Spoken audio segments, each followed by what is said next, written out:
Hello guys, welcome to my channel. My name is Dr. Zeeshan Bhatti and today we're going to start Java. And the idea is to cover the basic topics of Java within 2 hours. So let's just begin without further ado. Now, Java is a popular programming language. It's used to develop mobile apps, web apps, desktop apps, games, and much more. So it has a huge bunch of tools that you can use throughout your programming endeavors. So let's just begin within Java. So what exactly is Java? Java is a popular programming language created in 1995. It's owned by Oracle currently, so you can download and use Java by going into Oracle website. So just type in oracle.com and then go to downloads, and here is Java available. You can download the latest version depending on which Windows you're using. So if you're into Windows, click on the Windows. If you're on Mac OS, just use the Mac OS version that you want to download and install. Then moving on, Java is typically used for mobile application developments, desktop applications, web servers, games, database connections, blah, blah, blah, blah, blah things. So you can see that learning Java is absolutely important. As a programmer, as a professional programmer and software engineer you want to be, you have to understand how Java works, because this is a language that's technically used almost in every single dimension. One way or another, Java is there, and its concepts, its fundamentals is used everywhere. It's an amazing, fantastic language. Java works on different platforms. That's why we call it platform independent as well, meaning that the Java code can easily run on Windows, on Mac, on Linux, on Raspberry Pi, etc. So that's why the importance of Java is extremely high, because once you write the code in Java, you can run it on different platforms. You based on the JRE version. We'll talk more about that later on. It is one of the most popular languages. Like I said, it's a highly in demand in current job market. So knowing Java is quite important. So make sure you follow this tutorial to the end. Okay, so to understand the basics of Java quickly within a short period of time. It's easy to learn and it's simple to use. Well, this is an objective thing, but I will try to make it easy as easy as possible. Again, I'm using W3Schools website as a reference. Quick disclaimer, I'm not being paid by them. This is not an official W3Schools tutorial. I just like to use it. And then again, when we teach, I like to share the notes and materials. And since you already have a website, you can easily refer it to as a notes and materials, and I don't have to dive into extra part. Okay, so just log back in, follow my lectures, and I will try to explain all these concepts using W3Schools website. Okay, it's an open source and free. That's the best part of this, is that it's an open source, it's free. Means that open source again means, if you have not heard this term, means that it's an openly available. You can easily customize it, change its APIs, work and create your own APIs, and it's free to use. So it's absolutely amazing. It's secure, it's fast, and it's powerful. So it's a very secure language. The code is very secure, depends on how well you code it though. It's a fast and powerful language as well. It has a huge community support since it has been since 1995. So you can imagine that it is almost 30 years old language, and so it has a very powerful, very strong community which you can refer to if you run into any problems. Okay, so without much discussion, let's get started. Now, how do we install Java? Again, the easiest way is you can again read through these steps, follow through it. What I do is just go into the Oracle website. For me, I will go inside the Mac OS and download the DMG file. Once I downloaded it, just again, if you're using Mac, you know how to install it. Similarly, if you go into Windows, just install the Windows 64-bit installer or a compressed archive, or just download the exe installer and install it. Yapish.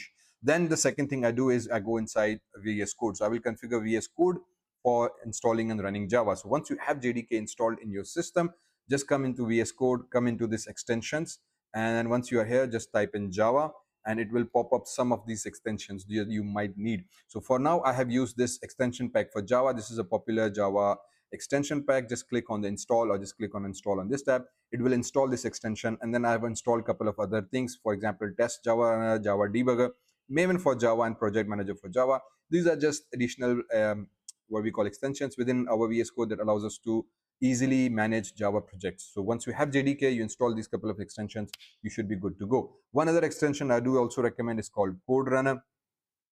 Come here, type in Code Runner, and just make sure you do install that. What this will allow you to do, have this play button here, and then you can easily click on this to compile and execute the Java code right here and there. And so once you write a Java code in your VS Code, you can easily compile it and run it within here. So VS Code is fantastic. Other than that, you can go, and there are multiple Java IDEs that you can use for Java purpose. Capish? Well done. So this is basically what Java is. This is.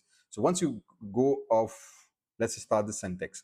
So once you have set up your VS Code and everything, or most amazingly, you can use the W3Schools website as your Java as well. So you can click on try it yourself, and here's the Java and completely available for you, free of cost. So if you don't want to install anything on your systems, or you're learning from your tablet, don't worry. Again, W3 School websites has you covered.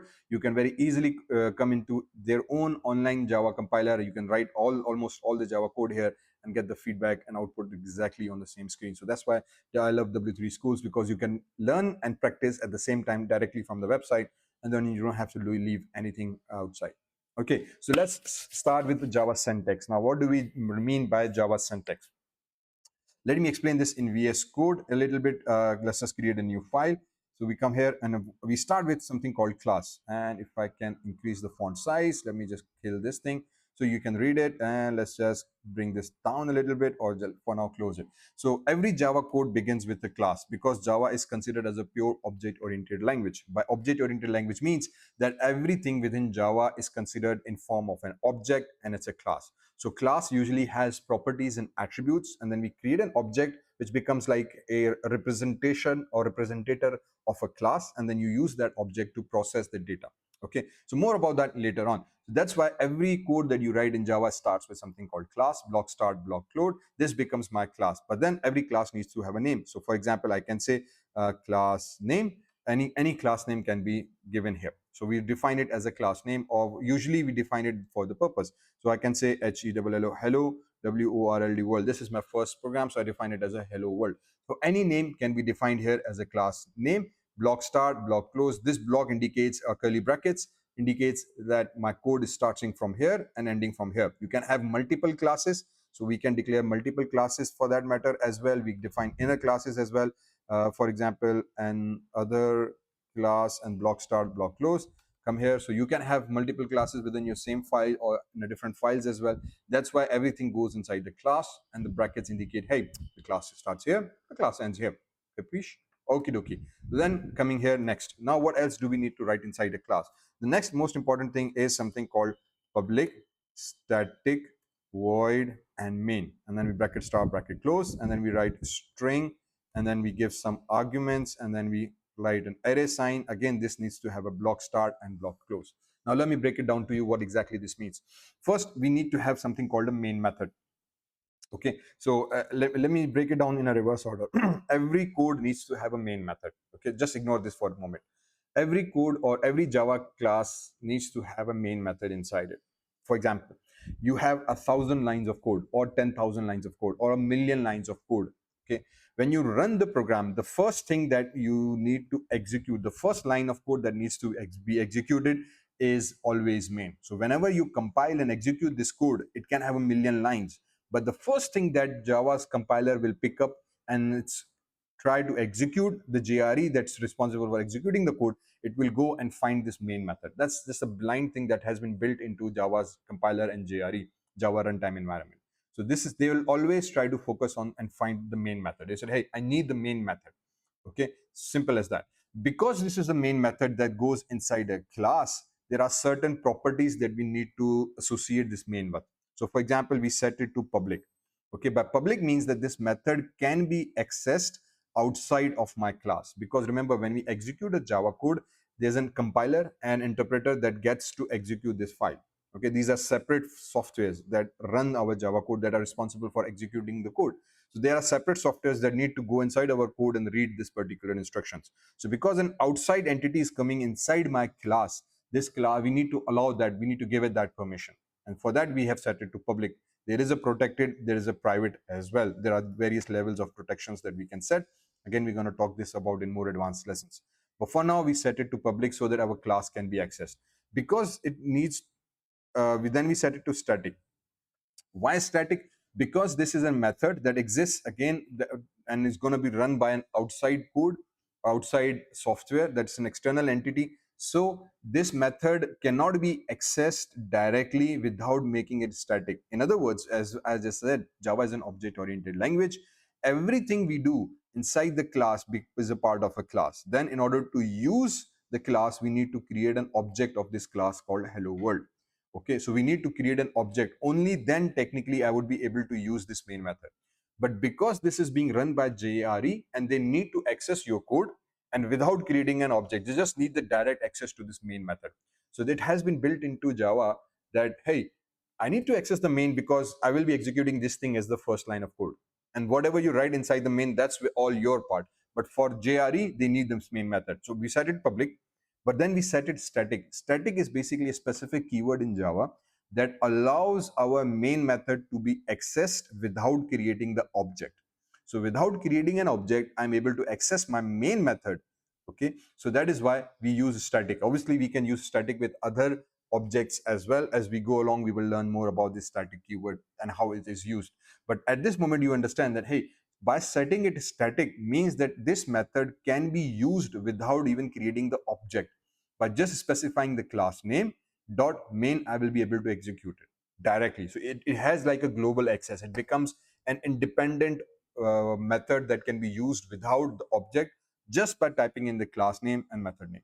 So this static is a very powerful way of making sure that your inner objects can easily be accessed by an outside entity. Okay, that's how we easily define it. Then we set it to void. Void basically means return type. Okay, void here, or the value here, basically specifies the return type. Means that when this method executes, it performs certain actions. Once it completes these actions, will this method return a reply to me or not? That's a return type.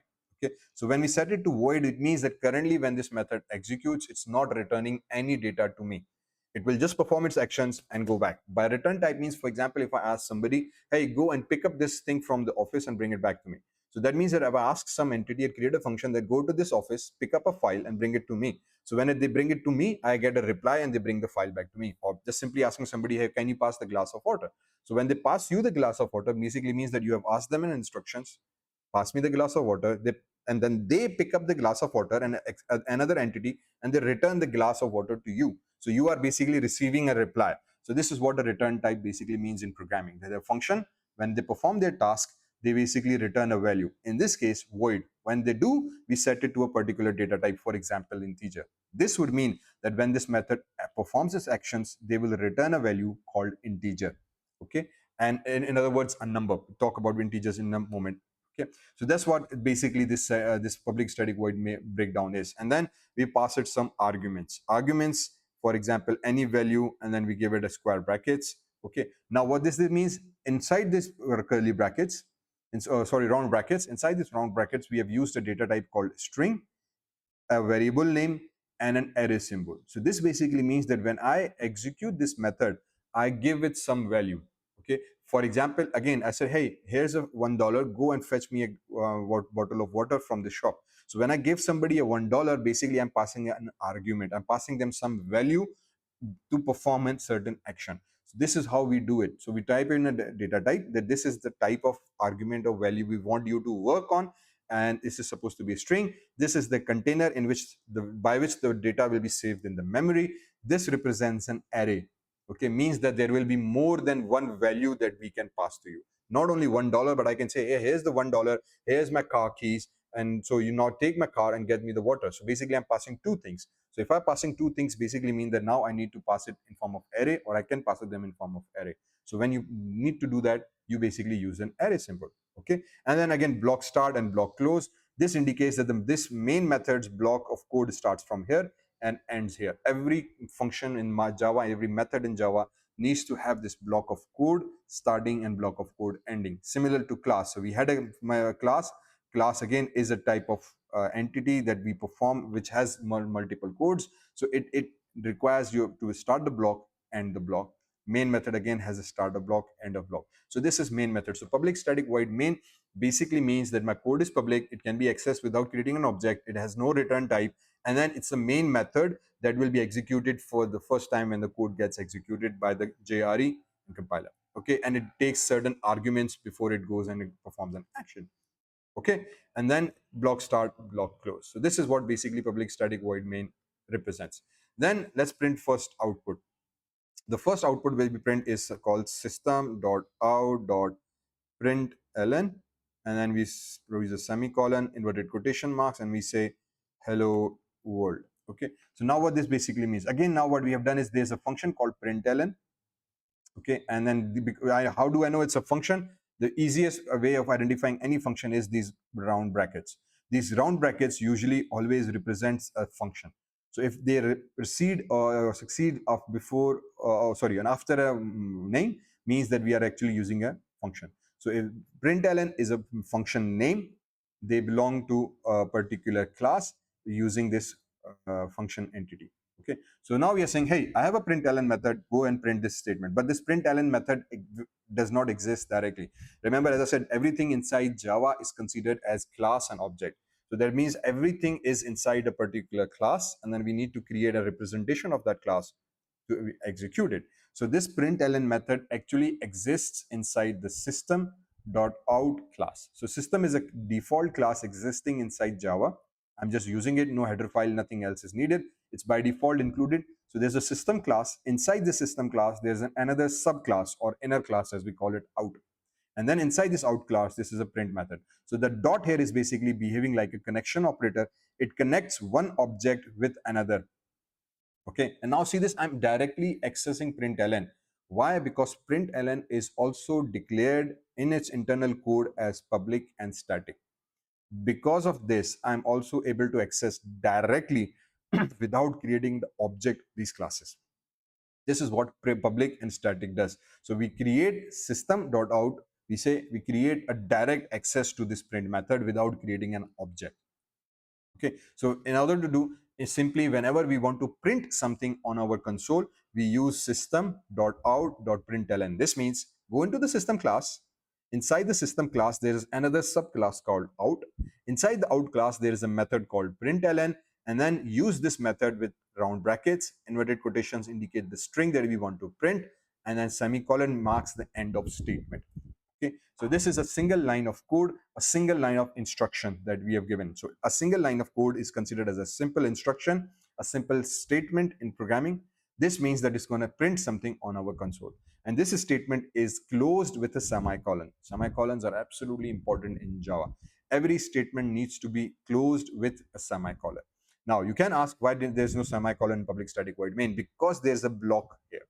This block indicates that there is not one, there will be multiple statements within my block. You can consider this as a container. So a function can behave like a container which holds multiple operations, multiple statements, multiple instructions. So because it's a container, it does not need a semicolon, it needs a block. So in this case, the block can be considered as a semicolon. But when you write a single line of code, you basically specify a semicolon here. Okay, so now what we have written is we have told our system, hey, there's a class called hello world. The block starts here, the block ends here. Then we have something called a public static void main method. It's a public method that is going to be used by JRE. Remember, we don't use it. Technically, this method is only used by Java's runtime environment. Capiche? Alone. Okay, and then the Java runtime environment basically execute this method's instructions. Okay, they are responsible for executing the instructions. And after this, we can create our own methods and functions, and whatever statement we write basically will be executed. So this exactly is what here we mean public static void main. And if you run this code here, the hello world gets printed. Okay, you can write multiple statements in this case as well. So if I come here, I can say system.out.println, come back here, and I can say, please subscribe to my channel. Please do that. If you are here, then make sure you give a semicolon here. This means that now we have written two statements here. System.out.println, and then if I run this code again, this will go and compile the code, execute it using JRE, and then give me an output. Please subscribe to my channel. Wonderful. Okay, similarly you can write as many statements as you like. So println basically means write a new line with this particular string. Okay, so this is basically what this code tries to explain to us. So same thing, what I've said in a brief, you can read through this, that this is what it does, public static void main, and explains all things, same thing. Let's come to the output and print statement a little bit more. I have already explained this in a moment as well. So we say print text. Basically, in order to do that, we use system.out.println. I've talked about it. Println method is basically what allows us, this is a method. So we call them a method because they proceed with the round brackets. But system is a class, out is a inner class. Do remember that. System is the main class, out. How do we know that? Because after system, we have written .out.println. So because there are two dots before and after it, we know that, hey, it's an inner class. It's like a container inside a container. So it's a nested inner class. So there's an inner class inside system, and it's written. Do keep a note that system S is capital. Okay. Java is very, very, very critical about capital and small letters. There are some small, there are some capital letters. So in this case, the main class name is capital letters, and then inner class is small letters, and the print method again also has a small letters, and then there's a semicolon at the end of each statement. Okay. If you want to try this code out, click on try now, come back here, click on the run, and it will run this code for you. So now you would see 3 lines of code executing for yourself. Simple as that. So whenever we need to print an output in our Java, we use system.out.println, and we write the statement inside double quotation marks. This is how we generate the output. Now it talks about double quotation marks. Yes, you do need a double quotation marks to print a statement. If you avoid it, Java will generate an error for us. This will produce an error. This will say that because Java understands that if it's not inside the double quotation marks, means you are trying to write something about Java itself. And so it starts to get cranky, and it says, hey, if it's about Java, it's using some Java keywords, I can have a problem with that. Okay, so trying to use this as well. Then within Java, we have another method called print. Previously, I just talked about print ln. Ln actually stands for new line. Okay, so the word ln that we use in front of print represents a new line. That is why every time you write system.out.println, the code gets printed on a new line. Okay, however, there is a method called simply print. So you can write a simple print as well. What this will do, it will print the content on the same line. So now if you see, I have written system.out.print hello world. I've written system.out.print. I will print this on the same line. And now you can see this, the output actually is on the same line. There's no line break here because this print method. Okay, so these technically are two different methods. There's one method called print ln. You can use that. If you use it, every time you write, the code will be printed on a new line because of this new line code, because of this new line preset. Then there's a method simply called print, but they will not go on the new line, they will print on the same line. Depends on exactly what you want to do. 90% or 99%, in fact, for my case, if I'm doing coding, I always use print ln unless I want output on the same line, and I just want to break the code in a different manner, then I'll go and use the print method. Okay, so this is basically what output usually says. How about printing the numbers? So if you want to print numbers, again, for numbers, we don't use inverted quotations. Why? Because everything you write inside inverted quotations is considered as a string. Okay, a string means number of characters, multiple number of alphanumeric characters, or any combination of that. So if you want to write a one word or a multiple lines, you always proceed and exceed with what we call prefix and suffix in form of inverted quotation marks. Okay, however, if you are using numbers only, 3, 4, 10, they are not string. They are known as numbers, or in programming we call them integers. So any integer number, if you would just directly want to print them, you basically use the number directly. There's no need to write inverted quotation marks. This will work fine. Okay, because Java considers them as numbers. Java knows, hey, you are writing a number here, so that there's no need for that. You can write this inverted quotation marks in front of them as well. No problem with that. The output should be same. Okay, so if I write inverted quotations, no problem, because now Java is considering them as a string. Now they will print this as a string. We don't know that, but internally in memory, they will be saved as a string, and the string is printed to us perfectly fine, no problem with that. But you have to understand that, yes, and as a number, you can print the numbers without inverted quotation marks, and then Java will treat them as an integer number. Okay, and they will print this as an integer number. You can use direct equations within the print method as well. You can say, hey, system.out.println 3 plus 3, and when I compile the code, it executes and prints the number in standard format. Okay, and then similarly, any multiplication and arithmetic operations you can do directly here, and it will go and do the exact task. If 3 plus 3 becomes 6, it will perform that arithmetic operations and print it. So because we use the numbers directly without inverted quotations, they are processed as numbers and arithmetic operations are performed. If you use this in inverted quotation marks, now there becomes a problem. So for example, if I say this is a complete inverted quotation marks, if I want to execute it, now this will behave as a string. Because this is a string, arithmetic operations will not be performed, and the string is printed as it is. So that's the difference here. So if you started to go into more complex programming and you want to use more mathematics, you make sure that numbers are not inside the inverted quotations, because then they are behaved as a string and strings are just printed as it is. But because they are supposed to be numbers, we remove the inverted quotation marks and then we process them. That's how we know what's happening here. Okay, Perfect. So these are basically how we print the output. So remember system.out.println or system.print will give you basic ideas. Now let's go to comments. Okay, now what do we mean by Java's comments? Okay, Java comments can be used to explain the code. It's a very simple thing. Whenever we're writing or doing coding, we use comments to sometimes comment out certain lines or write certain piece of instructions or document our programmings. And it's always recommended for a professional programmer to give some comments on almost every other line at least, to define what exactly they're trying to do. So that helps people in your uh, software house or other people who are working on the same code to understand what you have tried to do here. Okay, so that's the major aspect of it. So when we use comments, basically we use these double backslash. So if I come back here and if, sorry, let's just try this. If I don't want this statement to be printed, I use double backslash in front of it. It turns green. This indicates that, hey, this line of code is now turned into a comment. And if I run it, Java's compiler will completely ignore it. Okay, so now you see the Java's compiler has completely ignored the first line and only second and third lines have been printed. Okay, so and I can write the comments in front of it. This is second line. I can say, hey, this is third line. Okay, so the line line.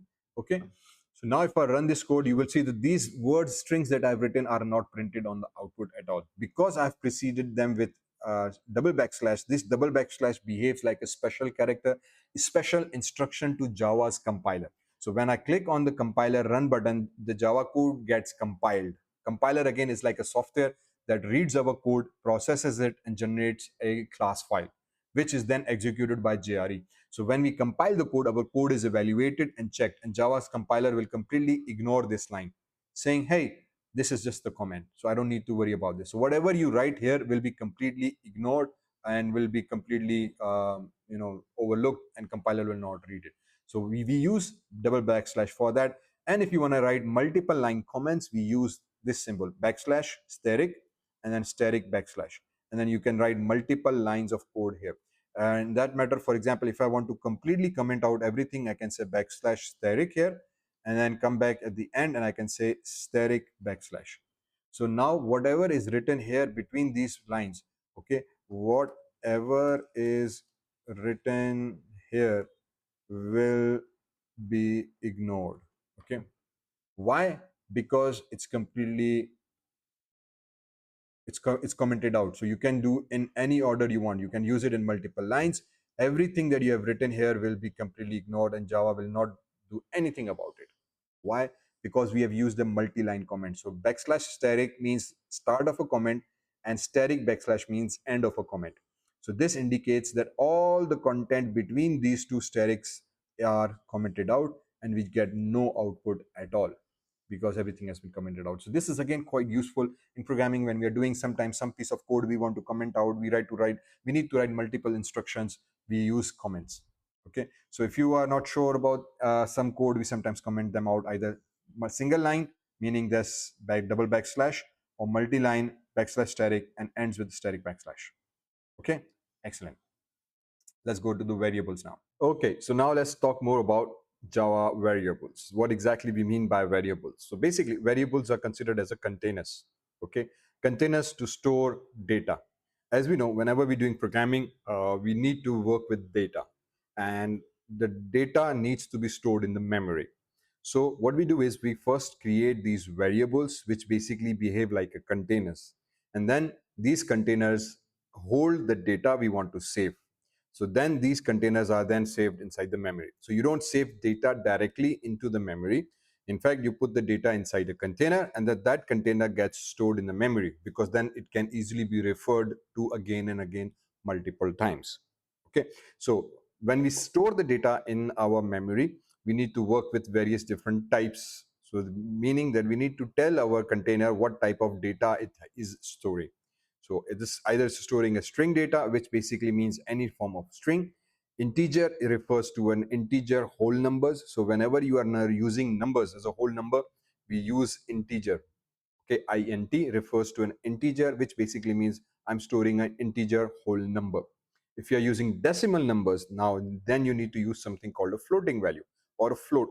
Okay, so word float refers to a number that has a decimal value, because the decimals are saved separately and in a different way as compared to numbers inside the memory. So it needs to have a special container called float. Then we call something called a character, which again stores only a single character. In case of A or B, you're using a single apostrophe. Okay, string saves multiple characters with double quotation marks, within double quotation marks. Okay, so whenever you have more than one character, it can be 5 or any number of alphanumeric words, you basically use as a string. But at certain situations, we do come across and we just need to save one single character. So for that purpose, we use something called character. And then finally, we have a Boolean.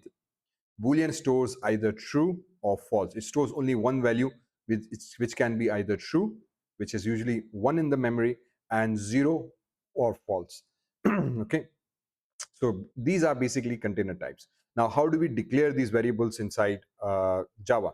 So to declare a variable, the typical syntax is we declare the type, which can be any of these types here, variable name, which can be any name that you want to specify, and then equals its value preceded with semicolon.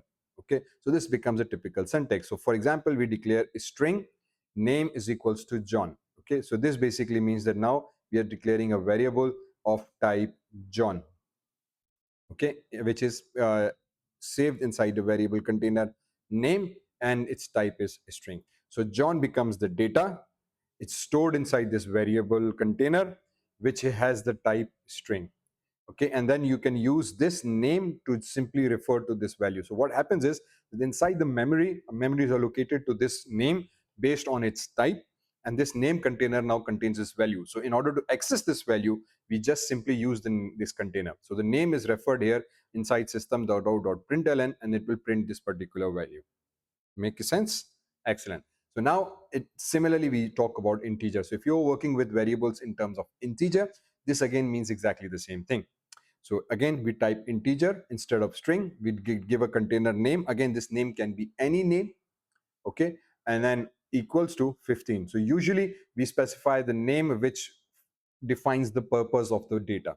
So to make more sense, because you would be ending up creating hundreds of variables probably in your programs. Okay, so more complex code requires hundreds of variables. So naming them properly would make sure that you understand your code easily and you know that what is the purpose of each of these variables. Okay, so in this case, I'm saving a simple integer number. So I've saved it as an integer inside this variable, and because this data is now stored inside this container, in order to use print or do any operations on this data, I can now just simply use this variable name. So here is my simply variable name used to print it. Okay, same goes here as well. Now what we have done here is we have broken down the steps into two things. So let me just talk a little bit more about this step. Okay, so if you access the code, you printed 15 is get printed because we have integer number is equals to 15 and system.out.println. Now typically what has happened here is we call this step as declaration. Okay, or sometimes also fully known as variable declaration, to make a little bit more sense. So now what is happened here is that we have only declared a variable. Okay, we have said that, hey, I have a variable called mynum and its type is integer. That's it. It does not currently hold any value. Okay, because it's not holding a value, we refer to this step as variable declaration. Then here, see mynum, now we have used this variable and we have said is equals to 15. Okay, so this becomes a separate step. Because this is a separate step, now we refer to this as variable initialization. Sorry, I'm spelling it out. So making sure I spell correctly. So now this is known as variable initialization. Okay, so we have declared a variable in this step and we have initialized the variable in this step. These are sometimes, knowing this is useful, sometimes is asked in the exam questions and interview questions as well. How do you define variable declaration and initialization? So for example, if I declare a variable is equals to 10 here, now what I've done here is I've done these two steps in a single line. So I can do that, or I can break them into two separate steps as well. Depends on what kind of code and what operations you are going to do. So here the declaration and initialization has been done at the same step. Okay, both have been done here. So we have declared the variable as well as initialized them on the same step. However, here the declaration is a separate step. Why separate step? Because of the semicolon. Okay, because semicolon, remember I told you, marks the end of a statement. So here the statement ends. and this is a valid statement. It's called declaration.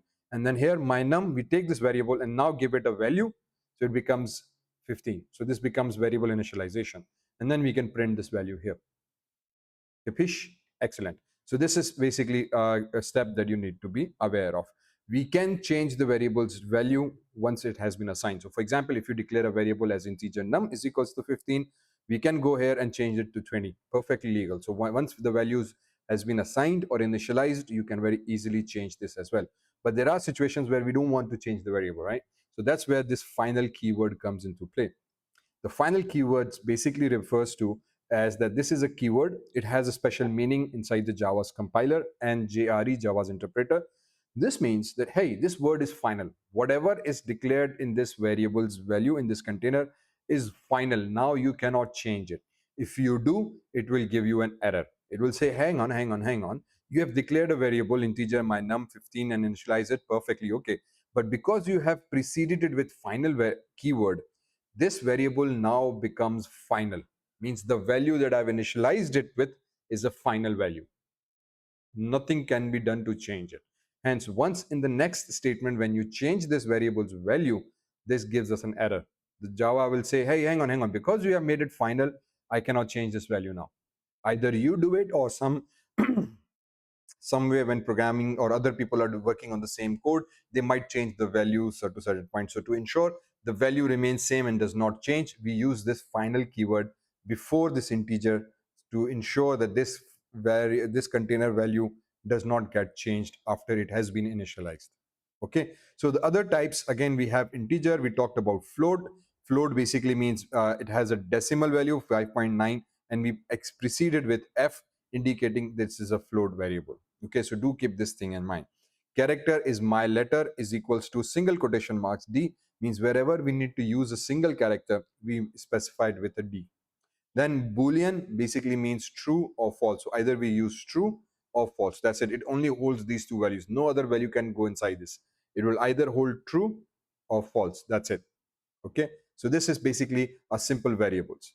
How do we print variables? The next topic is Java print variables. Okay, so we print variables using the println method that we have already discussed. So for example, we have a string name called John. To print the value inside the name, we use system.out.println. We say hello, this is my string.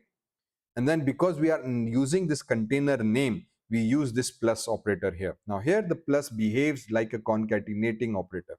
Okay, it behaves like a join operator. It's what we usually call operator overloading. Means plus is performing two different functions. If you use 2 plus 2, it will do 4.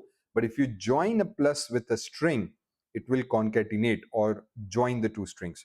So now the answer gets hello John. So hello is a string plus the variable name's value.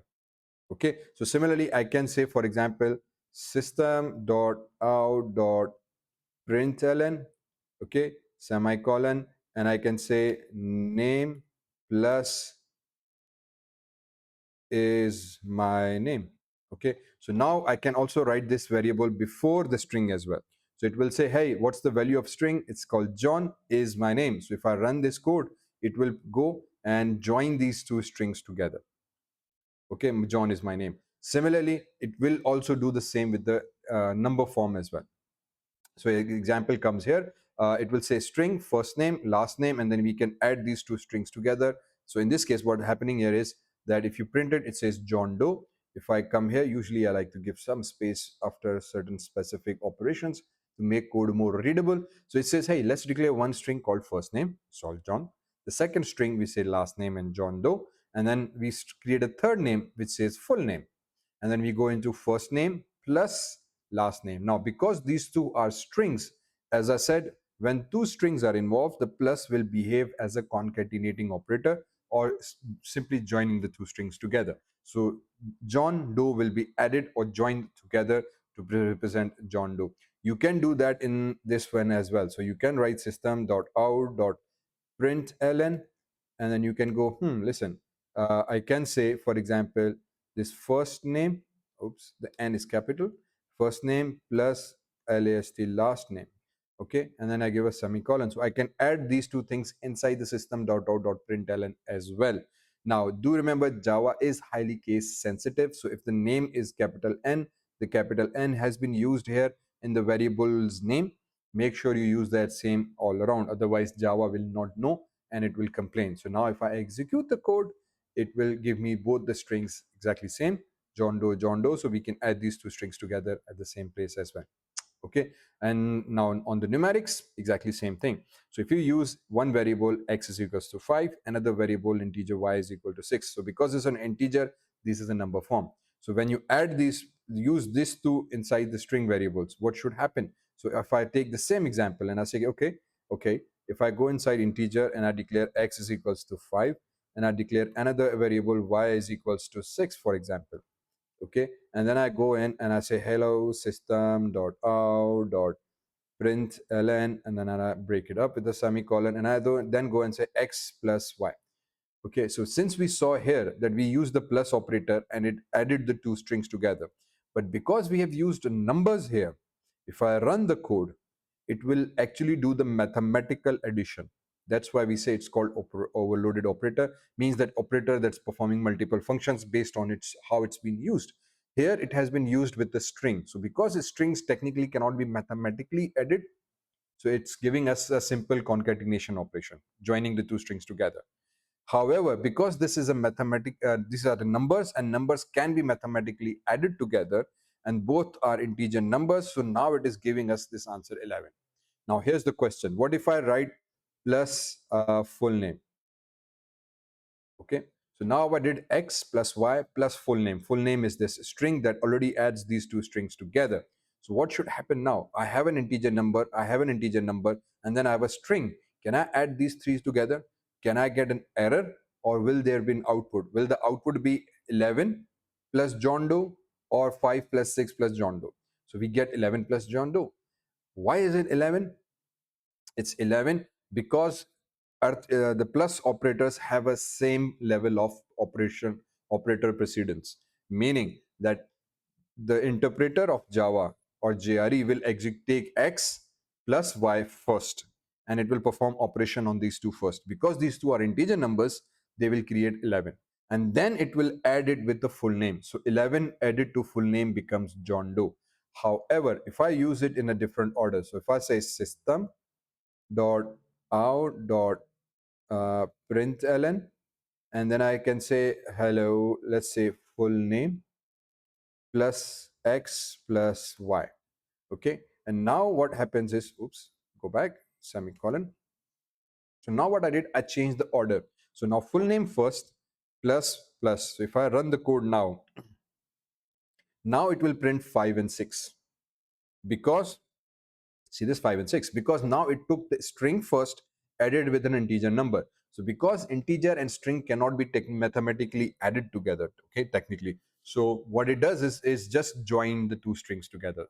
So it became John Doe 5, and because this is now a string, the answer with added with the y becomes 6 again. So if you add it with a string, it behaves like a concatenating operator. But if you add it with integer number, it behaves like a pure integer. So in this case, this is full name, string, and added. So this whole thing becomes a string. Whatever is the outcome of this is now added with this. So the string outcome is added with y, we get a 5, 6. To make sure it is behaving like a proper mathematics, that's where we use these parentheses. Just like in mathematics, the parentheses are added. Now this basically means that when Java's JRE executes this code, it will take first name first. We said, okay, hang on, there's a parenthesis here. So it will solve the parentheses first. And because within the parentheses we have integer and integer number, these two will be added mathematically. And whatever is the answer will then be added with this full name. So now we have changed the order of operation by adding these parentheses inside it. Okay, so now we will get John Doe 11 because this we have added parentheses, and parentheses have a higher precedence, meaning which thing gets executed first. So if you add something inside parentheses, it always gets executed first. So this will be solved first, executed first, whatever the result came, gone back here. Cool. That's how basically these things are working. Okay, so this is how what you need to be careful about when you are printing the values. Then if we talk about multiple variables, what exactly we mean by that? To declare more than one variable of the same type, you can use comma separated values. By this we mean that, for example, if you are using integer x is equals to 5, integer y is equal to 6, integer z is equals to 50, you can rewrite this entire step in this single line as well.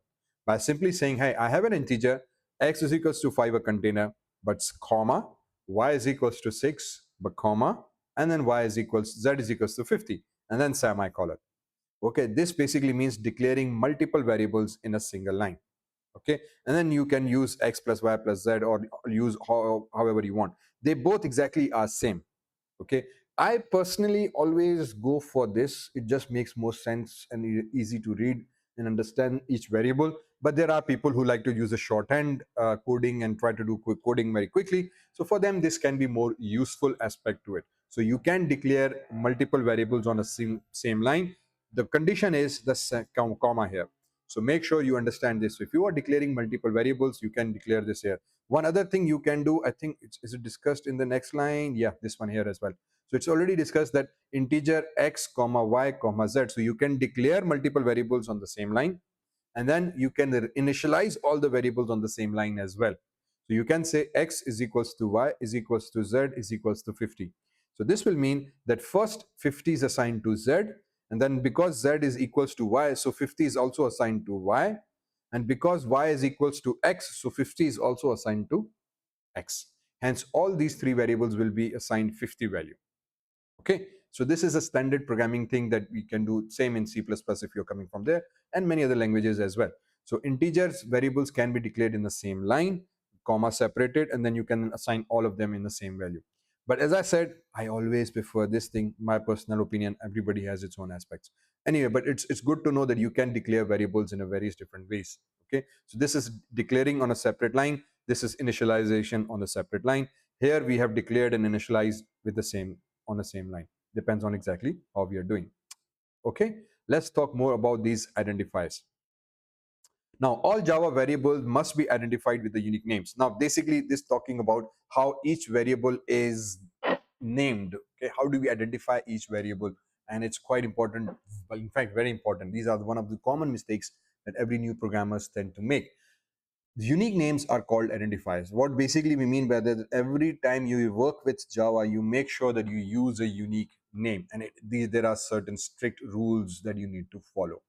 Okay, by that, if you're declaring a variable, it's always good practice to name your variable based on its purpose. If it's holding an age, name it as a variable age. If it is your name, make it name. If it's last name, make a last name. It's phone number, make a phone number, so that you, when you read the variable, you know the purpose or the content of that data automatically. So when I say, for example, integer age, I know that this variable will hold the age of my data. If I say variable password, so I know this variable password will contain my password data. So by reading the variable, we understand what's the purpose is. It makes the life of a programmer much more easy. It's not 100% implementable rule. You can technically name it XYZ, ABC, crap, LO. But usually if I'm having a data that contains a name, but I name it as XYZ, so I don't know what XYZ represents, then I have to check. It becomes difficult to understand by reading the code what is the purpose of this particular variable. So that's why it's always a good practice to first name your variables correctly. Secondly, the variable identifiers names can be anything, but it can contain letters, it can contain digits, it can contain underscores and the dollar sign. But these are only restrictions. For example, you cannot use asterisk, minus, plus sign inside the variable names. You cannot use hyphens or exclamation mark inside the variable names, or equal sign, for example. You cannot use that inside the variable names. Okay, so must begin with a letter. Now that's another rule. So for example, if we created the variables here, integer 5, 6, 7, 8, 9, 10, if I declare this variable, in fact, let's just go back here in the first name, this one. So if I declare this as 3 first name, right? For me, it's okay. I can, but this will give me an error. This should generate an error that, hey, hang on, bro, you have created a variable, but you have named it incorrectly. There's not a statement rule. Whenever you get an error called not a statement, it basically means that you have written something which is not a part of Java's legal statement. So in this case, this variable name is an illegal statement because you have begin with a 3. You cannot use a number. However, you can use the number as the second character, or in the middle of the character, or as a last character. No problem with that. So you can have 3 as a second character, in the middle, or in the last, or anywhere else except the first letter. The first letter cannot be 3. For some strange reasons, Java freaks out with it. So be very, very careful about that. Okay. So you make sure if I'm using a number, it's supposed to be second number. I can begin the name with underscore though. It allows that somehow.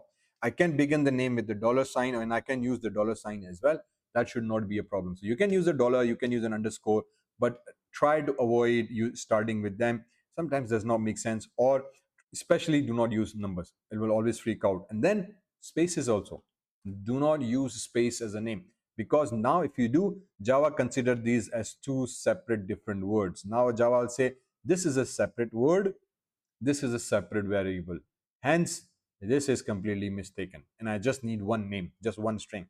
So that's very, very, very important. Never use spaces in your variable names, in your function names, in your class names. These rules apply actually all around. So when we declare our own functions like main, these rules are exactly same there. And whenever you're declaring your class name, also the rule name goes absolutely same. Okay, so here we say do not use spaces, do not use number first. You can use number anywhere you want. You can use underscore at any place you want, and that should not be a problem. So once that's understandable, it's all okay. Then we come here and we say name should start with the lowercase letters. Okay, so name should start. That's not a rule actually. You can start the name with the capital letters, no problem. But it's just like a standard convention that your class's name should be capital letter, but your variable name should be a small letter to identify that this is a class name, this is a variable name. That is why whenever we use system, you see it's a capital name. Whenever there's a class name, you start with the capital name. However, when we're using function or a variable name, we start with a small name. This is not a compulsory rule. It will not generate an error, but it's just a convention to follow. Okay, so be very careful about this. Go through whenever you're declaring variables or names. Just the rule of thumb is don't start with a number, don't use a space in between, and then everything else should be good. Fine. Let's go with some more real life examples. Let's see what this guy is trying to do. So now here it's talking about, often in our examples we simplify variable names to match their data, my integer, my number, or integer types, character types, so on and so forth. This is done to avoid confusion. Okay. However, for a practical example, use of variables, we created a program that stores different data about college students. So we have done this in this case. Okay, so simply speaking, that whenever people or the newbies or new programmers, when they start working, they sometimes use my integer, my number, or my character just to identify that I'm creating my character and so on and so forth. But not so. More professionally, we always use more professional variable names that make much more sense, such as student ID, student age, student fee, student grade. Understand? So they make much more sense. So if you execute it, we get the data, and then we print this thing. So system.out.println, it becomes much more easier to process such kind of variable information. Okay, so when I print, I need to find out student name. I know there's a variable called student name.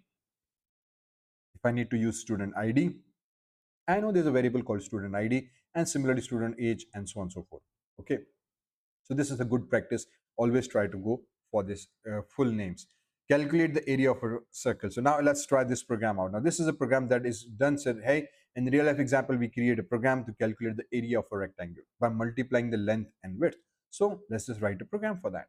So we say, hey, public class main. Now usually because this class is supposed to solve an area of a rectangle, I would rename this to as, for example, area of a rectangle.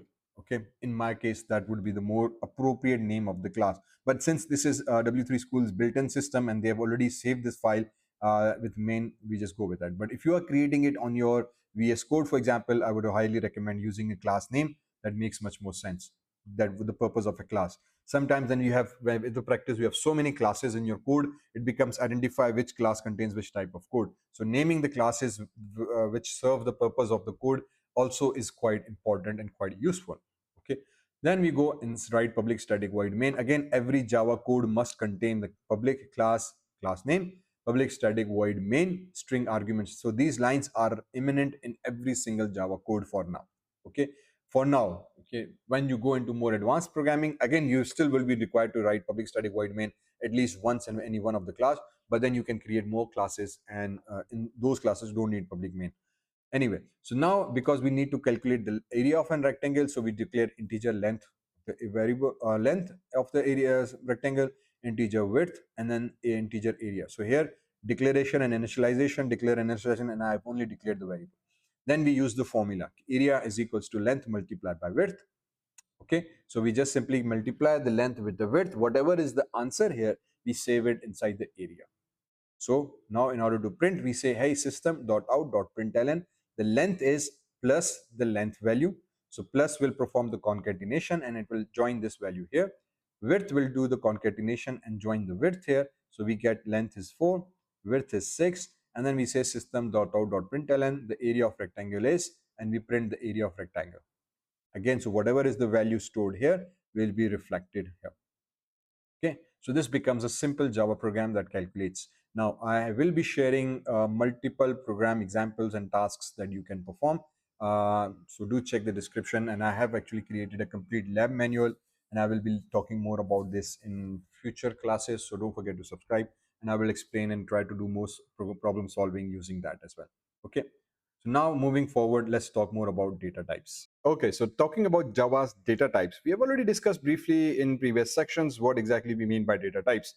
But the word data types means that whenever you're declaring or using data, what type of data it is. Based on that, actually, it holds the memory. Okay, so for example, when we use 5 as a data, it's a number, right? We know this. So because we are using a number, we need to specify it as an integer. Only then the correct representation within the memory can be done. So for example, if you are using floating value, so 5.9 is the decimal values. Okay, so this becomes a decimal number. Whenever you want to use decimal numbers, you must use a float. Only then a proper appropriate memory will be allocated to use 5.99. Okay, because within memory technically 5 is stored separately and 0.99 are decimal values are saved separately. So this container will hold a reference to these 2 points, and that's f is basically it precedes this 5.9, indicating that you are using a decimal number. So wherever you are using a decimal number, you need to specify this f at the end of that number as well. If you are using a single character, again we are using a character as well. How much memory is occupied is basically explained here. Okay, so technically before I go further, in Java we have something called a primitive data types and non-primitive data types. By primitive means they are basic data types that exist by default within Java, and then non-primitive means that they are more advanced form of data that you can that have been actually incorporated in the later versions. And then these primitive data actually come from C++, C, and older languages as well, and they exist in older languages as in new languages like Python or C# as well. So within these primitive data types, we have something called byte, short, integer. Now these 3 data types are basically all used for storing number data types. Okay, as well as long, sorry, 4 as well. So long as well. So byte is also another type of data that holds the number. The only difference is how much memory is allocated for each variable type. Then there's a short, again another type of integer number that again saves how much type memory is allocated to this number. Then integer, again we have talked about this integer data type, and then long again is there. So all these 4 hold the number. The difference is the memory allocated to them. Then we have float and double. These both are used to store decimal values. Okay, and then finally we have Boolean integer, which uses true and false, and then character as well. Okay, which holds a single character. Non-primitive data types are known as string, arrays, and classes. You will learn more about these in the later chapters. Okay, so let's talk exactly about how much memory is occupied by each. Now, as I said, byte, short, integer, and long, all these 4 type of data store numbers. So you can use any of them to store a number. However, there's a limit, because if we are using byte, it occupies 1 byte in memory. Okay, because of that, it only stores number. It can maximally store number between 1 to 7 or 1 to 8 to 1 to 7. That's the maximum range of values that you can store here. So for example, if I come back here inside one of these codes, and if I declare this as byte, okay, so if I declare 4, no problem. But if I declare 423, now this will generate an error, because this is a very big, huge number. For to store this number in memory, you need a more bigger memory size. By default, a byte will only occupy 1 byte of memory. Okay, and then because it occupies 1 byte, by 1 byte means 8 bits inside the memory. Okay, so 8-bit means, if you have done the previous lessons, 8-bit means in memory it can only occupy 8 bits in memory of this form: 11111 and 1111. Maximum value will give us that positive 127 value. Okay, or any combination of 111 and 00. So in memory, we know the data is saved in binary form. Everything we do inside the memory, the processor is only capable of understanding 101010. So when we store the data actually gets translated and stored into binary form. And that's why 1 byte is equals to 8 bits, which basically means this much size. So when you turn on all bits to 1, the maximum value we can get positive is 127 and negative 128, or an unsigned value of 256. So if you take the range, it will give us from 0 to 256. That's how we define the range. Then short occupies 2 bytes in memory. Because now it has more memory space, it can store up to minus 32,000 to positive 32,000 approximately. So now you can see, now I can store bigger value. So if I come back here, if I need to have a bigger value than 128, so instead of byte, I will use a short. Then there will be no error. Okay, then we have integer. Integer by default is most commonly used, but it occupies 4 bytes in memory, which means that it now has a very large range of data that you can store from negative to positive. So it has a huge size because now it occupies 4 bytes. And for that tremendously long data that you want to store in billions and trillions, then you need to use a long value. The long occupies 8 bytes in memory, and it can store a tremendously large size of data. This was big size, but I can't even read it. All right. So this is the value that can be stored in long. Now, why do we have these 4 bytes? Because when you're creating a program, memory management is absolutely essential. Memory management means that the more variables you create, now it means that your program, if I just look into the variables, will tell me that this will occupy 2 bytes, 4 bytes, 4 bytes. So 10 bytes are already occupied by these 3 variables.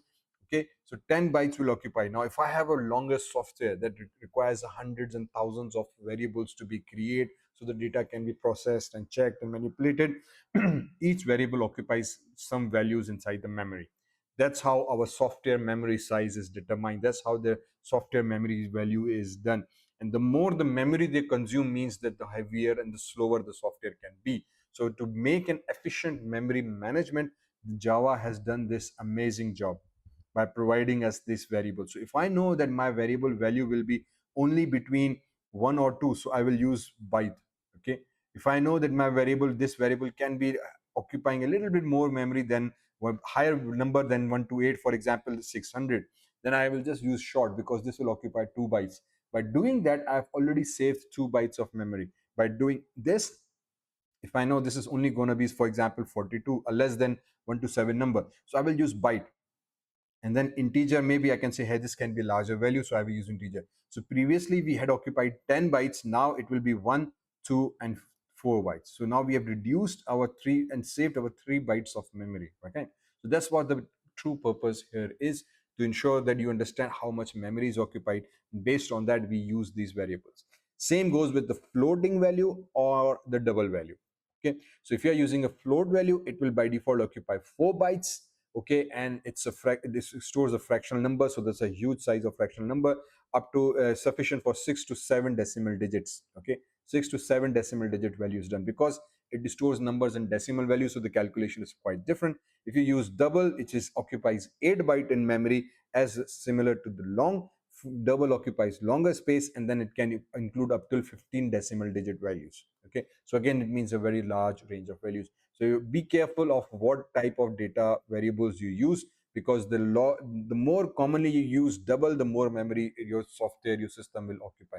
So to ensure an efficient use of system, we try to go with the minimum first, and then we see the as per need. If it requires us to have a such gigantic value, then we go for a double values. Then we go for something Boolean. Now Boolean, as I have mentioned previously, only occupies either true or false. So that's why it only has 1 bit. Okay, so it only uses 1 bit in memory, and it will only hold either true or false value. So when we write true in the system, it saves it as 1, and if I save a value as false in the system internally, it saves as false, but we can just write true, it doesn't really matter. Character, on the other hand, occupies 2 bytes. It stores a single character letter of ASCII sequence. Now if you have done ASCII, ASCII actually holds 255 characters within ASCII. So for that, maximums from 0 to 5 for positive numbers, 0 to 255 positive numbers can become, which is the range of this value here. So that's why 2 bytes are sufficient for storing this character number. Okay, so these are memory management for these bytes. Do keep this thing in mind because they hold an important aspect throughout our coding. One aspect also is known as typecasting. Okay, now what do we mean by typecasting? Based on the memory size as well, typecasting plays an important role. Now, what happens if I declare a variable as integer? In this case, area as integer. Later on, after some time, I say, hey, let me declare a short new, for example, I can say new area, and then I can say assign area to it and plus 30 to it, for example. Okay, now all it says is even not do this plus 30 to it, just assign area to it. Okay, what happens now? Now see, area is of type integer. Okay, integer means it occupies 4 bytes in memory. However, we have declared a short that occupies 2 bytes in memory. Now what should happen? How come a data that is of 4 bytes can be assigned to a value that is of 2 bytes? Okay, so that means the data of 2 bytes is lost. This can contain a bigger value. In simpler sense, for example, byte I know can only contain 127. So if I assign a length here, okay, or if I assign a short value to a byte that only has a limited value, so in that case again I will have a problem. Okay, that problem will also mean that if I, for example, have byte, and then I can say, hey, byte, for example, new width width is equals to width width. Now what should happen? Now the width is supposed to be 600. It's out of the range of byte because byte can only contain 127. What should I do now? What should happen in this case? So this is the problem that happens when once we declare the variable, and at certain times we need to shuffle between the variables value. This is where the problem starts to grow. Okay, so that problem, or in order to avoid this problem, we do something called typecasting. Okay, what happens when your data is reassigned to a smaller value? So by default, there is two basic approaches. By default, what we say, widening casting is done automatically, meaning that a shorter memory size can easily be casted to a larger memory size, and there should not be a problem. Remember, byte occupies only 1 byte, short has 2 bytes, character again has 2 bytes, integer has 4 bytes, long has 8 bytes, and then float has 4 bytes, and double has 8 bytes. So a widening casting means that from a smaller to a larger, if you are going there, then you don't need to be worried about anything. But if you are going from a larger to shorter, then there is a big problem. Okay, then there is a big problem. The problem then arises that, hey, if you are going to do that, you have to make sure that you do it properly, and for that we need to do something manual casting. Okay, in other words, if you want to go for double to float, again, now double is an 8-bit and you want to go down to a 4-bit, you have to do something called manual casting. In our other case, when you want to do long to integer, now long occupies 8 bytes, integer occupies 4 bytes. So for a larger memory size to a smaller memory size, you need to do something called casting. Okay, similarly, integer can go into a character, but then manually you have to do casting, and then short and byte. Okay, so if you follow the reverse order of memory sizing, you need to do something called manual typecasting. So widening typecasting, here's an example. We have an integer, it's a 4 byte. We declare an integer variable. We can easily assign this integer variable to a double, no problem, because double is 8 bits, 8 bytes. Okay, so a smaller value can easily go into a larger memory size, no problem, and you will not get any error. Automatic casting is done from integer to double. We don't have to worry about that, no problem. So if you print integer, my integer, it will print a 9. If you print my double, it will print 9.0. Where does the 0 come from? Because this is a decimal value, so if you don't specify it, 0.0 is added. This is a simple thing. How about narrow casting? Now this is where the real uh, thing comes into play that you have to work with. Whenever you want to do the narrow casting, for example, from double to integer. Okay, so if I declare a double 9.78, again D is preceded here. D is specifying that this is a double value. This is something annoying, but it's done in Java nonetheless. You have to, if it's float, you have to provide F. If it is double, you have to provide the value D, etc. So this is 9.78. D is just for the reference that this is a double value. And then now this larger double 8-bit value is going to go inside this 4-bit value. How to do that? We use the double same as the other way. So we declare integer, my integer, we declare a double, but then we declared something else. Now this is called typecasting, where within brackets we declare a data type. Doing this will tell Java that this is a double 8-bit, but you are casting this 8-bit value into this 4-bit value using this casting thing. So this is simply how we do casting. In other words, just use the round brackets and the type of data you are converting it into. So in this case, where we had all of these things, if you are following from double to float to long to integer to character short byte, you have to do casting. And to do that, for example, from long, if it's going to integer, we write a parenthesis integer. If it's from integer to character, we in parenthesis write to integer. Whatever is being converted into, we write that data type inside the parenthesis. If character is being converted to short, I would go inside parentheses and write short. If short is going into byte, I would write in parentheses byte. That's it. So we just need to specify the type of data, that, hey, I'm using this type of data. Now this can be very easily done. So if you do that, if casting is done, the value is saved inside my integer. But remember, this is integer. So if a decimal value is stored in an integer, the decimal points are lost. So if you print my double, which is the original double value, it will print 9.78. However, now when you print it integer, which has been casted from the double values, integer will only print the first letter. The point decimal values are lost. Do keep in mind all that. Okay. So once this is done, we can work with that. So in real life, there are various different scenarios that we can do. So here there's a program that basically calculates some floating point values and processes that. Okay. We take an integer number, we multiply an integer numbers with a decimal value, and whatever the answer comes, because we have a decimal value in the end as well, so the answer needs to be converted back into a floating value. So we just simply write the float value. So in this case, integer is being casted into float, and as per our chain, when integer needs to go back here, it has to be done into casting. Okay, wonderful. So we assign that value here and we print it. Okay, so I hope that clears basics of casting. Now let's talk more about Java operators. Okay, so now let's talk more about Java's operators. Okay, so let's just close these old windows first very quickly so that I can avoid the clutter, cluck, cluck, cluck, cluck, cluck, cluck, and then coming back to Java operator now. So operators are basically used to perform various different operations on variables and values.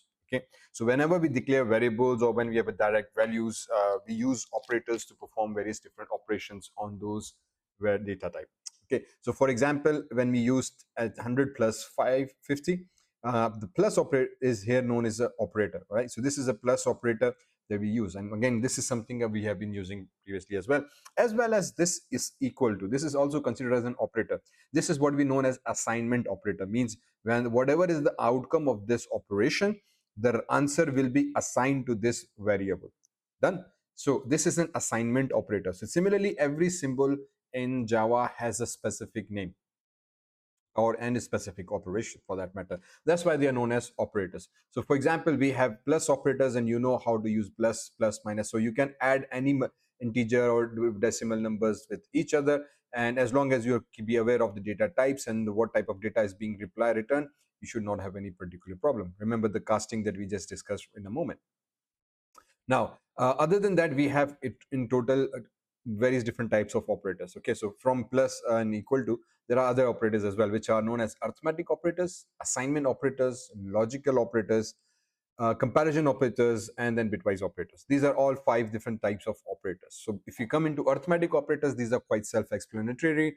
We have plus, minus, multiply, divide, modulus, increment, and decrement operator. Now you all know what plus does, minus does, multiply does, divide does, and modulus does. In this case, the percentage sign is used for the modulus, which basically returns a division remainder. Okay, so that's self-explanatory. Increment and decrement operators you probably might not have used before if you are coming here in Java for the first time. Increment basically means that it adds a value of 1 to the variable. Okay, and decrement means it minuses value 1, always value 1 by an operator. So for example, if you click on try it now, we have integer x plus 5 and we write plus plus x. This basically means we have used an increment operator.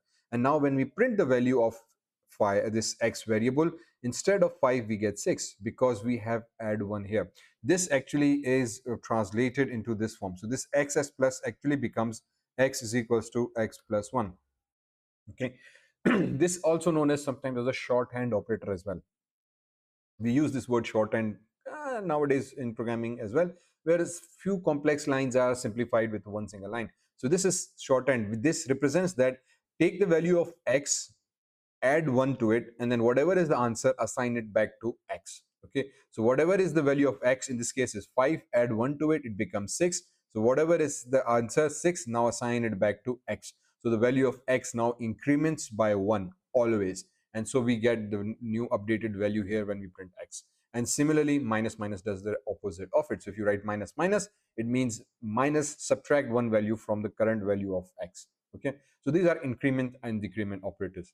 Then moving forward, we have Java's assignment operator. I already mentioned this a little bit earlier, that this equal to is known as an assignment operator. This basically means when we assign a value to some other object or a variable. In this case, x. So we assign a value of x is equals to 10. So this becomes an assignment operator. There are various other assignment operators though available as well. So for example, we have called plus equal to operator. This basically again is another shorthand. So if you check out the code, this basically see that if x is equals to 10, again we have public static public class main. We define a class, we gave it a class name. This can be any name. Public static void main is there. Then we say integer x is equals to 10. This basically means that we have declared a variable and initialized it with value 10. Then we say x plus 5, and if you print it, it gets 15. How does it do that? Basically, this expression is opened into this form. Oops. X plus 5. Okay, so this is what exactly this means. It means that take the current value of x, add 5 to it, and then assign the answer back to x. Just like increment operator. In increment operator, we say it always adds 1 because that's why plus plus is there. But what if you want to add 2 or 3 or 4 or 5? So in that case, we use plus equals to. So if you do plus equals to 2, this means take the current value of x, add 2, and then assign the answer back to s. So in a shortcut, it's written in this way, plus equals to 2. So if you're if you're taking the current value and saving the answer in the same current variable, basically you can use the shorthand operator. Okay. Yes, in a general sense, I personally always do this thing, just in my mind makes things much more easy. But you'll come across many programmers tend to use the shorthand operators as well. So in similar to plus, there is minus equal to, which basically means minus 3 you can use, and it opens up in this way. So x minus 3. Okay, so minus 3, minus 4, minus 5, whatever value basically use, it's just irrelevant. But the idea is basically same. So plus equals to will add that number. Minus equals to, for example, will subtract that number. Similarly, multiply equal to will multiply that particular number and assign the answer back to the same variable. Divide equal to will divide the number and assign the answer back to the same variable. Modulus will take the module and then assign the remainder back to this original variable. Then we have and equal to, not equal, or equal to, and then this is power equal to, and then shift operators are available. So we're going to talk about these a little bit more later on. Okay, so these are common equal to operators that are available. Most commonly we use these. If you move forward, we have Java comparison operators. Okay, so let's explain comparison operators and then we'll explain a few things later on. Comparison operators are amazing, and this is where our real programming logic comes into play. Using these operators, comparison and logical operators. Comparison operators are used to compare two values or variables. This is important in programming because it helps us to find answers and make decisions. The return value of each comparison operator is always either true or false. So that's the key thing that you have to remember, that the reply, the answer, the return value of these operators, the answer that we get by using these operators is always either true or false. So whenever we use a comparison operator, we will get a reply, we will get an answer. That answer will always be either true and false. Now, if you use these operators, you know the answer will be depending on what variable or number you use here. In this case, if I'm using 3, that means that it will take 3, add it into the current value of x, and assign the new answer. So whatever is the new answer will be assigned back. So that is the return value. So whatever operations we do, there is always an answer assigned back to its current original variable. In this case, the answer is always either true or false. So now we say, for example, if I check out this program, We have, again, we created a simple class main. Again, W3Schools uses all its class names as main. Public static void main. Again, it's been specified. Every line has to be there. Integer x is equals to 5, integer y is equals to 3. So we declared and initialized two variables, x and y. Then we said, hey, let's come here and we say system.out.println x is greater than y. Now inside system.out.println, we wrote an expression of logical comparison. Okay, this expression basically identifies that is the value of x greater than the value of y. In this case, answer is true. Yeah. So for example, if I say this is supposed to be 13, now if I run the code, now answer will return to me false because the value of x is not greater than y, right? So the comparison here is being done is that I'm comparing the two variables. So whatever is the value inside these variables basically will be compared. So when we write the variable, it means that we're comparing the value inside these variables, and that comparison is done using these comparison operators. In this case, this particular symbol is represented with greater than sign. So this is known as a greater than sign. In this case, now its answer is returned to us false. So if you come here, there are various different comparison operators, okay, such as equal to. What equal to will do, it will always compare equal to, whether value of x is exactly equal to value of y, yes or no. Okay, so in this case, if I compare, the answer gives is true or false. In this case will be false because it's comparing that x is equal to y. And answer is false because x is 5 and y is 3.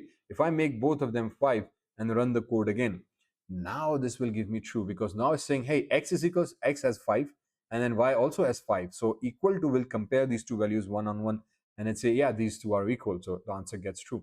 Then we have something called not equal to. Again, this is an inverse of true. It says the values are not equal to y. So in the scenario, in the same code, if I go back and I can say, hey, the value of x and y are not equal to. So now we are comparing that these are not equal, right?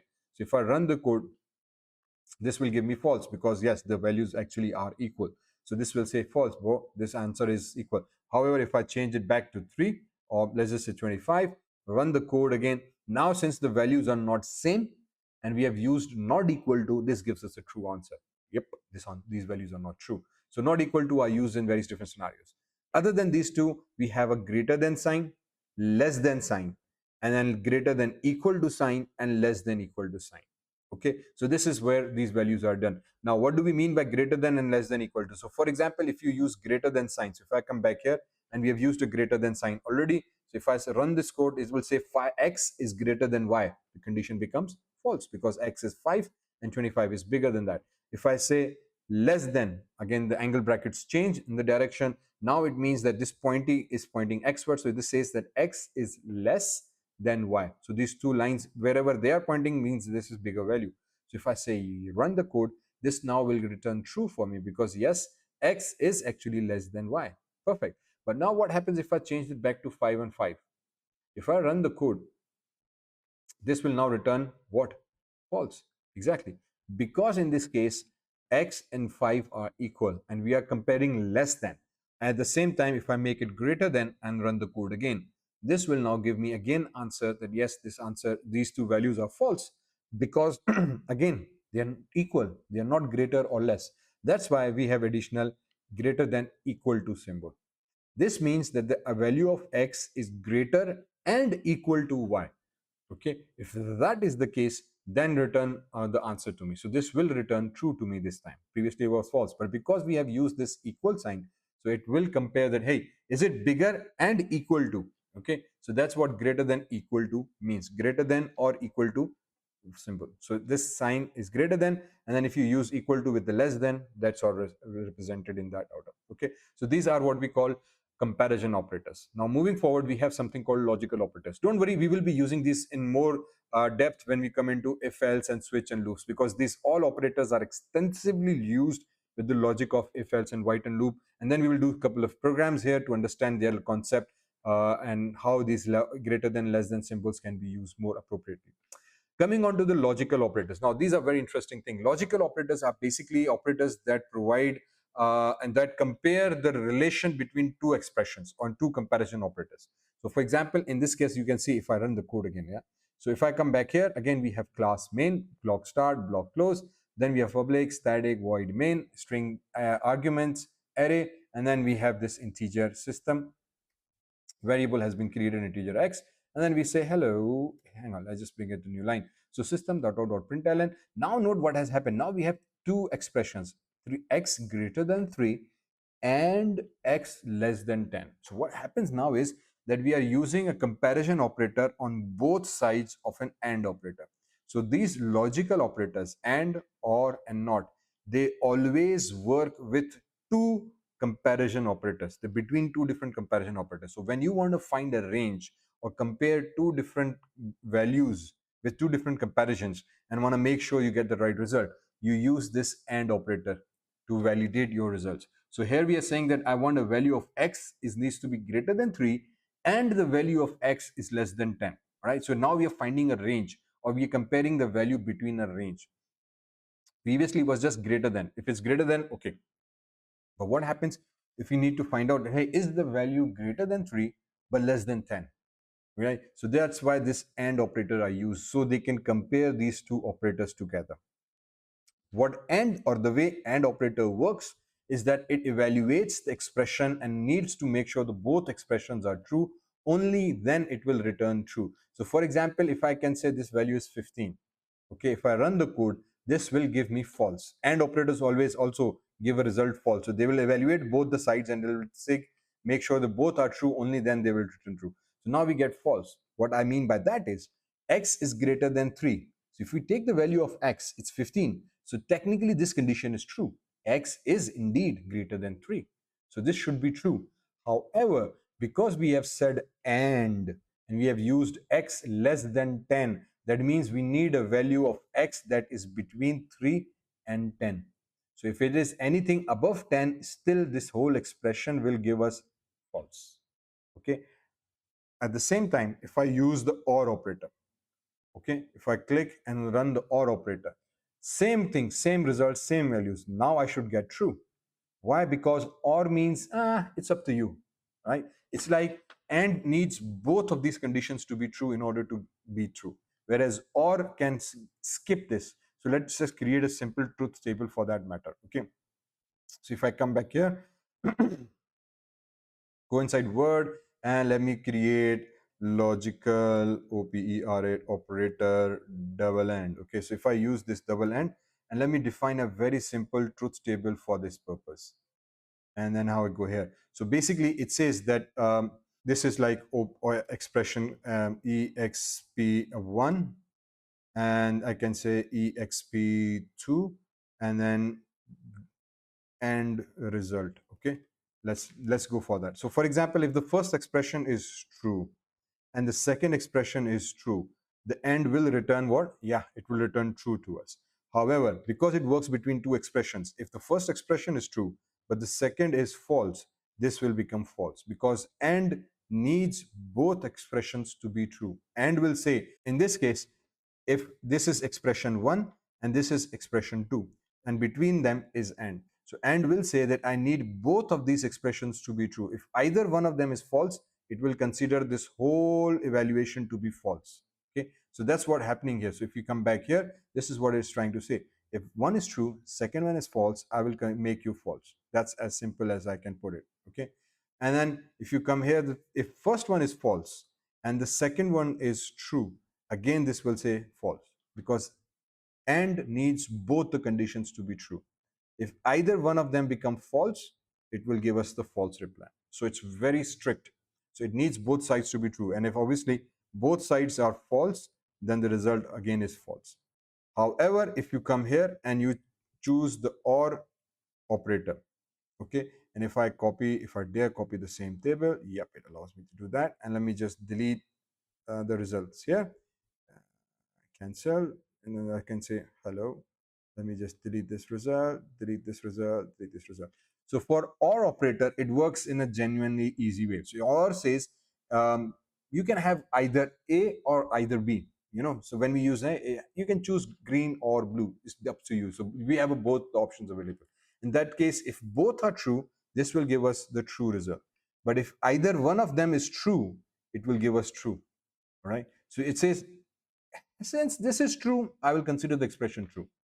If first one is false and second one is true, still it will consider the entire expression to be true.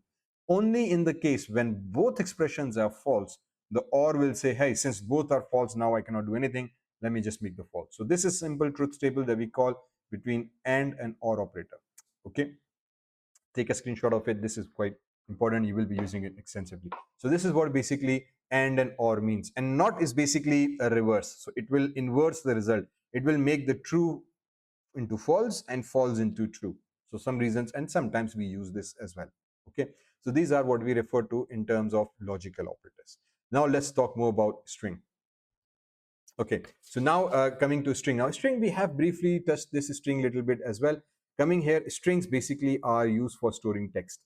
A string variable contains a collection of characters surrounded by the double quotation marks. So these double quotation marks indicate a string, and you can write as big a string as you want inside this. Okay. The way we use it is that we use a capital S string. Now do be very, very, very careful with that.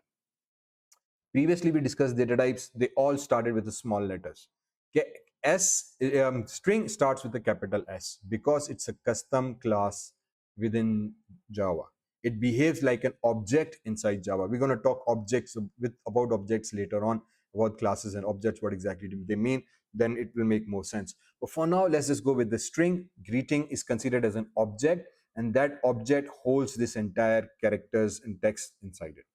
Because we call it an object, it has special features of a string class. Okay, so if I say string is a data type, yes, but string in Java also behaves like a class. Hence, whenever we create a string variable, we actually are creating an object. And because it is an object, we can very easily perform various different operations on this string. Okay, yes. Now we start to get into things. So if I run this code, and let me just close all of the tabs for that thing. I don't want to get into it. So now again, same practice. We have public static void main class. Let me just crank this up. The public class, then public static void main string arguments array, and then we have these methods. Let me add few lines to it so that it's more easily readable. So for example, we create a string text. Again, be mindful, it's a capital S. Because it's a capital S, it means that this is a string, or this is a class. Or sorry, in fact, if I reverse it, because a string is a class, it has been used with a capital S just for identification purpose. Okay, that's better definition. So a string is a class, and then when you create a text variable of this class, actually we are internally creating an object. Okay, and then we have inverted quotation string. So we write system.out.println. The length of the text string is, now here's the part. See this text? This is a variable. So we use this text here. And now we are using dot operator that we previously saw with the system.out.println. Dot operator is basically a connection operator that connects this text object with the methods that exist inside the string class. So now there are various different methods that actually have been defined by the great developers of Java inside this string class. So we just need to use it. So for example, one basic and most commonly used is the length. This method, again, how do I know it's a method? Because it ends with the curly brackets. Every method in Java ends with the curly brackets. Similarly, the public static void main. Main is a method because it has curly brackets. Okay, that's how we basically identify. So we say, again, similarly, print as ln as well. This is a method because after this, immediately we have a curly brackets. Capish? So we say text, go into the text connected with the len method. Because text is an object, so what we're now doing is we are sending the data inside this object to this method length, which again exists in the string class. So this will tell us the length of this method. Similarly, if you go down here, there are more methods that we can use. So for example, the most fun methods that I prefer to use is to uppercase and to lowercase. So in this case, we have a string, and we declared a string text called hello world. Okay, and we said please, for example, subscribe, and I said, hey, here's my string. I run the code, and we get the string. So what it did is, if we took this string text and it said text dot to uppercase. So remember, this is a method, again another method that is present in this string class. So because text is an object of this string class, by using the object dot upper class x method, we are able to access this method that actually has been declared in the string class. Okay, follow me. So it's like this dot is a connection. It's like a bridge. It connects an object with the method of that class. So because object belongs to a string class, now using this dot operator, I'm able to access all the methods that exist in the string class by simply using this text dot dot. So all the methods that are there, we can access it. We talked about length. There's two uppercase. As the name suggests, this method will change our string into uppercase. To lowercase, dot to lowercase, again another method that will convert our string into a lower class methods in lowercase letters. Okay, so these are two methods that we use. Then we have other methods, and there are like, oh, amazing methods. So we have one method called index of. Index of method returns the index or the position of a first occurrence of a specified text in a string, including the white spaces. So if I write string text and if I run this code, so for example, I have this string and I can say, please locate where the locate occurs. Okay, so I want to locate the word locate. So we write system.out.println. Again, we use the same variable name. Please do mind that the text is not a variable name. You can write any other name wherever. So I can say find, for example, fi and the find. And then if I change the variable name here, I can say find here as well. This would also work exactly the same. So the name can be any, but because we are creating a string variable, this behaves like an object. Hence, we use this variable name dot, and then we use the methods that has been declared inside the string class. Another method is index of, and we defined it as a locate. So now we can locate the specific index where this character is beginning. So in this case 7. Now why is it 7? Because the index always starts from 0, 1, 2, 3, 4, 5, 6. Space is also counted, and from the 7th index actually the locate starts. So this P is on a 0 index, L is on 1 index, E is on 2 index, A is on 3 index, and so on and so forth. Okay, so it always starts from a 0 index. The numbering or the sequence of this character always starts from a 0 index. So when we write, hey, find me the index of this locate, it's going to find this locate index. Okay, and this is super useful method. I have lots of exercises that basically use this index of method. So I will be sharing that later on. And then if you are interested, do leave the comments. I will share the entire lab manual of Java that I've created. So if you want to know more about these string methods and how we can use them, go into this link here. If you check this one out, it will tell you this Java string methods. And you can see there are tons of methods that are available that you can use and to process the string. And so they become very, very, very useful to process any string. So if you are creating a system that requires users to enter data and then you want to process that string for NLP purpose or whatever AI system you want to work with this string, so these methods are absolutely useful in that case. Okay, but in this course, going through all of these methods will take a lot of time. This is another lecture series. So do shoot me a message, leave a comment below that you want to go through all these methods, and I will try to go through all of these methods and do some examples that uses all of them and create a whole new lecture for that. Okay, so this is basically what a string is and how we use string methods. Moving on, let's go to math class. Now, just like string, we have math, but math is actually completely different. Okay, math is not a data type, it's a class. There is a separate class in Java system called math in a Java util package that allows us to perform mathematical functions. Okay, so this math class has various different mathematical functions like maximum, minimum, like sqrt, like finding absolute values, like finding random values, like finding, I think they're just ending here. If I come back here and open this link as well, and you will find that they have all of these methods, from finding absolute to cos to sine to tangent to exponential values to floor, division, hypotenuse, basically as many mathematical functions as they can fit in, they have used it. So all of these mathematical functions are here. You can create your own functions, by the way, so don't worry about that. We will see this in creating our own methods when we come to that particular point. But for now, this is a math class. How this math class is used, let's see a couple of examples. Let me just kill all of these first. And there we go, there we go, there we go, there we go. So we come back here, click on new file. And here we are, a very simple and basic example within W3Schools. It says system.out.println.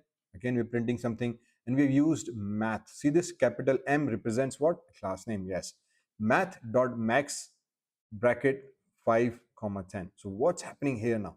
What we are doing is we are directly printing that I have a math class. Dot inside this class there's a method called max bracket start bracket close. Because it's a method, it has bracket start bracket close, and it takes two arguments, argument 1 comma argument 2. These two arguments represent some values that has been passed to this max function. Based on the values we pass, this max function will determine among these two values which value is the maximum, which value is the bigger, and it says, hey, 10 is the bigger. The way it has been used is this math. Now math is actually a class inside Java, and then max is a method inside that class. Because this method has also been declared as public and static, right? Because this method has been declared, this max and all other methods are actually declared as public and static, we can access these methods without creating their objects, just by using the class name and method name. Exactly the same way the Java's compiler and Java's JRE, will be using this main method. So we have already talked about public static a little bit earlier on. This is what they basically mean. And the same thing I have talked about in println as well. The println method is also declared as public static. That is why by using the class name, I'm able to directly use println. So here, math is a class that exists inside my Java's utility package, and we don't need to import or in anything. It's already by default imported and it's there. It's inside my code. I can use it directly, and I can say, hey, math.max 5 comma 10 bracket close, indicating I want to find a maximum number. Similarly, there's method called minimum number.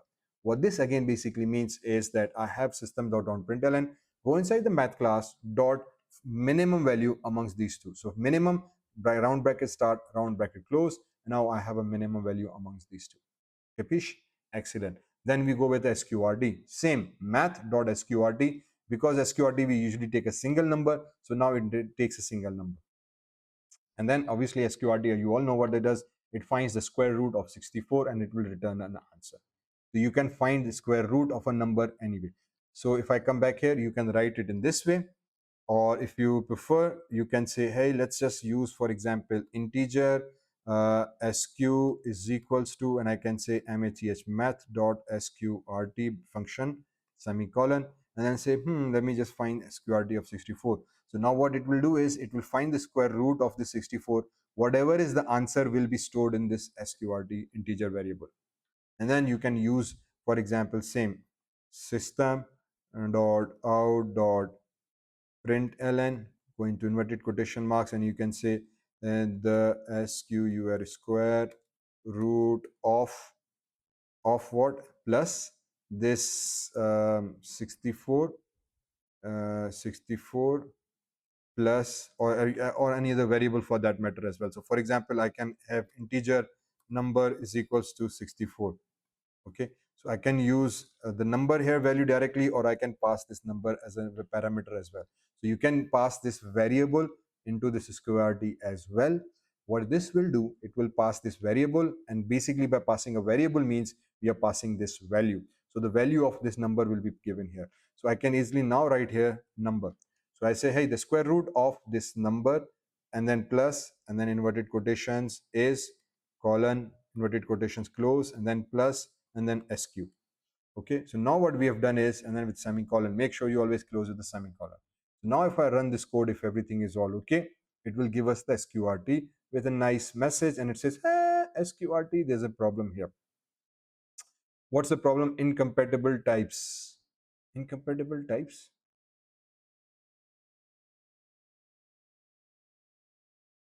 Okay, so if you read the error message, it says sqrt number, incompatible types, possible loss of conversion from double to integer.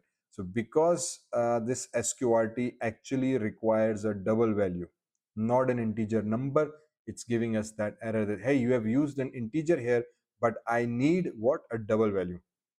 So try to read the errors as well. So this is again a good thing. So now if you read the errors, and in order to understand what the errors are, so that you can solve it. So now here it says that possible loss of conversion because we need double and you have given us an integer value. So this sqrt, if you are using a variable, does not consider there. So basically what we need to do is we need to make sure we use double if nothing else is a problem. And because this is a double, I can just use d here. Now if I run it, error, sqrt incompatible types, loss of conversion from double to integer. Why? Oh, okay. Sorry. Hang on. Let me just revise it. Sorry, my mistake. The error is actually on this line here. This sqrt is returning a double value. Okay. So this can be an integer. Let's just leave it to integer, and this will be double double. Okay, because it says that when we find out the square root, it's the possibility that the answer can be in decimal values. So the answer is always returned in a decimal number. I think that was not mentioned here. I don't know whether they have mentioned in the table. Usually the return type matters. That's why we say we usually go for the documentation and we try to read. Yeah, here it is, right? So it's return types have been mentioned here. So if you find the sqrt somewhere around here, where is the sqrt? Sqrt here. So it says returns the square root of an x, and the return type is double. Okay, means the answer that's going to be returned to us will be in double. So that's a common error that occurs in Java. So you be mindful of that. So these are two not needed. I come back here, and now hopefully we get the answer correctly. So the square root of 64, in place of number, the 64 is printed is, and we get the output that like that. Wonderful. Okay. So how is that output generated? We said, hey, square root of plus number, because number is a variable. This one I need to use this. So I close the inverted quotation marks. I added a plus and number. So this means that I want to add the value of this number with this string. So we concatenate these two numbers together. Then I add another plus because I want to add the next part of this with another string called is colon. So I added another string here. Then I added another plus to join this SQL. So this becomes the whole. So if you want to print the output in this case and say, I want to replace this 64 with the number and this 8.0 with SQT. So you just have to find out that where you need to add this plus and close the inverted quotations. So this is a part of a string. This string is closed, then plus equal SQ variable. Because this number is going to come in between two strings, so that's why we have plus number plus. Okay, so basically idea is again same. So do remember that sqrt will return a double. Some functions will return double, some are returning integer or long. Mostly they're double, integer. So whenever you're using function, be mindful of that what type of data they are returning.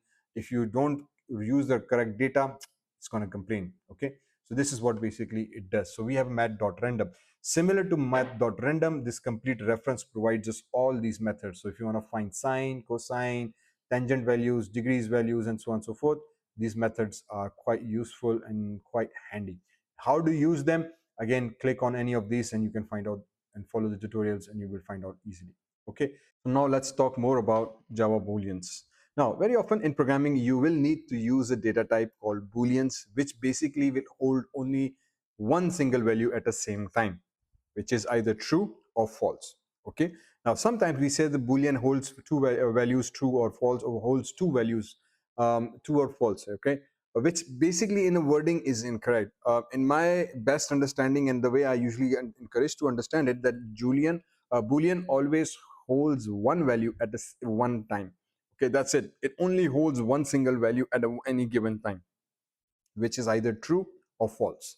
Okay, so it can have true or false, and internally it saves true as 1 and false as 0.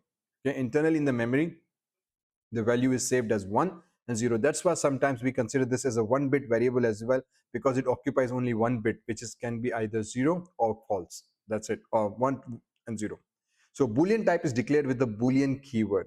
In C++, if you're using, we use bool only. In Java, we use the whole word boolean and can only take values either true or false. That's it, either true or false. No other value can be there. So only one value at any given time.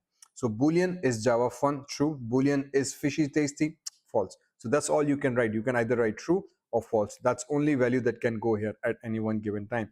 And when you print it, it prints true and false. The key thing about understanding booleans is that whenever you use logical operators or relational operators, okay, or whenever you want to evaluate a conditional expression, in other words, whatever words you use, the result that this guy returns is always of a Boolean data type. That's why Boolean exists. Okay, so whenever we use this expression, whenever we have been talking about these expressions in previous topics, we're going to talk more about this in if and else as well. But whenever we use these expressions, greater than sign, less than sign, equal to, not equal to, every single time we use these expressions, the answer that we get from this expression is of type Boolean. Remember, in programming, everything has to be stored and coming through processor and memory. So every answer, every data has of a particular type, and then that's why we use these data types. So even when we process this value, even if you use 2 plus 2, 2 plus 2 means you are using 2 as an integer, 2 as an integer, and then plus operation, arithmetic operation, and whatever is the result of that operation also gets a data type, meaning that the result 4 will be of type integer. Okay, so memory will be allocated for that at runtime, and the 4 answer once generated, then it will be printed on the screen. So that 4 answer will be temporarily saved in your memory. So that 4 will occupy integer and with respect to that 4 bytes. So similarly, even and when we use this relational operations, there is an answer to that, and that answer is true, which is of type Boolean in memory. Okay, so no matter what expression you use, equal to, less than equal to, not equal to, you can use this, and all the answers for this will again be generated in form of Boolean expressions, and that's how they basically get saved in memory. Okay, perfect. Now let's talk more about if and else. Now, this is where the real logic of programming comes into play. The if and else are basically primarily responsible for the logic, and by logic we mean decision making. Okay, making decision based on certain conditions, certain values, certain input, certain parameter. This is where our programming makes more sense. So we give it some values and we want them to make decision, and we do that decision by using if else in programming, and in Java specifically using if else as well. Okay, so if you are into programming from C++, we have already covered this. You can check out the video. I will post a link in the description. You can check that out as well. But same thing here in Java as well. Now, we have been talking about expressions, and you already know that Java supports the usual logical conditions from mathematics, such as a less than b, a is less than equal to b, a is greater than b, a is greater than equal to b, a is equal to b, and a is not equal to b.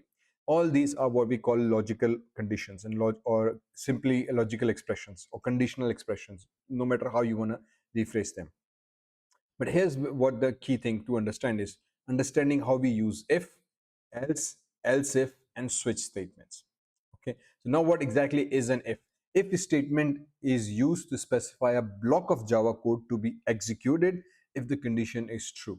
So whatever we write in this condition is basically the expression similar to these things. So any of these expressions, when we write, remember we have said that this will return a Boolean, which basically means true and false. So basically this condition requires requires a Boolean value. If requires a Boolean value. So whenever the condition becomes true, the value becomes true, the Boolean is true, the block of code that supersedes will be executed. Similarly, if note is if else, do please note that if is in lowercase. Okay, so if uppercase, this will generate an error. Again, we have talked about this. Java is case sensitive, so you have to be very specific with that. If is a keyword in Java, so you cannot use if as a variable name or a class name or a function name. Okay. In the example below, we will test the values. So for example, we have if 20 greater than 18. Now what we have written here, again, an expression, okay, a logical expression which evaluates a certain condition, meaning that is 20 greater than 18. Now, as we said, this is a logical expression. The answer of this is a Boolean value.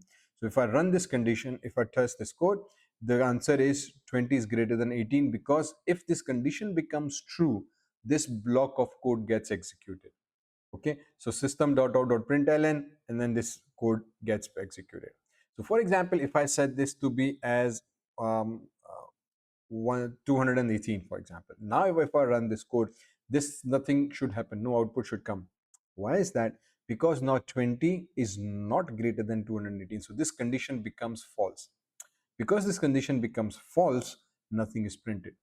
So if behaves like a specific statements, that it evaluates a condition. If the condition is true, only then the block of code will get executed. If the condition becomes false, then it will not execute, and the control from this if will directly jump to this, and in the code execution will stop. That's what if does. So this is where our logic starts to kick in. Okay, so and then as I said, just to make one point clear, as I said, it requires a boolean. So if I write true, what should happen now? Okay, so if I execute this code, because if actually does not need this condition here, if it says I'm not concerned with this thing, whatever you write here, I'm not concerned, as long as the answer comes as true. So if actually requires a boolean, okay, if actually needs a boolean value, either true or false, and in order to generate that boolean value, we need these logical operators. So this is why we use these expressions, because only through these expressions we can generate a conditional boolean expressions, or boolean value, sorry. Using these expressions we can generate the conditional, means depending on condition the value is either true or false, we can generate that boolean value. So that's why we commonly see that if requires a condition. Actually, in my understanding, if doesn't require a condition, it requires a boolean value, and to generate that boolean value we need a condition. So this again has its own understanding, but in my case I would write more appropriately, the syntax would be a boolean value, either true or false. If true, block gets executed. If false, it becomes ignored completely. But in order to generate a boolean value, we need this logical expressions. Okay, so that's how basically the logic or the coding you need to understand. So this is what we do here. We have written a logical expression to generate an output that will be either boolean value, true and false. Okay, and then if requires boolean, so if I set it to false, again this would work, but this time there will be no value, false, false. So boolean actually needs true or false, or if actually needs a true and false. Okay, boolean value. So if I run this code now, there will be no output. Okay, because the value is false. So because the value is false, this complete block of code is ignored, and the control from this if condition is completely thrown out and comes here, and these lines are ignored. There can be one line, there can be 1 million lines. If this is false, nothing gets executed. Okay, but again it doesn't really make sense to make it false, so that's why we usually end up writing an expression to ensure a certain condition is met. If it is met, then execute this statement. So this is what if does. So in this case, let's we see that integer x is equals to 20, integer y is equals to 18. So we have assigned a value to variable. Again, this is called variable initialization and declaration. So we declared two variables, integer x and y. So we say is x, if x is greater than y, then execute this block of code. If not, do not do anything. So if you execute this code, now we get yes, x is greater than y. And then again, this reciprocates. If I say less than, if I run the condition, now because the condition becomes false, nothing will be printed out. Okay, so this is what if else does for us. Then we come to else, next topic. Now as you can see this, if the condition becomes false, nothing gets printed, and this is quite lame, right? We need some response that hey, your condition was incorrect, the value you entered is not right, or something, some form of message. If this condition becomes false, then I need to do something else. So this is where if else logic comes into play. So we say if condition becomes true, execute this block of code, capiche, and the code. However, in the case where this condition becomes false, then you come here and execute else. So this is where if and else comes. So it's like do this if your results are okay, but if it falls, then do that. So there's always an alternate plan B in our case. Okay. So if this thing does not work, do that. So this is where if or else word comes into play. So else again also has a block of code. Again, technically speaking, let me just say that if I have else here, so I would write else and then again block of code. Now sometimes in books it's written the block of code, but you can go away without a block of code. In Java, the standard rule is that if it's a single line of code, you don't need to write a block of code. So if x is less than equals to y, condition becomes false, execute system.out.println. However, if else, again if the condition becomes false, come here and then go into system.out.println, and then I can say hey, it's false. Ta-da. Okay, so now we say else false. Now note there is no block of code. In my basic understanding, this should work fine. And as per Java's standard rule, they should work fine because there's only one line of code. If it's one line of code, you don't need to write the block of code. Okay, so most of the time certain books will tell you, hey, you always need a block of code, and most students tend to do that. And sometimes we give these questions in examination. What if I write this? Will this code run or not? Because I've not used the blocks. So how should that go? If it's a single line of code, it works fine. However, if you do use a multi-line of code, now Java starts to go crazy. Then say, hey, hang on. I need a single line statement. These are multi-line. These are two lines of code that you have written inside if. So if this condition becomes false, what should I do? Which one line should I ignore? Should I ignore this line or this line? There's no block. I don't know.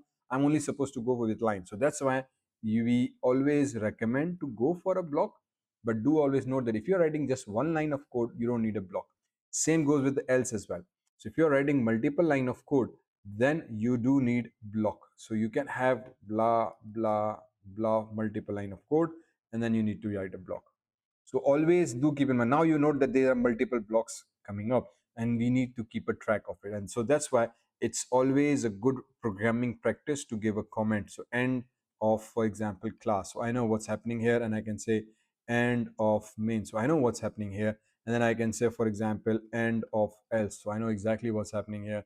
And I can say end of if. So I know. And as you start to do coding, you would really appreciate these small comments, because you will end up using hundreds of blocks, whether being function blocks, code class blocks, method blocks, and then there's so many blocks: if else blocks, while blocks, loop blocks. This block of code are always there. Leaving this comment down will actually help you out in understanding the code. So just a pro tip. Okay, so now coming back to our else. So this is what basically else does. So in this case, if the condition becomes false, the else get executed. If the condition is true, the else is again completely ignored. Simple as that. So this is what if else does. So in the above example, time 20 is greater than 18, so the condition is false. Because of this, we move on to the else conditions. So because time is supposed to be 20, it says less than 18. Because this is false, it's completely ignored. Okay, let's move on to the next topic. It says else if, and then we will do a few examples to make things more easy to understand. So now let's talk about more called else if else. What do we mean by that? This is means when we start to make more complex decisions, where things get more interesting and more complex based on our input and based on our requirements. So for example, now what we've done, we have used an example of nested if else structure. This is in common programming, we refer to this as nested if else structure, meaning that an if starts, block ends, then we have else, but instead of writing a body of else, we have else if another condition, and then again block, and then this else. So this else actually belongs to this if. Let's do one example to understand this structure more appropriately. So if I open this code, and as I said, I'll usually like to give some spaces between my variables and actual code, makes me easily to understand. So now it says if time is less than 20 or less than 10, sorry. So time is 22. It says, hey, if time is less than 10, execute this code. Else, if this condition becomes false, now the control from this if goes to this else. And then inside this else, it says, hang on, there's no block, but we have another if. So this is a nested if else structure. Means if within an if, or if within an else if structure. Okay, like a box inside a box kind of a thing. So we have another else. So now this if will get evaluated. If time is less than 18, this block of code gets executed. Okay, and everything else is ignored. If this condition becomes true, only this line of code will execute and everything becomes. However, because time is 22, means this condition again is true. So in fact, if I would, oops, I would use this here, and I would say this else actually comes,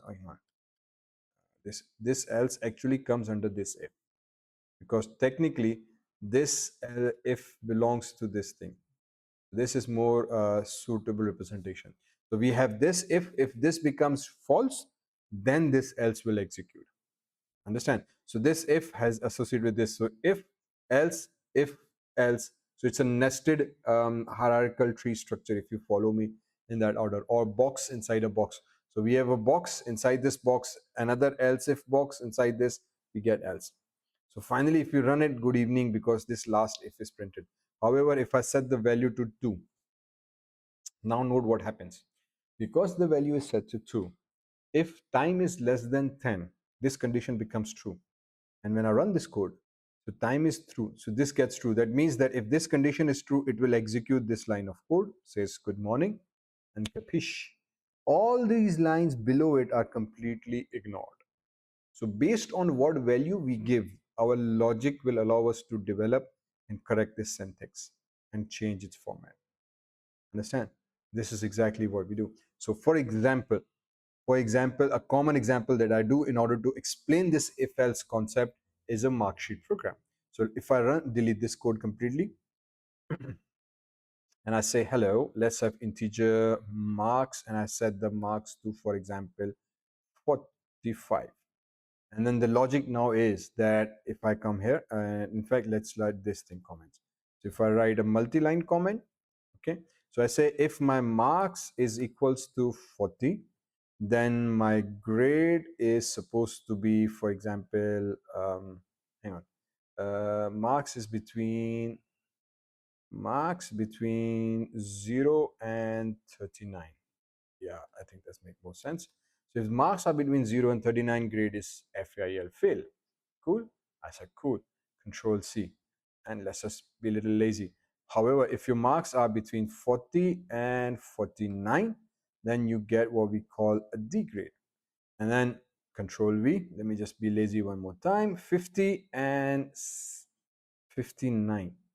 Then you get C grade. However, if your marks are between, for example, 60 and let's just say 75, you get what we call a B grade.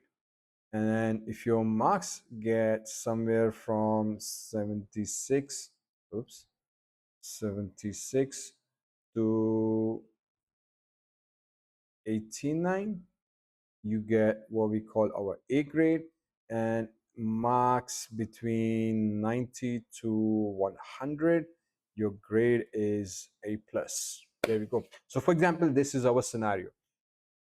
We calculate the marks, and based on whatever user has entered the marks, we will give them grade A, B, C, D, E, A, B, C, or fail, whatever. Got it? So now this is our scenario. How do we use this in our programming? So we said integer marks is equals to A. And then we come here and we write first if. We said if your marks are less than 39. Okay, so if they are less than 39, this is what you're supposed to do. What you're supposed to do, we say, listen, if your marks are less than that, you can come here and we can say system.out.println, and we can say your marks are colon and then plus marks marks. Okay, and then we can say, listen, is what we call and grade is, let me just kill this, sorry. Okay, so we say and your grade is, and then I put a semicolon here, and then I can say plus, and then I will say, for example, if the marks are late, then I will write fail. Hang on, FAIL, fail. So if this is the true condition, let me run this code. It should run and should give me some basic things. So if there's no error, you get it. So if I have 45, I should not get any output, because again, my marks here, it says less than 39. Okay, and then we have printed your marks are string plus marks. So whatever the value I've printed here will be printed plus, and the grade is fail. So I've attached the two strings with the marks that I've obtained here. See, no output. But you say, hang on, if I get 45, then what should happen? So this is where our else statement kicks in. So we say else if your marks are what we call greater than 40 and marks are less than 49. Now what should happen? Okay, so we again gonna take this system.out.println. We come here, we write another block of code. Again, because it's a single line, you don't need a block of code, by the way. Do keep this thing in mind. And we're gonna say, listen, if these marks are there, you get a D grade. And then we run this code again to see if it's working or not. So now we say if your marks are above 40, and less than 49, you get a degrades. And because our marks are 45, it's not. Now what we have done here is, let me explain this line of code very easily, because only then it could make more sense. Because we need a range, a marks between 40 and 49, I need this specific range. Hence, if I only write if your marks are greater than 40, and that can close the condition here, then any marks above 40, this condition will become true. Even 45, 55, 65, 80, 90, because all those marks are above 40. So we need to ensure that we have a range. And to get this range, that's where this AND operator comes into play. And I believe this is something we have already talked about in our operators section. Okay, AND operator or operator. So what we have done here now is we have used the AND operator. This AND means that it will evaluate and make sure that both the conditions are true. And I talked about the truth table as well. Okay, so I showed you this word file and the truth table was displayed. So now what we're going to talk about, we're going to say, if your marks are greater than 40 and marks are less than 49, so now we have given it a range that your marks need to be above 40 and less than 40, 49. Only then this if gets executed, else nothing else. So if we get here, now here's one loophole, a pro tip. What if I give a 40 marks and run the code? Okay, what happens now? If I use 40, will I get any output? Exactly. If you guessed it already correctly, you should not get any output because this condition becomes false. This is a greater than sign. Greater than sign means marks must be greater than 40, not equal to, greater than. Similarly, if I give exactly 49 marks here, I will still get no output because it requires our marks to be less than 49. So that's where our special equal to operators come into play. So this is why we use these equal to signs, that my marks need to be 40 and greater than 40 and equal to. So, and similarly 49 and less than 49. So once we write this condition, now this statement will work perfectly, and now we should get our exact result. Okay, so marks are 49 and your grade is D based on this 49 marks. Perfect, capiche. So now we say, okay, once I clear this, then I use this and I come here and I can say, listen, once I have it, now I want one more else if my marks are, and now everything starts to make more sense. If you follow this logic, everything works. So now I'm going to say if your marks are greater than equal to 50, because that's my next target, 50 and 59. I said, okay. And then I'm going to use this because of the range. I need to evaluate two parameters, starting point and ending point. So I use an AND operator and I'm going to say and marks are less than equal to, for example, 59. If this happens, then what you need to do is you need to come here and you need to do system.out.println, and your marks are whatever your marks are, but this time your grades is going to be B grade. So we're going to say, listen, this time your grades are B grade. So you get a B grade. Now note that I have not used the block here because I'm using a single statement.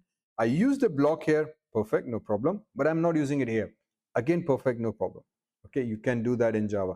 So once I come here, now I write another else and I say if. Again, the pattern follows. So now what you're doing is you are using nested if-else structure. If allows us to evaluate a condition. If the condition is true, if gets executed. Else only will execute if the condition is false. So if the condition false, the control goes to if else. You can have an if here and you cannot have an if here. Depends on what you want to do. Okay, so we say, okay, I want this if, no problem. If this condition is met, then you execute this statement. If even this condition is false, so for example, in my case, if I write, for example, 59 here now, so this will also be false. Marks greater than 40, true, it's greater than 40, but are they less than 49? No, because both conditions are not true, this condition will, this if will be considered as false. If will get the final Boolean value as false. Because this will become false, the control from this if will go to this else. And once the control is here, the compiler will see, hey, hang on, there's another if here. Oh my God. So let me evaluate this now. So say, are your marks greater than 50? Yep. Are they less than equal to 59? Oh yeah. And then it becomes true. So it executes. If this becomes even a false case, now we're going to write the third condition. In this case, 60 plus 65.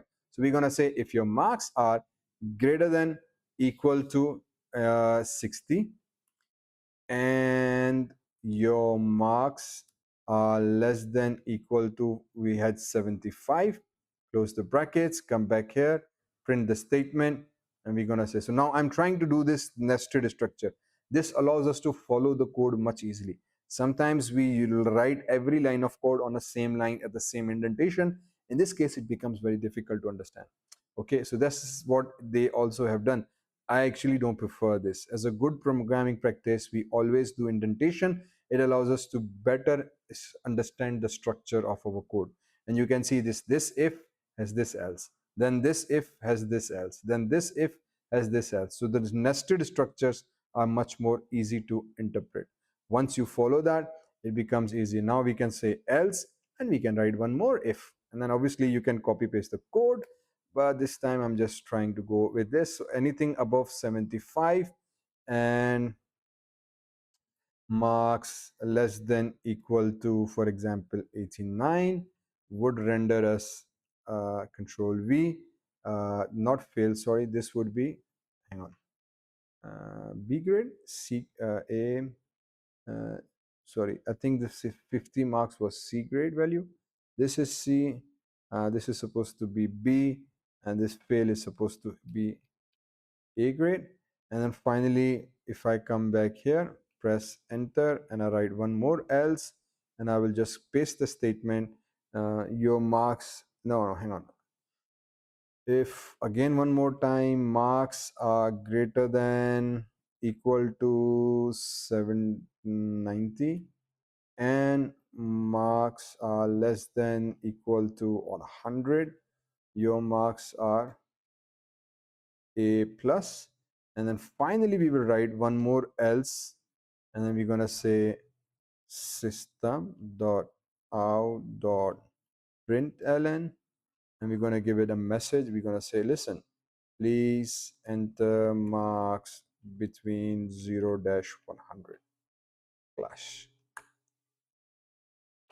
Okay, so now what we have done is, let me just read this code. If I can just pull this even further so we can read it much better. Perfect. So now, in fact, this would go somewhere around here, and this should go something like this.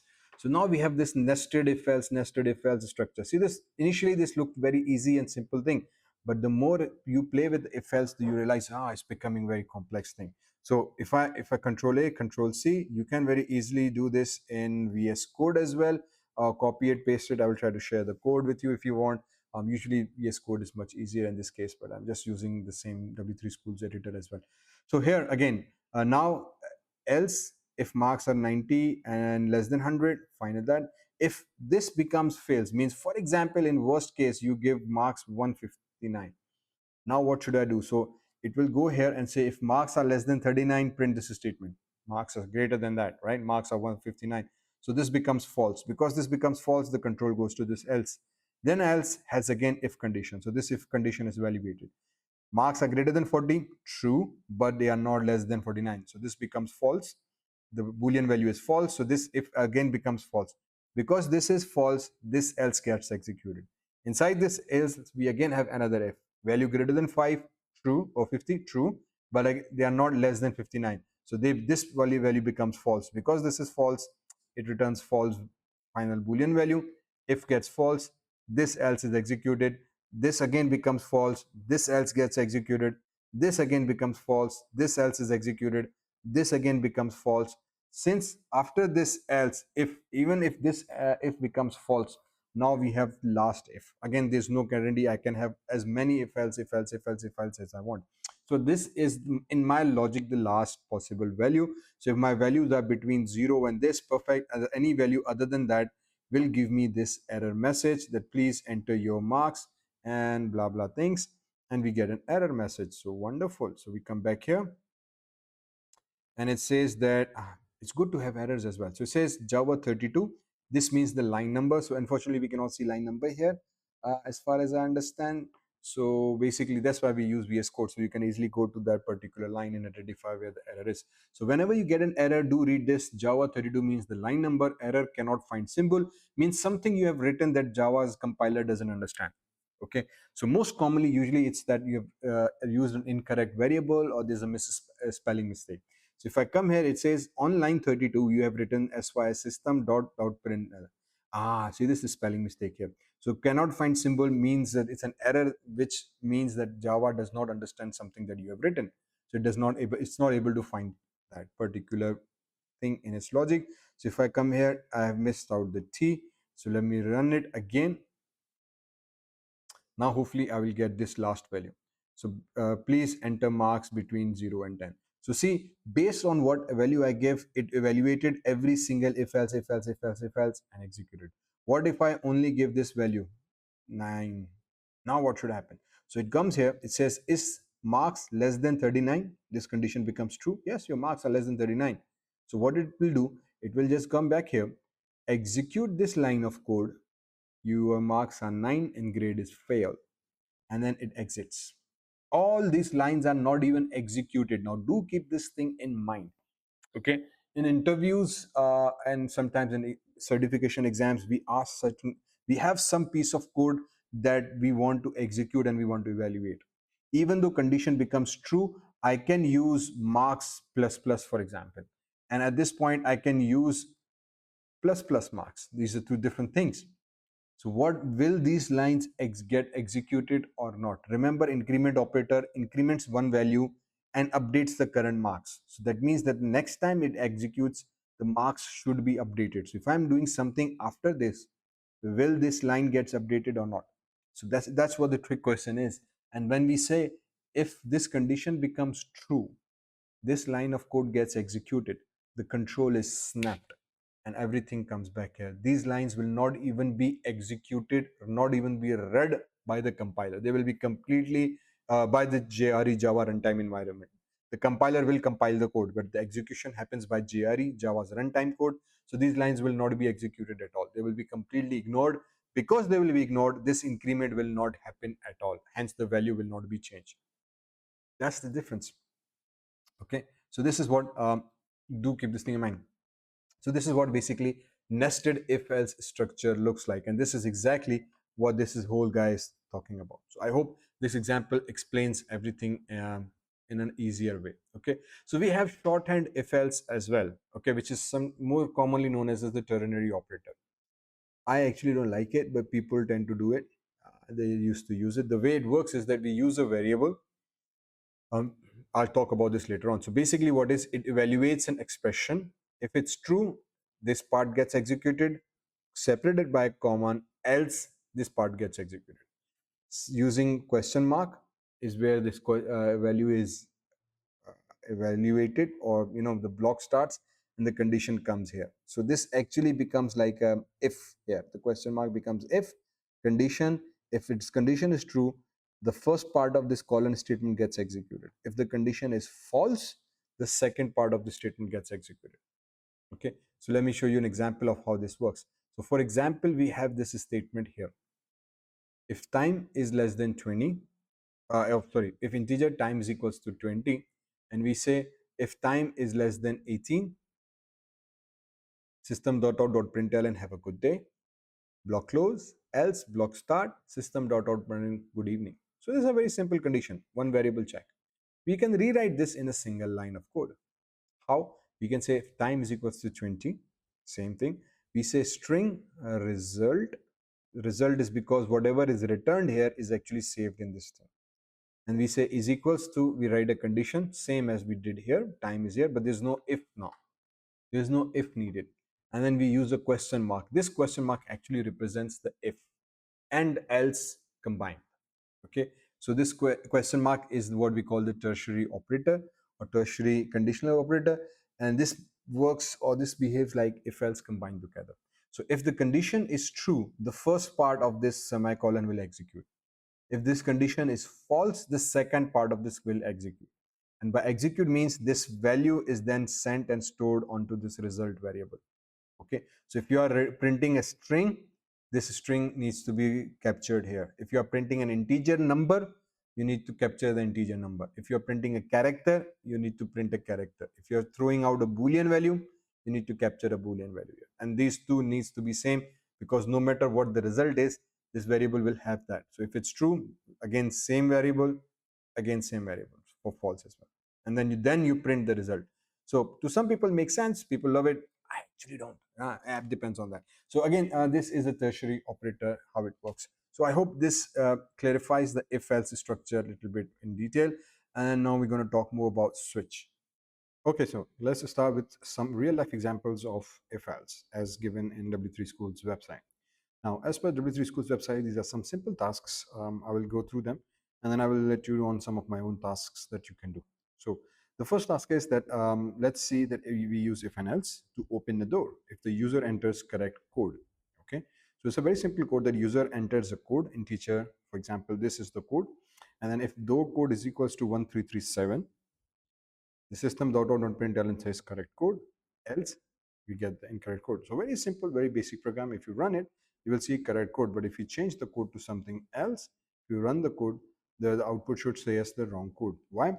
Because here's the code, and we say if door is equals to 1337, means we are exactly saying that if the door code that the user gave us is it equal to 1337, this is our internal system code. If they both match, only then you print and do whatever task you want, saying that hey, correct code, the door can now open.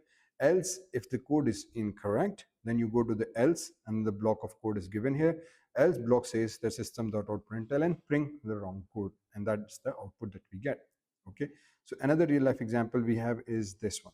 So the next example says that let's use if and else to find out if a number is positive or a negative number. Okay, so in this case we enter a number. So we say integer number is equals to 10. So here's the number that we are assuming is given by the user. I will show you later on how we can take the user input in Java as well, because somehow W3Schools has not mentioned that up to this point. So I will let you know on this special secret. So continuing from here, once we have that number, we say if the number is greater than 0, if the number is greater than 0, the system.out.println print the value, that the value is positive. Okay, so simple if else. So we basically use this if to do the evaluation and of the expression, evaluation of a certain condition. If the number is greater than 0, obviously the number is supposed to be positive. So in this case, we wrote if the number is greater than positive, block start, block close, system.out.println, the value is positive.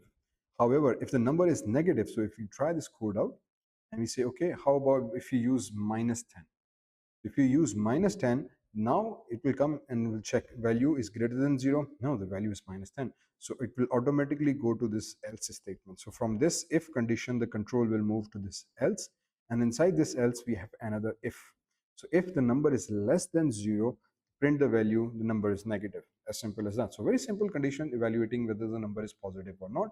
We say if the number is greater than 0, it's supposed to be positive. It's less than 0, it's supposed to be positive. Else, however, what if I give a 0 value exact? So it says that if the user gives an exact value, 0 is considered neither positive or negative. So in again debatable thing, but some consider it positive values anyway. So if the number is 0, then we wrote else. So this else is actually connected with this if.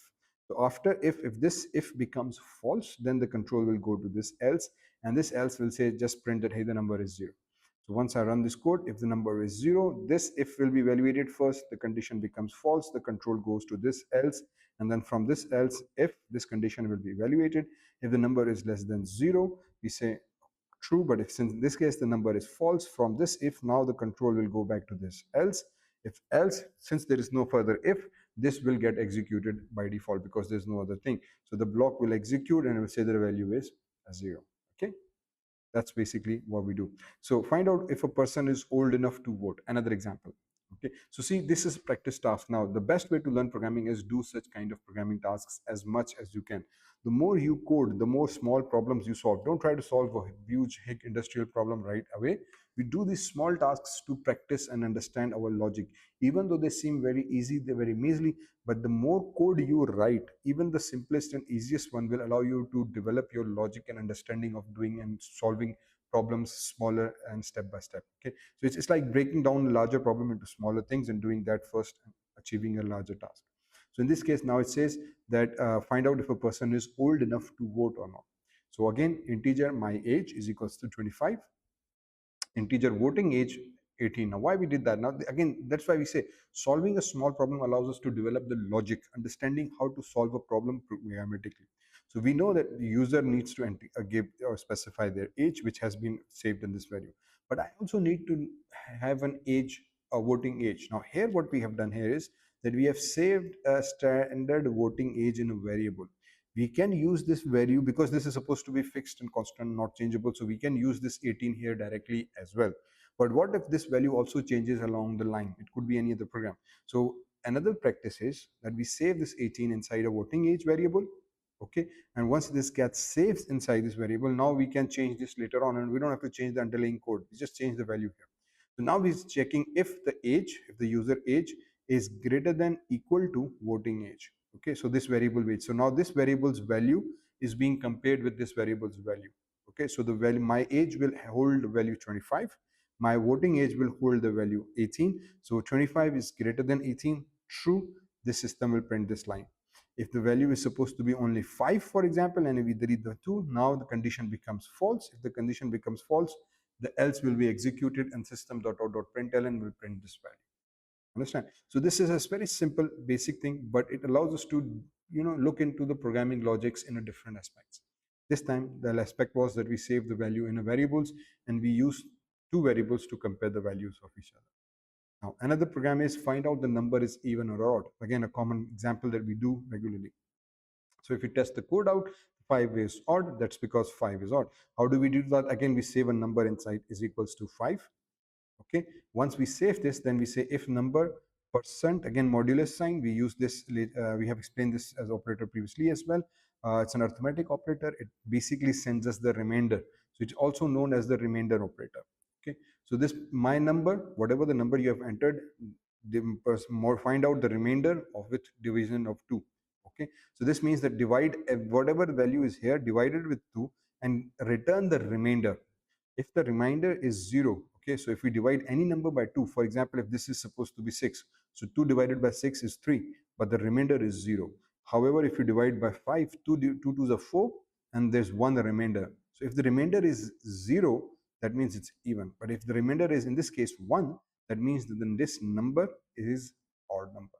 So this is a simple logic we use to check whether the number is even or odd. That the remainder that we get after dividing a number is either 0 or not. And the remainder in this case, or in usually programming, we use this percentage modulus sign, or usually known as mainly a remainder operator. So this remainder operator will give us what is the remainder. So if I say this, now I have an exact condition that allows me to understand that my number, once divided by 2, whatever is the answer will then be compared with this equals to 2. So there are basically two operations happening here. Now we have talked about this, that if requires a logical condition, a Boolean value. Okay, so that means that this expression as a whole needs to return a Boolean value. But we can write an expression within if as well. So this is an expression. So we can, in other words, I can say, hey, 2 plus number plus 2 divided by 2. So this basically means that now it's going to take the number added with 2. And then whatever is the answer from this will be compared with equal to here. So arithmetic operation will be performed first. It will say number plus 2. So whatever is the answer, is that answer equal to 0 or not? Okay, and then we can get we can even write this way. So modulus 2 now.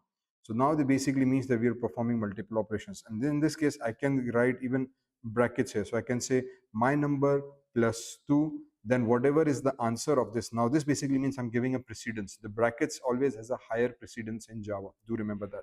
So this brackets will be solved first. Whatever is the answer, find the remainder from it. If the remainder is then equal to 0, you return a true or false as a relational operator or as a logical operator value, and then if will evaluate. So we are even writing an expressions within if to be executed at runtime, and based on that we do a comparison. Okay, so this is perfectly legal and perfectly normal, and this should give us a standard output whatever we want to do with that.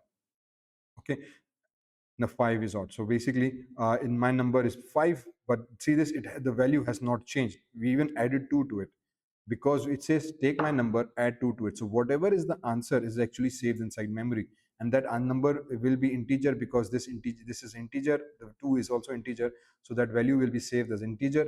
That answer will then be divided by 2, and the remainder will be used to compare with these two. So this is how basically this expression is evaluated. Add it to whatever is the answer, save it in memory, and take that memory variable and divide it with 2.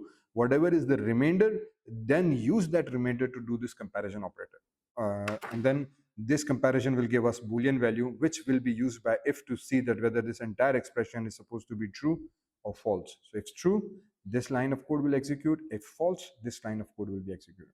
I hope it explains and simplifies things. Okay.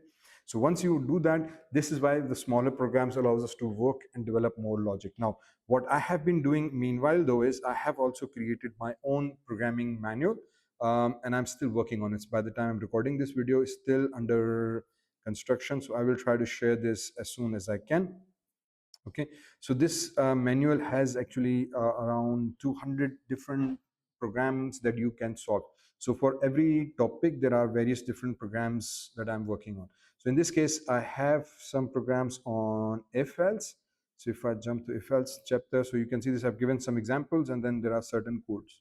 So for example, if you consider an electric unit more than 300, then you have to pay a surcharge of 10% of additional units. Write a program to determine whether you have to pay a surcharge or not. If yes, then print the total amount of bill. So this is a very simple real world example. Okay, that if you have consumed total 300 of electric units, now you have to pay 10%, 300 or more. Okay, 300 or more, then you have to pay 10% extra charge. So we need to write a program to do that. So this is task number one. Similarly, there's another task here that if your salary is more than 10,000, you are owning a car, then you are belong to an executive grade. So now there are two things that we need to do. Is your salary 10,000, more than 2,000? And if you're owning a car, you belong to executive grade. But if you're not owning a car, then you are simply an officer level. So just determining which category you belong to based on your salary and the car and so on and so forth. So again, simple if else program that you can do to run the code. Similarly, again, so there are many tasks that you can do in this book, in this lab practical handbook. And as I said, hopefully in short time I will complete this and share the link in the description. So if you're still watching, do come back to check, and I will complete and let the link down so you can download and work on this lab manual. It has more than 200 programs based on each different topic that allows you to practice and write the output on this code, so that you can, again, the basic logic of doing basic logic of learning programming is that more programs you develop, the more better you get. So smaller to a complex programs, the more you work on them, the better basically you get. So there are programs for if else, and then some explanation of things, and then switch statements and so on and so forth. So the idea is very simple. We work on these things. Okay. So I will be sharing this book in a short time. So coming back to our main topic now. Okay, so now let's talk more about the switch statement. Now, as we have talked about if-else statements, the switch statement is also considered as a conditional statements. They also use and they are also used for evaluating specific conditions.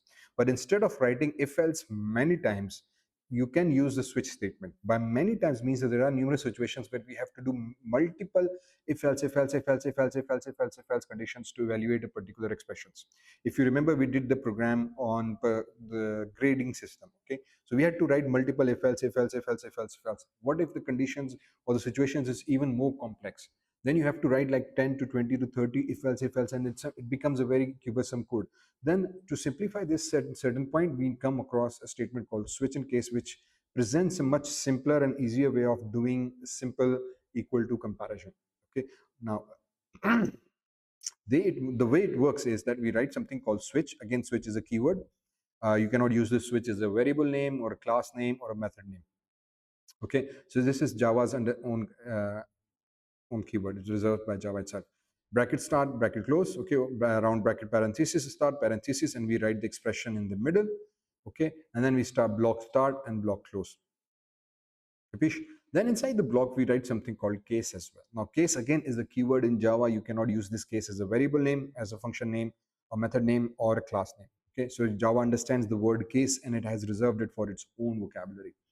So case basically means an expression evaluation. And then this case is used with X. X is basically a value. Okay, so now what happens is that we use an expression here and then case here. What is case? Case behaves like an equal to operator. This basically means that when we use case, this is actually can be considered as an equal to operator. So this expression is equal to this X value. This is what basically it means, that this expression that we have written here is equal to X. Now do note that this word is expression, not a condition, not a logical condition. This is an expression, meaning that we do not write greater than, less than, not equal to, or any of logical operators here. In fact, we just provided a value, a simple value, which is then equal to this value. So switch prime prominently is evaluated once, and it basically uses the equal to comparison.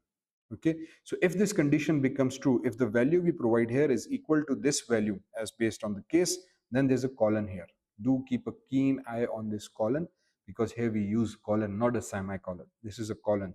So if this condition becomes true, the block of code inside this code is executed. Again, there's no curly brackets here, now not needed.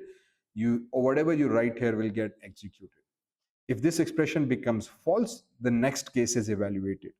So now expression equal to this y value. So if this y value becomes true, this block of code gets executed.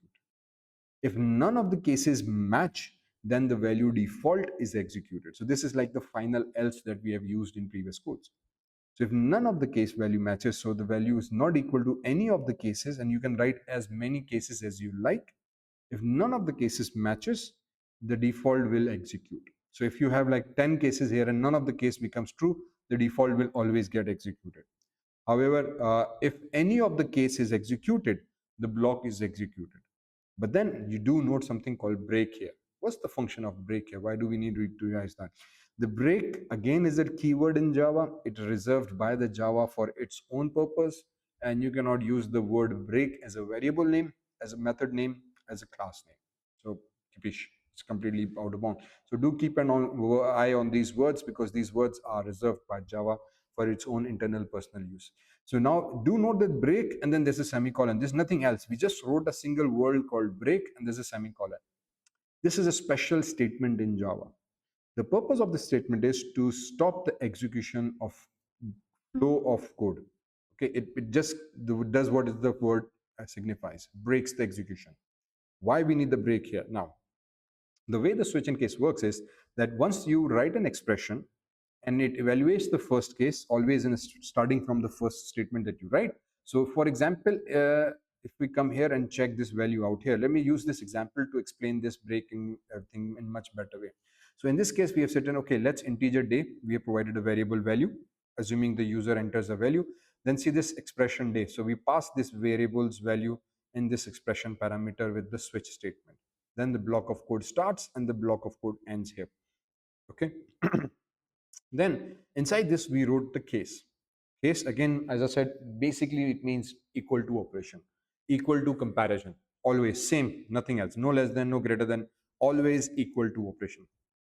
So now what it is doing is it's comparing the value of day with this value 1, comparing the value of day with this value 2, comparing the value of day with this value 3, comparing the value of day with this value 4. So this simplifies the use of logic instead of using if-else statements. It makes things much more easy. If you are doing with the same thing with if-else, the way you would do it is that you would write if day is equals to 1, else if day is equals to 2, else if day is equals to 3, else if day is equals to 4, else if day. So else if, else if, else if, else if, else if, you have to write 7 else if statements to do that. And that just to a certain extent complicates the code. This is in a much simpler way of understanding what we do, as long as you are only using equal to comparison. That's the only drawback here. You cannot use greater than, less than comparison here. It's always equal to comparison. So day is equal to 1. If that is true, the system will execute this code. And then we say break, just stop, come out. What happens now is that, for example, it's 4. So that means that case 1 is false, case 2 is false, case 3 is false, case 4 true. So the value of day is equal to the value 4. Okay, so these two values match. So the system will execute the Thursday statement. So Thursday gets printed. But if you don't use break, if I stop and remove all these breaks here, okay, and just say let's 4 and rerun the code. So now note, because there was previously break here, only Thursday got printed. But if I now execute the code, what should happen? See, it went and said case 1, value is not equal, condition becomes false, it moves to the case 2. Is value of day equal to case 2? False, so moves to the case 3. Is the value of day equal to case 3? False, moves to the case 4. is the value of day, which is 4, equal to case 4? Yes, now it becomes true. Okay, so all these cases were ignored, and well, not ignored, it basically became false, and this statement became true. Because this statement became true, it assumed that now the case has been solved, the case is true. So it will execute this line of code, and then it will execute this line of code as well. That's why there's a Friday. Now switch statement will not check the case, because according to its internal logic, it has assumed that this case has become true. Because we just said, hey, case is true, and there's no semicolon here, there's a colon here. Colon means it's a continuation. It's, it's the statement has not ended, it's a continuous statement. Because of that, it assumes that and there's no block of code here to stop it as well. That's why we use the block to indicate, hey, the code starts here, this block ends here. But here there's no block. There's just a semicolon, not even semicolon, a simple double colon, and then a statement here. So after executing this, switch will assume that I have this case became true. So it says, hey, once the case is true, the case is true. Nothing else I need to do. Everything all okay. All cases are okay. So it will execute this line of code. It will go and execute this line of code. It will not even read this. This line will not even be read by the compiler. It will go and execute this code, not even read. It will go and execute this code. Hence, we get Thursday, Friday, Saturday, Sunday in output. So in other words, when one case becomes true, all the cases below it, become true automatically. And in other words, they all are ignored. They all are considered true because one case became true. It became so happy because of it that, hey, I finally got the true. Hence, it will not read any of the further cases. But because there's no semicolon here, there's no block here, these statements are all considered part of this statement. Hence, they all get executed. That's a drawback, but it has its own advantages as well. Because at this point, we can use the same or different cases as an or statement. Case 4 or case 2, or case 6 or case 7. And in that case, we are using multiple different conditions. So they have its own advantages at a certain point as well. But now, if I don't want all these statements to get printed, I just want this statement to print. So that's why we use something called break. Okay, now this break technically is also considered as a part of case statement, but it also behaves as an independent function as well. You can use break at certain other points as well, especially in loops. We will talk about loops later on. So it is, or it can be used at other places as well. Okay, so simply speaking of that. So now we say break 1, 2, 3, 4, and then finally there's no default here. So I would use and recommend that you always put something called default. It has a colon and the EF, sorry, spelling mistake, the EFAULT default colon, and then we write something called system.out.println, and then we can say PL, please enter day between 1 and 7. And then semicolon. Don't forget the semicolon. Now it means that if I enter, for example, a value of 14, okay, and if I run the code, because case 1 false, case 2 false, case 3 false, case 4 false, all the cases becomes false. Hence, default is the last statement that gets executed by default, and we get 1 to 7. Right? Please enter the day between 1 to 7. So that was the default here. And then if I again go back here and enter day 1 and run the code, now it will say day is equals to 1. So the value of day is there. It will go case 1. It becomes true. System.out.println. Monday is printed. And now because we have break, this break means stop the execution and come out of the block of the code. So it will break the code abruptly, and the execution will just break here and come out of this first immediate block. So this first immediate block belongs to switch. So the code stops here. So if you write anything after this block, that will be executed because it's outside the switch statement. So break only works in this way. So it identifies the first block as a, here's my block of code starting. Where is the first immediate block that ends? The execution of code immediately terminates to this particular point. So all these statements are completely ignored. And that's why we only get one statement. So that's why whenever we use switch in every standard programming language, we always use switch, case, and break structure. Use a switch, provided a value, use a case as an equal to comparison. It's always used as an equal to, we provided a value, comma, space separated, and then colon, and then we can write as many line of code as you want under each case. That's really up to you. You can even use if else statements inside this. Looping, any legal Java code can be used inside these statements. So use that, print the statement wish, and then break basically means that once you have executed all the statements, okay, once all the statements above it you are completing, make sure the break is the last line of code. Okay, so because after this it won't be executable. So if you write something outside this, now it means that you're trying to go for a break, and this line of code will technically never get executed. Okay, so no matter what happens, it will only print Monday 4 times, not 5 times. Okay, so that's why it gives us an error, and it says error unreachable statement. And on line number 12, again, there's no line numbers here unfortunately, but if you check this out, this should be line number 12, indicating, hey, this is an unreachable statement. I can never reach this statement in my execution, no matter what. Even the condition is true, the break will ensure that I don't go beyond this point, and I will just break out of the block. Okay, so this line is never executed. The case is allowed outside the block because case and switch and break, they have a different hierarchy and structure of execution. They behave on, or they work and execute on a conditional basis, but this statement has no conditional. It needs to be executed if the first case is true, but because the break is being written before it, this line can never be reached. Hence Java throws an error. Listen bro, I can never execute this line. So what's the point of writing here? Is it a mistake? Is it an issue? Please correct that. So we need to remove this. So keep this thing in mind about break as well.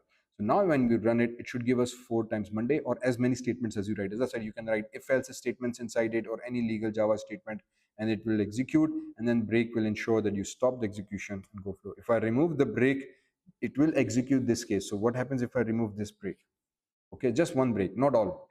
So now what happens is that it executes, it will go and print Monday, and then Tuesday, because again, once the case becomes true, everything, all the cases are completely ignored and they are not reevaluated. So once the case is true, it will print this statement and it will print this statement, but then it reaches break, and now it will break from this point to this case. So even this break is executed every time, only a case is, the case statement is ignored.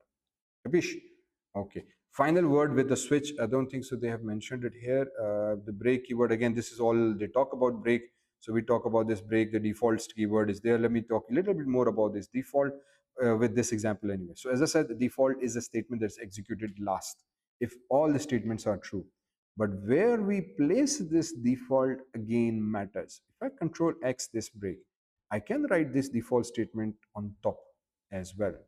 And in this case, let me use, for example, break break, and then if I say value being 10, okay, so now D1, this becomes false, this becomes false, this becomes false, this becomes false, this becomes false, this becomes false. It will evaluate all the cases because default will be executed last. So as soon as, even if I've written it at first, the case 1 will be evaluated first, the second case, the third case, the fourth case, the fifth case, the sixth case, seventh case, and then the default statement gets executed. And if I run the code, yay, what happens? It printed Monday 4 times as well. Why that?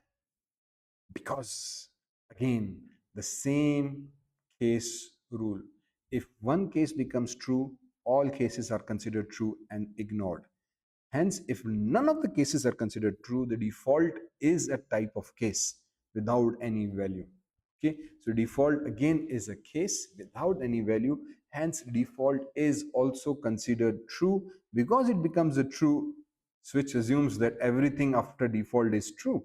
So it executes the first line of code and then it ignores this line completely. Again, because this double colon. So do keep in mind, this double colon has very big issues. Because of this, there's no semicolon, there's no block, it's a double colon, means the statement continues. So this case is again ignored. The lines below it are executed because of these semicolons. And then they find the break and the line code breaks here. So if you write default at the first, and sometimes we ask this in exams as well, and the student assumes that hence all cases are false, it will only print this one single line, which is not true. It will print the next case as well, as far as it finds the break statement. If I don't use the break, then this statement will also be executed. If I don't use break here, then this statement also gets executed. And then if I just use break here, this means that all these statements will get executed until the point Wednesday, and then it finds the break and then it moves on. So it also shows that if you know statement is true, after default, again, none of the cases are read, none of the cases are executed, they are also considered true. And if you use default at first, all the cases will again be executed if you don't use break. That's why break is always essential. So in this case, what should we do? In this case, yes, as you would have already guessed, this best logic approaches, then we use a break here as well. So default can also use a break statement. Default can also use if else statements and any other statements for that matter. So you can write any number of line of codes here. Any legal Java statements will be valid here. Loops, if else, conditional system prints, or whatever you want to do here, you can do. Legal statements can easily come here. And then in the last statement, they need to write break so that after that, the control breaks and the foregoing cases are not printed. The value of those are not basically printed. Hence, only one line gets printed and break is broken and the control goes off. So this is what, or this is how the switch in case behaves. Hopefully it explains and clarifies few things. So now if I go to my code, and I have few examples of switch in case. So I explain this thing in my code a little bit quickly. And then for example, this thing. Write a Java program that's taken a number from a user and generates an integer between 1 and 7. It displays the weekday name. So almost the same thing, but it takes the user's input and then asks, say, the 3 is supposed to be Wednesday and 4. So this program basically, I rewrote it and asked you to take a number, and the same thing that we did in this case. Okay, so this is what basically our code is. Okay, so this is what basically what our code does. Another program is write a Java program to find a number of days in a month. So for example, I would say input month number. So if I say 2 and then say input a user value year. So I'm assuming that you know by this point that how to take an input. Again, I will show you in a moment because W3Schools has not shown us how to take input at the moment, but I will give you two standard specific ways of taking an input in Java in a short manner. So now what we do is we take an input, we say, hey, second month 2016, and then it's supposed to print, because it's the second month, it's supposed to go and say February 2016 has 29 days. Okay, so how do we do that? So I'm taking input from the user and I'm asking, hey, give me an input month and then input year, and then I need to print this output. So based on the month number, if it's 1, January, 2, February, 3, March, and so on and so forth, and the year, and then I need to say, hey, if it's 2, it's supposed to be February. Similar to this program, how should I do that? So the same logic is applied now. Okay, and then February 2029 has 29 days. So we all know that February has 29 days. Then if it's January, it's supposed to have 31 days. March has supposed to have 31 days. February, April has supposed to be 30 days and so on. So we just do that basic, and then we write the program to print this output for me. Again, a simple program, but just to, as I said, the more programming you do, the best way to learn programming is you solve as many problems as you can. Even the shortest and simplest one, it will allow you to think, it will allow you to develop that logic. And programming is all about understanding how to solve a program logically, develop that logic to solve programs. Sometimes we take a larger program, but we break it down into smaller pieces and we solve smaller pieces like a jigsaw puzzle and then attach everything together to form a complete picture. So that's the best practice. So I always encourage my students to solve as many and work on programming. And for that purpose, I am working on this book. Hopefully, I'm still work in progress, but I will try to complete this as soon as I can, and I will leave the link in the description. So if you've already watched this video and you want this book, leave the comment below. So whenever I have the book, I will reply to that comment and leave you the link how you can access and download that book. Okay, wonderful. Now that should solve. Complete this. Let's talk something about loops now. Okay, guys, so now let's just begin with Java while loops. Let's talk more about Java while loops. Now, what do we mean by while, or again, in simple terms, loops? Loops basically are a way or type of statements that allows us to repeat a specific statements again and again and again and again. That's why evidently they are called loops. So loops basically can execute a block of code as long as a specified condition is reached. So it's going to repeat certain statements again and again and again until a specific condition is satisfied. So again, here we will be using the conditional operators and logical operators, and we again will be requiring that Boolean value. So that's why, see, the Boolean still is going to be used. Sometimes when we start learning Boolean, we wonder, hey, what's the purpose of just true and false? But then you realize that, hey, there are many things inside your coding that are specifically dependent on this data type. And then the memory needs to hold a value, and it needs to know what type of value I'm holding. And that's basically Boolean. So here again, we will be using Boolean values. So loops are handy because they again save time, reduce errors. Well, that's a very, what do I say, controversial statement. They don't reduce errors, they can generate gigantic errors if you have not done it properly. But anyway, and then they make code more readable. Well, again, yeah, so if you have done it right. Anyway, I'm talking more about exactly what loops are, how they work. So for example, we start with something called a while loop. There are three typical standard type of loops. We call while loop, then we have something called do while loop, and then we have a for loop. Okay, so technically all three do the same thing. They repeat the statements. It's just the difference of syntax. It's how we write each of these statements differ, and the while loop has one short trick up its sleeves, and I'm going to talk about that when we reach there. So let's start with the while loop. Now, while loop loops through a block of code until a specific Boolean condition is satisfied and we get an answer false. Okay, unlike if and else statements, what happens is that if the condition is true, if block executes. If the condition is block false, if doesn't gets executed. However, when we talk about while, again the same logic. If the condition is true, the block of code will execute and then repeat itself, and the condition is again reevaluated. If again the condition is true, again the block is executed, and the control goes back to the statement of condition. And then again the condition is true. So, and again the block will execute. So this is what the repeating does. This is why we use a while. So when you use a while, we are telling our system, hey, this is the looping statement. It's supposed to repeat itself.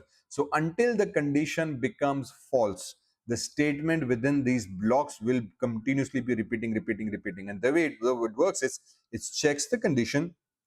If it's true, block is executed. Then control goes back to the condition. If the condition is again true, the block of code is executed. And then again, the condition is evaluated. Now, if it becomes false, the control comes out of the block. Okay, so this is how it works. So let me show you a typical standard syntax, how we define a while statement. So we start with something called initialization. Now do keep this thing in mind, because we're going to talk about this again and again within loops and why it's so important. So and we start with initializing a variable, and then we set variable I. So this value is less than 5. So we set a condition, hey, is the value of I less than 5? Because it's starting with 0. She said, yeah, it's true. Because this condition becomes true, now system.out.println will print the value of I, which is again 0.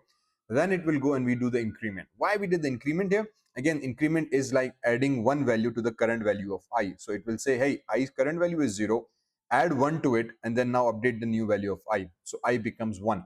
Now because the block comes here, and then it will again go back to the here. Because now we have incremented the value of Y, now it's going to evaluate I once more time. And says, hey, I now is 1. Is the value of I still less than 5? The condition becomes true. Yeah, it's 1. 1 is less than 5. Because it's true, again the block will execute. System.out.println will print the new value of I, which is 1. Again going back here and incrementing. So it will again increment this value. Now it becomes 2, because previously was 1. 1 plus 1 is 2. So now new value of I becomes 2. Now it will again go back here. Again the control will go back here. And so it will start repeating and repeating. And that's why we say it's a looping statement. They continuously loop and loop and loop, and it will start to print the values of 5 here. So for example, if I set it to 15, run the code, what happens now is the code will run with 15 times. Okay, because now we have set the last value to 15. Now see, just by changing one variable value, I have executed the same statement 15 times. And here I've only printed it one time. That's the major advantage of loop. At certain times, there are certain pieces of code that are repeating itself or need to repeat itself to reevaluate certain parameters. And as long as the parameters are true, they're supposed to re-execute. That's where looping comes into play, and they allows us to save a huge amount of time. If I need to print these statements manually, I would have to write 15 times system.out.println. But by using just these 3 lines, in fact, technically this also belongs to this one. So writing these 4 lines, I'm able to print the 15 lines. But if I can say, for example, 150, now again the same value. So just changing this condition, I change the entire loop. Capish? That's how basically the looping statement works. So integer, now I talked about this is important. Why? Every looping statement needs a variable, or the way we write the condition is that we need a variable to initialize, and we do it before the while loop. Keep the eye on this. We will be talking more about this in for, because in for loop, this is actually part of a loop. In while loop, we write outside the loop, we initialize a variable, we write a condition, and then we do the increment. Okay, these are three part of loops that exist in all three loops: initialization, condition, and an increment. Why there's an increment? Because we need to ensure that we change the value of I. If you don't do the increment here, okay, and if I run the code, what will happen now is that I value is 0, I is less than 150, it prints the value. Capish? Then there's no increment. Then a condition goes back here. It says I value, hey, I is still 0 because I have not changed the value of I here. So it's gonna say I less than 50. It said, yeah, it's less than 50. It's gonna print I, go back, I less than 0, true, true, true, true. Every time it checks, it executes. And now if you check, see this? This is an infinite loop. That's why we say it's not always true that it removes errors. Sometimes it can generate very, very humongous errors because now my program is generating infinite loops, because while loop will keep on executing until a specific condition is satisfied. Until that happens, it will just repeat itself. And if the I value does not change or the condition here does not change, the loop will be an infinite loop. This is exactly same as writing true here. Again, it requires Boolean value. So if I write true here, Boolean value, this will also work. But now it means every time the condition is there, it says true, execute, true, execute, true, execute. And this is what becomes an infinite, what we call loop of death, which basically means it just runs for forever. So this is the worst case scenario. That's why we need to be very careful, because your program can just keep on running and crash your systems. So I is there and I needs to change. That's why we do the increment in the middle of the this while loop inside the block, to ensure that at some point we change this value of I, and at some point after certain executions this condition does become false. Okay, so that we can exit the loop. So in this case, now value will go to 149 less than, and once the condition become false, the loop starts. Now it's not an infinite loop. Okay, that's why we do the initialization before the while loop. During the while loop, we check the condition, execute the statements, do the increment, and then come back here. Understand? So this is how basically the looping statement works. So it just keeps on executing these things. So this is what a while loop does. Now, if I come back to the do while loop, what do while will do? Exactly the same thing. It's a looping statement. However, the syntax is quite different. It starts with the word do, okay, and while at the end. So it uses an additional word called do, block start, block close, and now you would wonder, hey, why the block is before the while? That's the syntax, right? So that's why they do it. And that has a very good reason as well. Let me talk about that in a moment. So we write a while and then there's a semicolon here. Note, when we write the while loop, there is no semicolon, it's a syntax, because again there's a block here, and once we write a block we don't need a semicolon. But in do while, after the while we have a semicolon, so do keep a very good eye on that. Now, how does the do while work? Exactly the same way. So we write an initialize statement before the do, we do our system.out and println I, and then we do the increment. So everything is same except we have added this new word do, block start, block close, and we write the while statement after the block with the ending with a semicolon. Same condition, same program. Now you might wonder, hey, what the hell is the difference? Then why we need to use do while? There's a small difference. Because we have done the initialization first, well, that doesn't really matter, but because we have written the do and the block of code first, this program will at least execute one time before we satisfy the conditions. So for example, if I say this thing, I is equals to 0, system.out.println I, and then we can say I is less than 0. Okay, technically this should be false, right? But if I run this code, what will happen? That it should execute the line at least one time. If I come back here and I do the same on my previous while code and run the code, now we say I is equals to 0, I is less than 0. This condition becomes false. Because this becomes false, it will come out of here and no statement is executed. The loop will not execute anything and we should not get any output. Okay, so see, there's no output here because the condition became false, and because the condition is false, the loop will exit. However, the do while, and the reason behind it, that at certain rare situations you would come across that you want the loop to execute at least one time before we exit it and evaluate the condition. So in this case, the order is reversed. The do will ensure that you execute the code, do the increment, and then evaluate the condition. So the condition is actually evaluated last, allowing it to execute this block of code. So even though if you write, for example, false here, this is equivalent to false.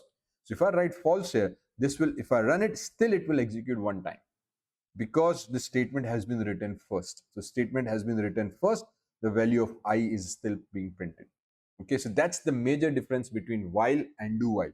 That the statements we write inside the do, even though the while loop has a false in it, they still get to execute one time. And this scenario, the situations can come across various different times where we want our system to at least run one time before we ask a user for a value or certain condition is met. At least we have executed it one time, ensuring that the system is smooth. Okay, so at that point we require our do while loop to be there, and that's why the purpose has been made. We can configure it to run exactly same as while, usually that's the case, but ensuring and knowing that, hey, the do while statements, even the condition is false, it will still execute one time. So the one time it will execute and then it will do its job, and then it will go and evaluate, and statement is done if it's true, otherwise it just goes back. Okay, so that's what basically a do while statement does. So now let's check out a few real world examples of this. Okay, to demonstrate a practical example of a while loop, we have created a simple countdown program. So for example, this says that we have integer countdown is equals to 3. While the countdown is greater than 0, system.out.println countdown, and then countdown minus minus, and happy new year. Okay, well, it's not a good example of countdown. It's just, let's say 3 to 1 now. Typically we need a timer here if I were to put it so that it says 3, then 2, then 1, then happy new year. We might create such program later on with for loops, or for more examples of that. But anyway, so now you can see this, that you can use a loop to print order numbers in the reverse order as well as in a forward order. So we created an integer variable, countdown is greater than 0. As long as the value of countdown is greater than 0, condition becomes true because we've started with 3. We're checking, hey, is it still bigger than 0? Say yep. Go and print system.on the value of countdown, and then do the decrement. Again, minus minus means take the current value of countdown, subtract 1, and then whatever is the reply, assign it back to countdown. So update the value of countdown after minusing. Now again check the condition, still greater than 0, again print, do one more minus, check the condition, still greater than 0, do the countdown, print the countdown, and then do the subtraction. Now check, hey, false, come back, happy new year, voila. That's how basically system works. So to demonstrate a practical example of a while loop combined with an if-else statement, let's do a game of Yahtzee. Yay! So now we have a game of Yahtzee. I have no idea what the Yahtzee is. So let's try it out. Print Yahtzee if the dice number is 6. Okie dokie. So now what we're doing now is we say, hey, integer dice is equals to 1. Okie dokie. So we have a variable called 1. Hey, still we haven't used the input. So hopefully in next example, I will try to within the for, and I have some practical tasks for the for as well, for if else. We will try to show you 2 ways of how we take input from the keyboard in using this. But actually, this system does not allow it to do that, the W3Schools. So we'll be switching to VS Code and try to take input using our own custom code. Back to this. So Yahtzee, integer dice is equals to 1. We say dice less than equals to 6. So as long as the value of dice is less than and equal to 6, execute the block of code. So we say, okay. So that's why I say when I write the code, typically I would say, if because there are so many blocks, I say end of while. Okay, so that way I know this is end of while. Sometimes I put, hey, this is end of main in my typical large programs. This allows me to understand that, hey, where each of these ending brackets go to, right? So this is end of while. So dice plus 1 is outside the while block for some reason. No, it's inside the while. So it's outside the if block. Okay, so here's the if block for me. So we say if dice value is less than 6, if the value of dice is less than 6, system.out.println no Yahtzee, else system.out.println Yahtzee. Program. Dice is equals to dice plus 1. So increment the value of dice. Again, we can simply do dice plus plus here as well. This is again same thing as, that's why we say dice plus plus should also work fine if you want to do that. But this is exactly what dice plus plus is doing. Take the current value of dice, add 1, and then assign the answer back to dice, and then do the loop. And now you see that it will start with the 1, 2, 3, 4, 5. Finally, it reaches 6, and we say, yes, it's a. I have no idea. Anyway, so these are like two stupid programs that they have provided W3Schools. I think they could have done a better job with the tasks, but anyway. So this is end of while loop. Now let's talk more about for loop, and then we're going to do more real world examples using some of my tasks so we can understand how they work. And I'm going to show you input mechanism as well. So talking about for loop, now again, for loop is exactly same as while and do while in terms of its basic logic. It allows us to repeat its statements multiple number of times. However, the syntax is completely different. And for honestly is one of the most commonly used loops. If I'm personally using it, I always prefer for loop over while and do while. But then again, every programmer has his own choice, and usually how they go. Most programmers do tend to prefer for loop. In my understanding, again, depends on that, and it's your own habit as you start working in programming. Whatever loop you prefer, you can go with it. Anyway, now the basic purpose is again same. Repeat the number code as long as the condition is satisfied. But here's the trick. See this? It says for. Again, before I go further, do remember while and do while, these words are also reserved words and keywords. So do is a reserved word, keyword. You cannot use it as a variable name, as a class name, as a method name. Same goes for the while as well. You cannot use it as a keyword, as a reserved word. It's a keyword, it's a reserved word. You cannot use it as a variable name, and so on and so forth. Same goes for the for as well. So the for itself is again a keyword reserved by Java itself. So you cannot use for as a variable name, as a class name, as a method name. Capish? Moving forward. For again has a bracket start, bracket close. Within it, it does not say conditions now. It says statement 1, it says statement 2, statement 3. Statement 1 ends with a semicolon, statement 2 ends with a semicolon, and the statement 3 has no semicolon for whatever reason. Okay, so these are 3 statements that we can write inside the for loop. And then the block that we specify is what gets executed again and again repetitively until a condition is satisfied. Now, how does they work? Well, the first thing to keep in mind is the statement 1 will always execute only one time. That's it. Capish? For the first time, whenever we execute the for loop, this statement will get executed. It will only execute one time. The statement 2 and statement 3 will keep on executing multiple times as long as a condition is satisfied. Typically, 99% of time, you would find that statement 2 is where we write our condition, and then statement 3 is where we do our increment. So here's a typical commonly used structure of for loop. Okay, so what we do is most commonly, okay, we write a for. We say integer I is equals to 0. So now note, this is actually a statement. By statement means any legal Java statement can be written here for that matter. Yes. So any legal Java statement can be written here. Keep a keen eye on this word. What do we mean by that? We mean by that is that I can write integer I is equals to 0 inside the for loop using and again limited with the semicolon. Then we have I is equals to I less than 5. So here comes our condition. So as I said, at the middle part, most commonly 99% you would see that we write the conditional statements here, and then semicolon, again separated by semicolon, and then finally this third part is where the increment is done. This is a typical structure of for loop used in C++, in C, in Java, I believe in Python and other languages as well. Okay, so now, and what if the condition becomes true, the block gets executed. If the condition is false, it comes out. That's how it basically works. So in while loop or in do while, when we used our statements, if I come back to my while loop code or do while, so in do while node, we did initialization was done before the loop, then there was increment inside the loop body, and the condition was there. If I go inside while, again the same structure. Initialization done before the loop, condition with the loop syntax in the middle, and then the increment in the body of the code. Okay, so if you have this structure in mind, same goes for the for loop as well. Initialization done first, then the condition, and then the increment. That's how the structure works. So the syntax is just quite shuffled around, but the basic logic remains exactly same. Initialization, again, because this is the first part, only execute once. Because even in the while, this will only execute one time. If you take do while, initialization only is done with the one time.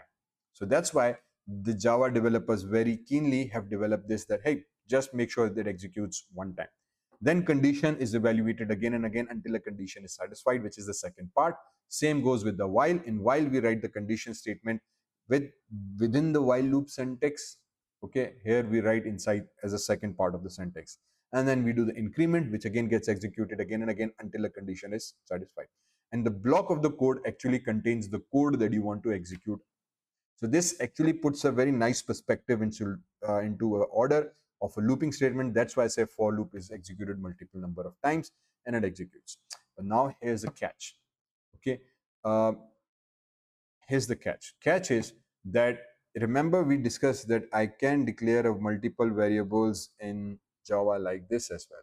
Or if I put it in perspective, integer, a is equals to 0, comma, b is equals to, for example, 9, c is equals to 10, semicolon. So now this means that we have declared 3 variables, or multi-variable declaration has been done on the same variable line. We can do exactly that in here as well, because it doesn't say that it has to be initialization. It says this is an what we call statement. So any legal statement technically can go here. For that matter of speaking, if I'm not to over push it, but we can write system.out.println in these statements here as well. Initli initialize. Okay, and as long as I have declared my variable integer I, for example, integer I is equals to 0 somewhere above, this would also work perfectly fine. So even though this is a for loop, what if I write system.out.println here? What should happen now? If I run the code, because it says that, hey, it requires any legal statement, this technically is a legal statement, and so this statement will also get executed one time. Capiche? See, that's the magic part. So even we can write this here as well, but then again we need to ensure that we have a way of stopping the for loop. Otherwise, again, it will be an infinite loop. So this is typically where our condition would go, and this is where we technically do increment. Or here again, I can write system.out.println, and then I can say increment. Now what should happen? Okay, so if you zoop it here, so see this, we have condition statement in the middle, and then system.out.println here, and I do increment. Now if I execute this code, what will be the output? The output would be that we would still see initialize for the one time, because this part always gets executed for the one time. And then we say I is less than equals to 5, condition is true, it will go and print the value first. So see this, I has been printed first, this word has not been printed. So it says initialize and then 0. And then it goes and prints the increment. So this is very interesting. Why did that happen? Why was this not statement executed after initialization? This is very, very, very, very, very important aspect of for loop. And this is what sometimes confuses it. Now, let me write down here. Basically, loop structure, right? Or loop cycle, as we usually call it, CYCLE, loop cycle. Here's what happens. The first time the loop executes, okay, step 1, let's say execute the part 1. If you're calling this the part 1, which typically basically means initli initialize variable. Okay, then in second step we say step 2, it checks condition. Okay, with CUNDITIUN condition, which basically is like part 2, the center middle part. Then it says go into the third part, execute the body of loop. Okay, which is actually the block in block. Okay, so if I just write a block of code, makes sense. Then in fourth step it goes, now execute increment part 3 of loop. So part 1 is executed first only once. Again, this is executed only once. Oops. So this is only part 1. This executes for the first time. So every time this will execute first. Then condition is evaluated. If the condition becomes true, it executes the body of the code. So this block of code gets executed. That's why we say that we read the word initialize. Then we see this output here. 0 is printed here. The word increment is not printed immediately after initialize. because after evaluating the condition, the control does not go here. The control skips this part and then goes back here and executes this block statement system.out.println, and 0 gets printed. Then it goes back. Now once we go back, it executes this part as a third step. After completing the block, when this block of code execution is complete, then it goes back here. Now it does the increment, and now we see this increment statement being printed. After this increment statement, what happens now is the step 5 is to repeat from step 2. Wakash. Now this is what happens. So the step 5 is repeat step number 2. So again, after doing the increment, which is this third part, the control goes back to step number 2, the second part. The second part is executed. The first part got skipped, no longer needed, no longer executed. So it again goes into step 2, which is check the condition. If the condition is true, jump back to the block of code, execute the block. After the block is executed, go back and execute the increment part. Once the increment part is done, it does the increment printing, then go back, check the condition again, execute the block, do the increment part, check the condition, execute the block. So the order is completely reversed in while loop, or the way it executes is actually reversed the way we write it. So writing is completely different as the execution is. Okay, now do also note here that actually this is an infinite loop. The value is always printing 0 0 0 0. Why? Because we have not done any increment, we have not changed the value of I. That's why we say it's very crucial that you understand that the condition needs to ensure that at a certain point this condition becomes false. Otherwise you end up repeating your code infinite times, a loop of death as we call them, or loop of doom. So we can do simply is, if you just still want to stick with it, hey, what's happened, what happened, oops.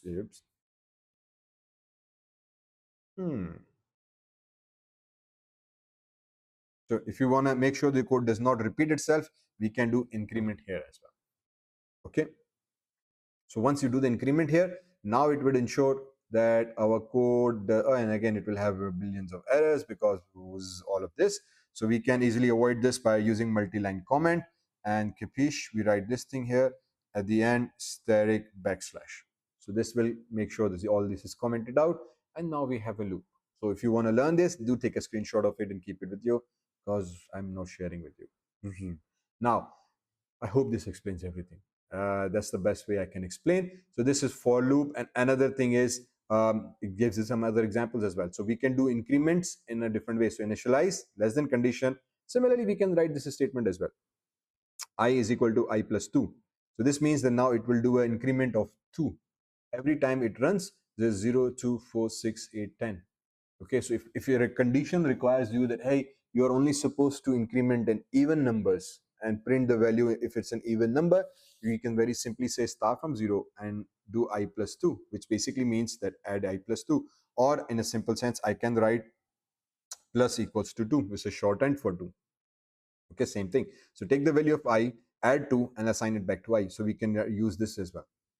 So because, as I said, this requires a legal statement. So any legal statement, any multiplication, the way if you want to change it, you can write any statement here. No problem with that. Okay. So this is basically what loop is. Now let's talk more about nested loops and how the nested loops are behaving and what exactly we mean by that. Similar to if else and nested if else, where we had if else inside if else inside if else inside if else, loops also play a very keen role in this thing. So what this means is that we have loop inside a loop and how they work. Now this is where the fun starts. Okay, loop inside a loop are a very crucial part. So we have an outer loop, we call this an outer loop, and then we call this an inner loop. Okay, do keep this in mind that the key factor with the loops are that the loop need to repeat itself first. Second, once the loop condition becomes true, the block of code executes. As until this block of code completes its execution, this condition is not rechecked. So that means every time this condition becomes true, the entire block of code executes. Okay, once this execution completes, the control goes back to the increment is done, and the condition is evaluated. Also, before I go further, this nested loop structure is exactly same with the while loop and do while as well. Okay, the concept is same. You can have a while loop inside a while loop inside a while loop. You can have a do while inside a for loop, or you can have a while loop inside a for loop. So this is exactly mismatch. You can mix and match depending on exactly what you want to do. But the concept is exactly same. If you understand the loops, it just works exactly same manner. So we are using a for as an example of nested loops, but technically you can use while, you can use for, and then inside there can be while here. Okay, so just keep this aside. Now moving forward, so if you understand this basic phenomena that loops repeat itself, second, the block gets executed. Now what happens is if there's another loop inside it, exactly, so if you've already guessed it, this works exactly in the same manner.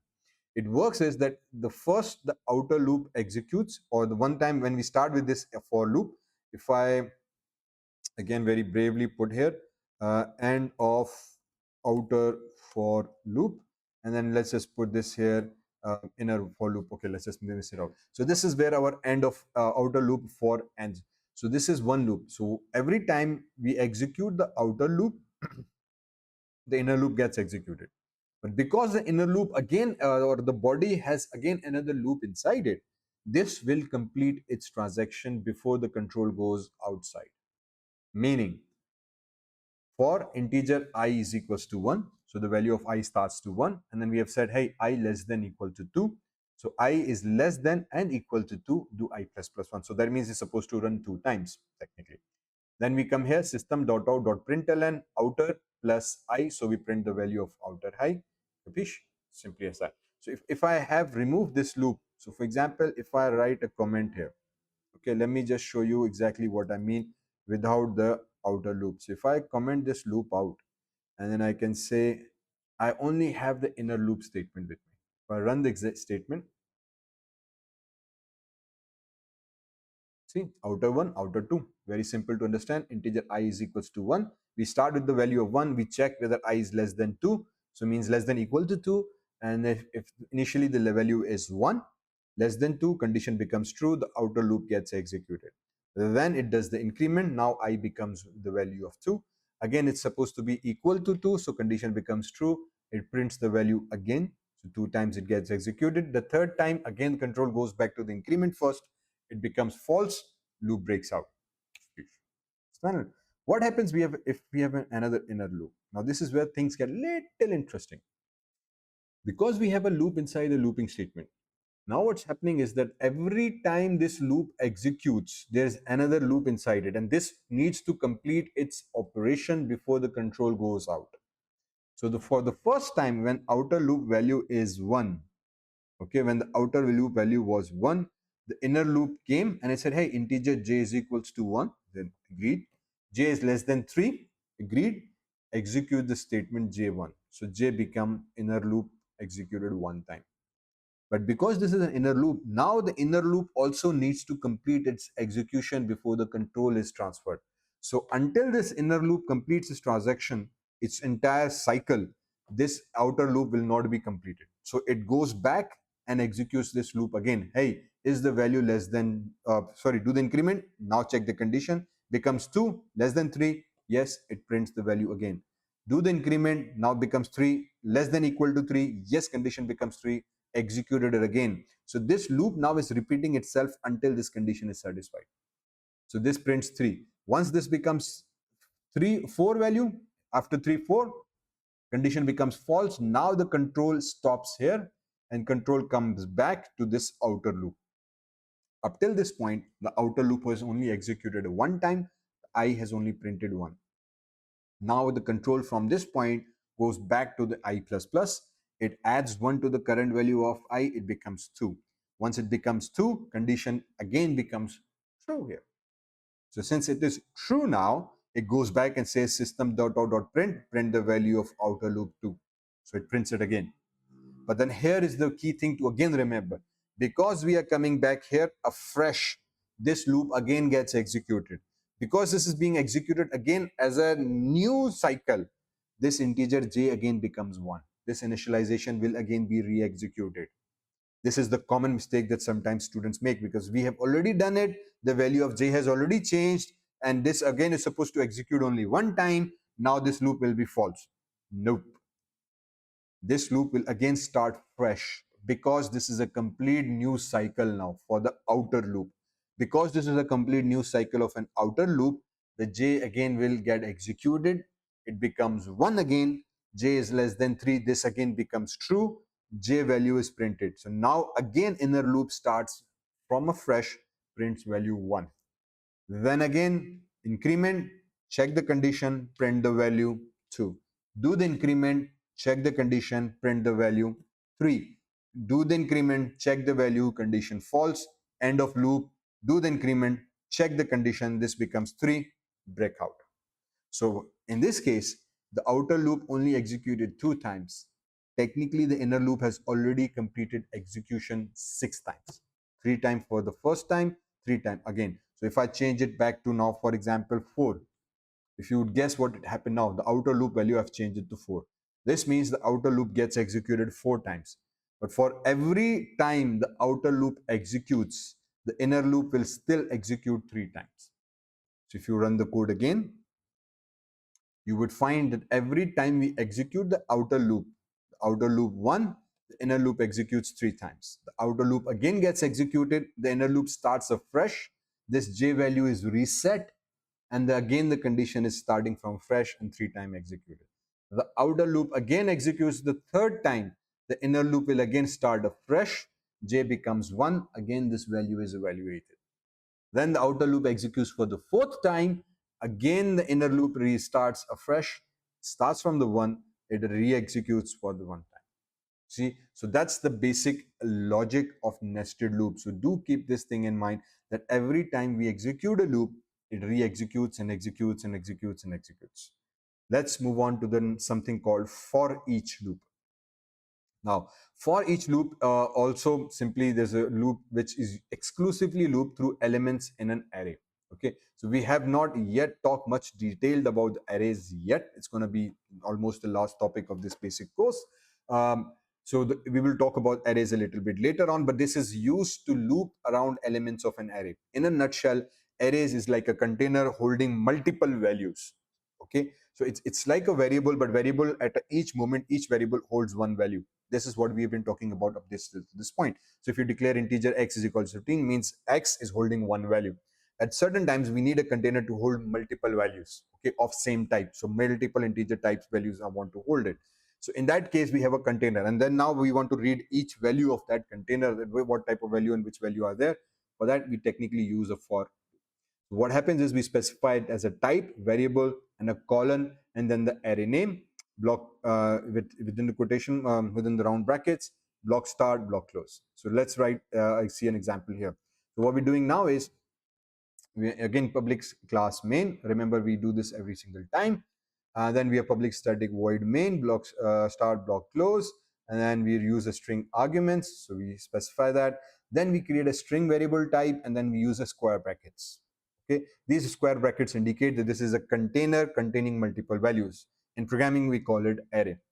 So we declare a variable name called cars, and then because there are multiple values, we use a block, inverted quotations, single value, comma, inverted quotations, second value, comma, inverted quotations becomes the third value, comma, fourth value, block closes, and then the semicolon. This is how we declare an array inside Java. Okay, as I said, more in deep about this and how the numbers are represented, index values and everything later on in index chapter. Then in order to now read all the elements of this array, we use for string I. Again, string I represents the element, each single element at a moment. This is not an array, and we give it an array called cars.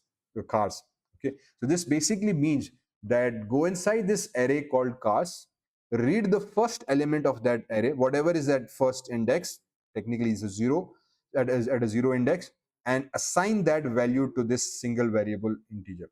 So once we need to read an element inside an arrays in a container, we need to take it out and assign it to a single variable, and only then we can process it, because in memory this is considered as an array. And if you want to read that array, means you are picking up one element, but where should that one element reside in memory? So in technically we need to again assign a new memory room memory allocation inside the memory. So for that, we create another variable called string I, a single variable, and means that we want to allocate a space for this variable inside the memory. So we go inside the container, take one element out and assign it to this I variable, and then we print it out. Next, because this is a loop, it will automatically repeat itself. There's no condition here, there's no increment here. That's the beauty here.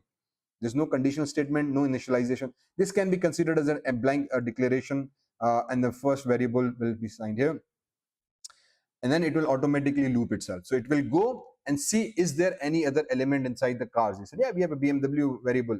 Take it up, assign it again to the same variable that previously hold Volvo. Now assign this new value called BMW, and then we printed that value. Then go back again inside the cars, take the next value, print it and assign it to the variable I, and then we can do whatever we want here. Go inside the cars, take this value, assign it to the I, print it here. Now go back to the cars, find the next value and say, hey, hang on. There's no more next values. Oh, since there are no more next values, this condition automatically becomes false, loop exits. So this is not a conditional statement. It actually is like a combo statement. It has a conditional increment and to check whether there is a next element inside the loop block or not. Okay, so this is what we do for each loop, as it's known as. Okay, so for each loop basically does that thing for us. So it goes and reads each element automatically. It has the conditional statement automatically. It will execute exactly the amount of times there are elements inside our array. Okay, so learn more about the arrays if we talk in arrays example. Now let's go and do some example coding with Java. So now let's begin and talk more about how we take input from the user. Now this is something that we have not talked about. And since this is not done on the W3Schools website through their panel, let me use VS Code to do this input mechanism. Now, in order to do that, we're just going to create a simple print table example. That way we will learn how to use loops to print a table, as well as learn how we can take an input from a user so that the user can enter their own desired number at runtime, and then we can generate a table from it. Okay, and I'm going to show you basically two ways, two standard ways that we can use Java to take input from the user. So first way is that we use this scanner package. So what we do is we write import. Now we have not used import extensively. Import basically means that we are importing a pre-built Java library. Now Java has a huge amount of pre-built library packages, and or we call them APIs as well, application program interface. What they basically means that the good people of Java have developed tons of other additional source code for you that you can directly use and do the task, and then you don't have to write a lot of code yourself. Okay, and we call them library files. Okay, or we call them APIs, means they perform a specific tasks for us. In this case, we want to take input from the user. For that, we want to read the input that's been entered from the keyboard. And for that purpose, we have a class called scanner. This scanner class possesses how we can input the data from the user. However, in order to use it, we need to use its complete folder or package name. So what we're basically telling now is that, or we're telling Java's compiler is that, hey, import Java. So there's a folder. Technically, there's a folder, but we call this as a package. There is a package called Java. Inside this package, there's another folder called util, or another folder called util, which basically contains many utility classes. Amongst those classes, there's a class called scanner. So I want you to use this scanner class. So this becomes a path for our library of scanner. Okay. So we say import. Import basically means include this additional file with my source code. So I don't want to write the entire source code for this. This source code has been written in the scanner class. What I need is I need you to import that file in my source code. So we wrote this import statement. Every import statement goes at the top of your code before you write the class. So before we start writing the class, these import statements always go first, and they are written at the top level. Then we go and write the class level. So then we say, hey, public class table. So we declared our class and we set it to be a class name. Okay. So do remember, every class in Java starts with class and class name. Okay. Small capital doesn't really matter, but it's a convention that you must start every class with a capital letter so that you know that this is the class name and not a method name. And every method that we will be creating later on will basically start with a small letter. indicating this is my method and this is my class. And so that's how we identify what we are using. So in this case, for example, because this S starts as a capital, so this is actually a class name. Okay, so now coming forward, we start the block and we close the block. Capish? Okay. Then we use public static void main string arguments array, and inside this string arguments we use a class called scanner. Now this scanner is actually a class name, much similar to the class that we have created in table. So this table is our class, and scanner is a class that has been created by the good people of Java. And where and how can I find this class? This is the path for that class. So we use import java.util.scanner. This becomes the path that I want to use this class. Okay, and where is exactly Java? It's already installed in your JDK. So when we install the JDK, the Java development kit, that package and all its APIs and libraries are by default installed with it. So that's why when we use it, Java compiler will know exactly where to go and find that file. Okay, so we say okay, no problem. So now we say, hey, because we have a class, this is how we create an object of a class. So we say create a scanner.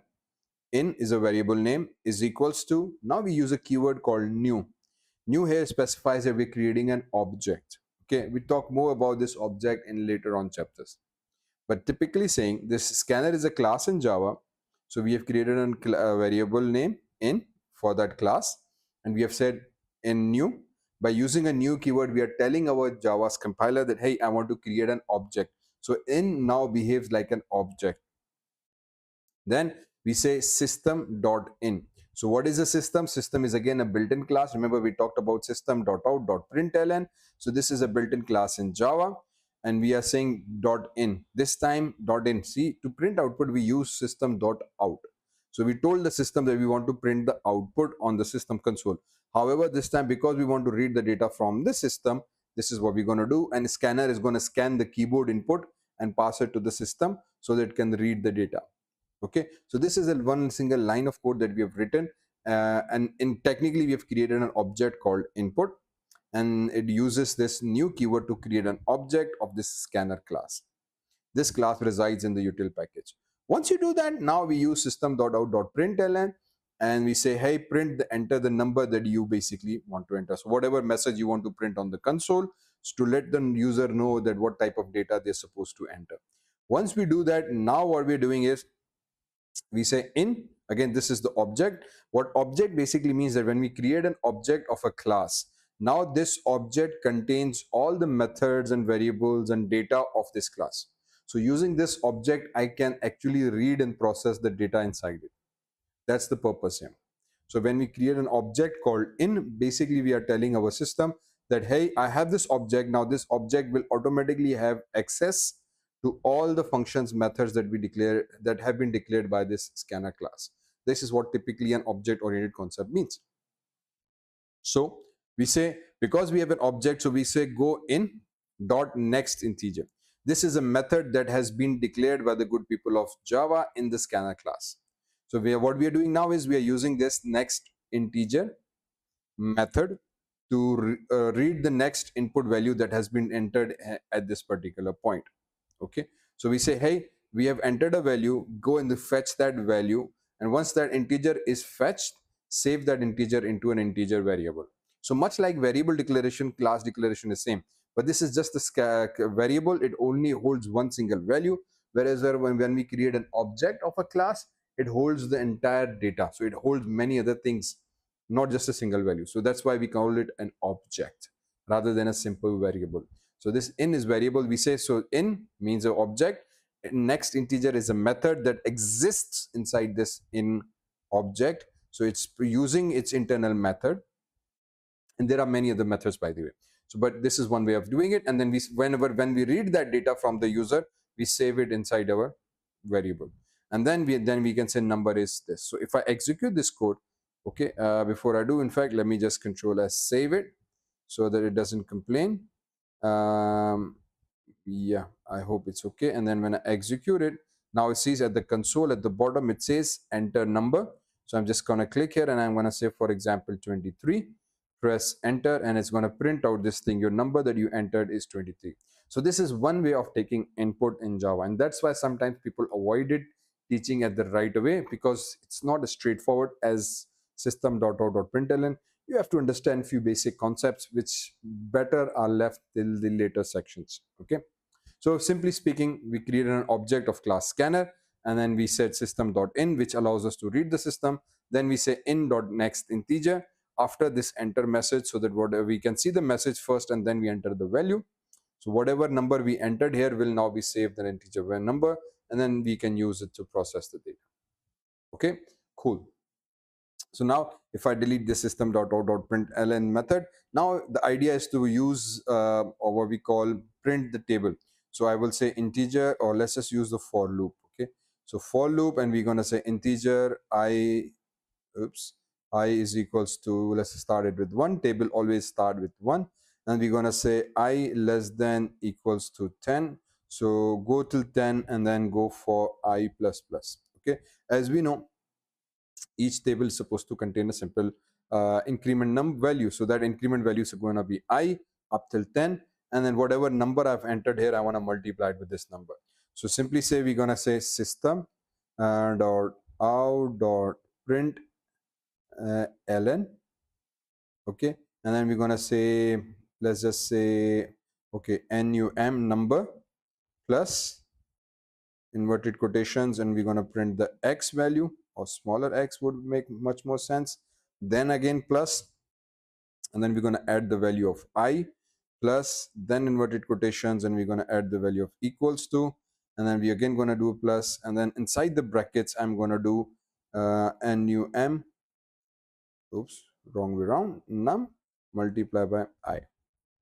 Okay, so now what we have done is we have used the system.out.println, but I want to print the table in a particular format. So I'm going to say number plus x. So if I run this code now, again error because we have not saved it.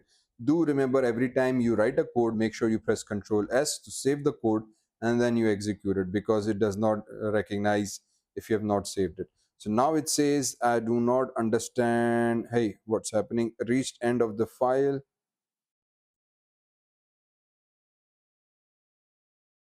What happened? Error code 1 NU. Why? We don't want that to happen. Control S.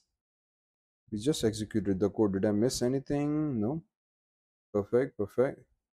In is being used here. Next line, num integer num plus x plus I plus num, and I is equals to 1. I less than equal to 10. Oh, I had these pop-ups in this thing. It's okay. So I guess it wasn't saved properly. So now you see enter number. Okay, enter number. So for example, if I want a table of 5, I entered 5 and press enter. So now you will get this output here. So let me just crank this up a little bit so we can read it. So 5 multiplied by 1 is equals to 5. Now see this format of the way we have printed the output. Now I will explain that. So before I explain the loop, let me explain this output. So we wrote system.out.println and we said number. So this number is 5, number is 5. So whatever value I enter here will be saved in num. So I want to say use number plus print this string. So this is a variable concatenated with a string. So 5x is done here. Okay, so this plus will not be printed. This is a concatenation operator. So number is because it's a variable in Java, so we can use number directly here. We can say plus concatenated with this x, then plus concatenate with the value of I. So whatever is value of the I will be concatenated. Then whatever the output here is, again plus join it, concatenated with this equals to. So now this is equals to what we achieve. Then finally plus. Now because here we want to do a mathematical operation, so we have written this inside another brackets here. That's a good precedence. It will ensure that it will do the mathematical calculation, and then whatever is the answer from this will be conjoined with this entire value. So in order to print these values, so we have number plus string. This is a string and this is a number variable. So to join these two things together, we use a plus operator to join them together. But then with this string, I want to print the value of I. So I again use plus I here.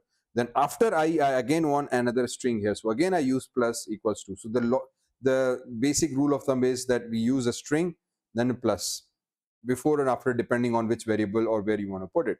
So this is before, and then after as well, and we use the values. So now it simply does that. So for integer I is equals to 1, start from 1. If I value is less than 10, execute this statement. So it's going to print 5 multiply 5x plus a value of I, which initially is 1, equals to number multiplied by I. So number value is 5, I is basically 1.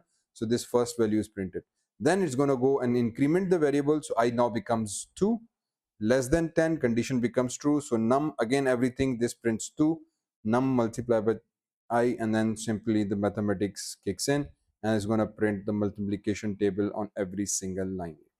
Okay, so this is a very simple program that allows us to use the loops and then print it. Now every time if I save it again and execute it, this time, oh, 4 errors, why, okay, execute it, number, and I can say for example 8 and press enter. So now we have 8 stable.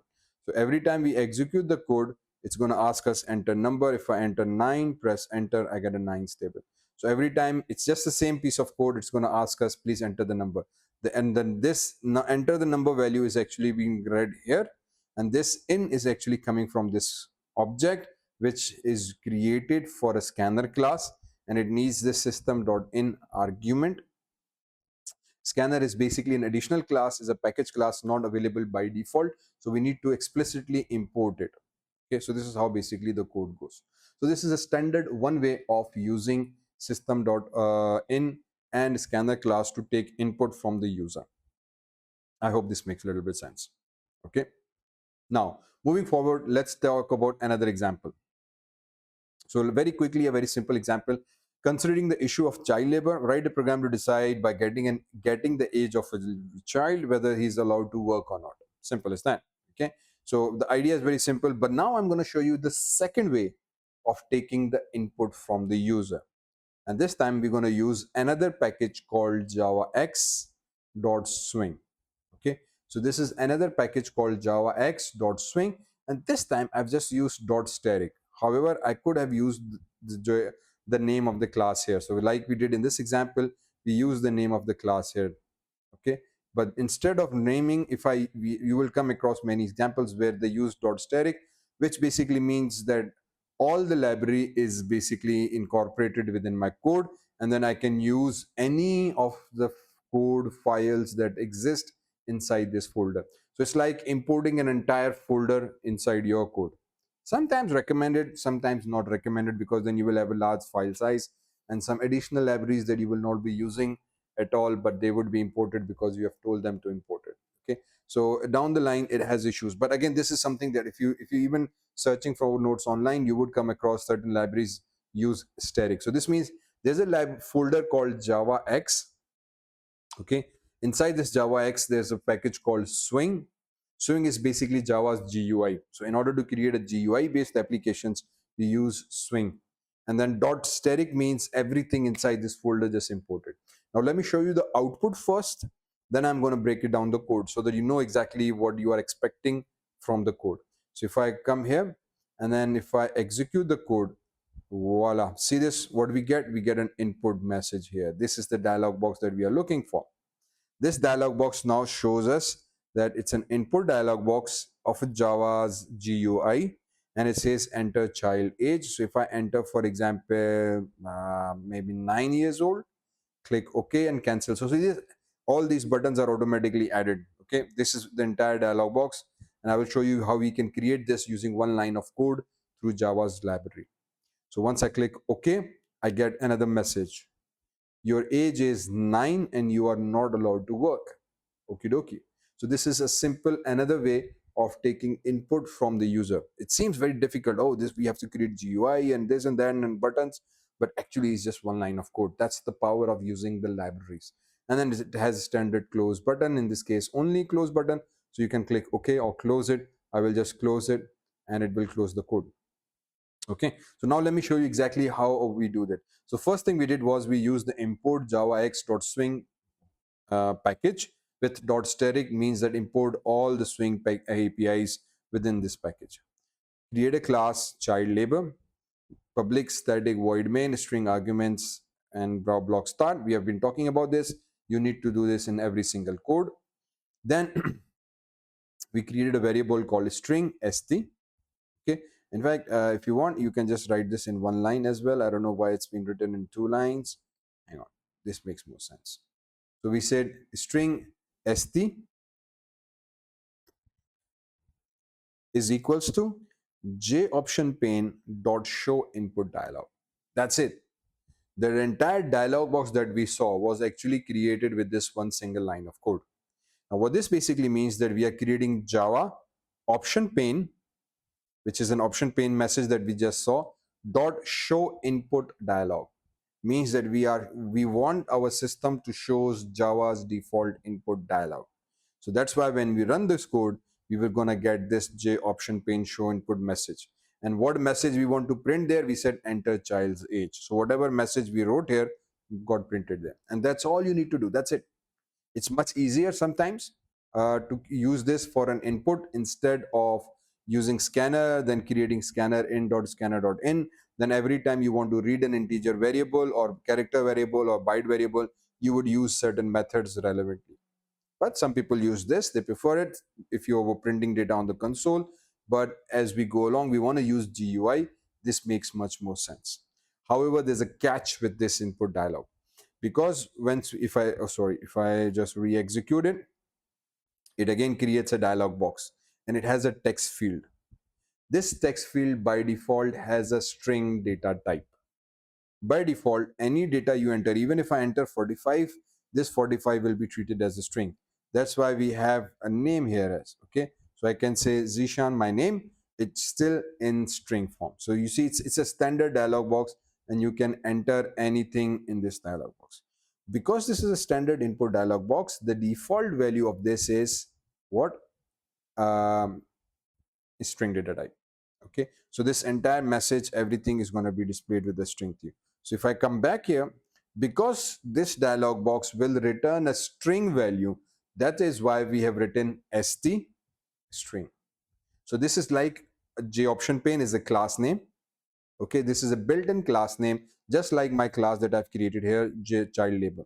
Just like we've created our own child labor class, similarly there's a class that has been created by the good people of Java. Then what you need to do is you create a method inside this class. So there's a method by default that has been created. We don't want to create it, sorry. You just call that method. So show input dialog means that show me input dialog, and all the GUI and the buttons and the text fields and everything is already created for us. And the message you can customize inside these brackets here. Capish? Excellent. So now we say J option pin, but once you click OK, it will return a string value. Because it's going to return us a string value, we need to receive that reply. We need to ensure that once that value is sent to us, we should be there at the receiving end. And to do that, we created a string variable data type, st string. If you just need the string data, for example, enter your name and you want to print the name, capiche, this is all you need to do.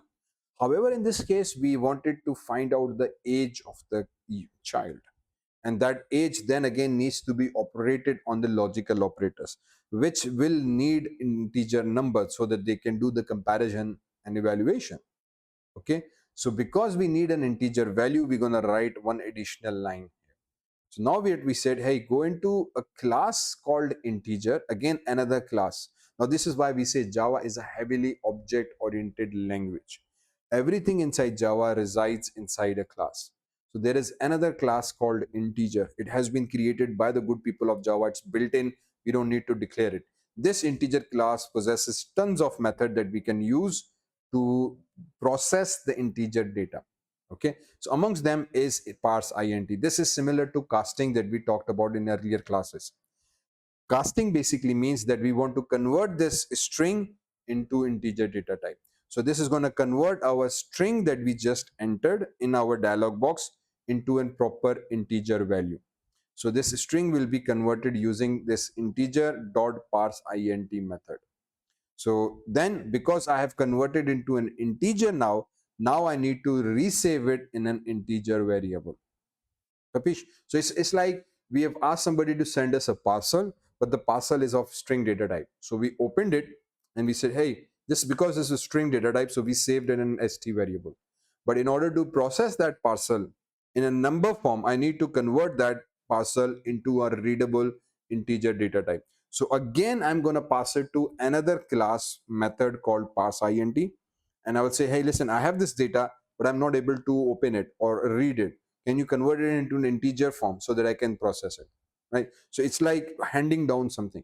So we asked somebody to enter a data, they gave us the value. Because it's in string, we saved it in the string variable.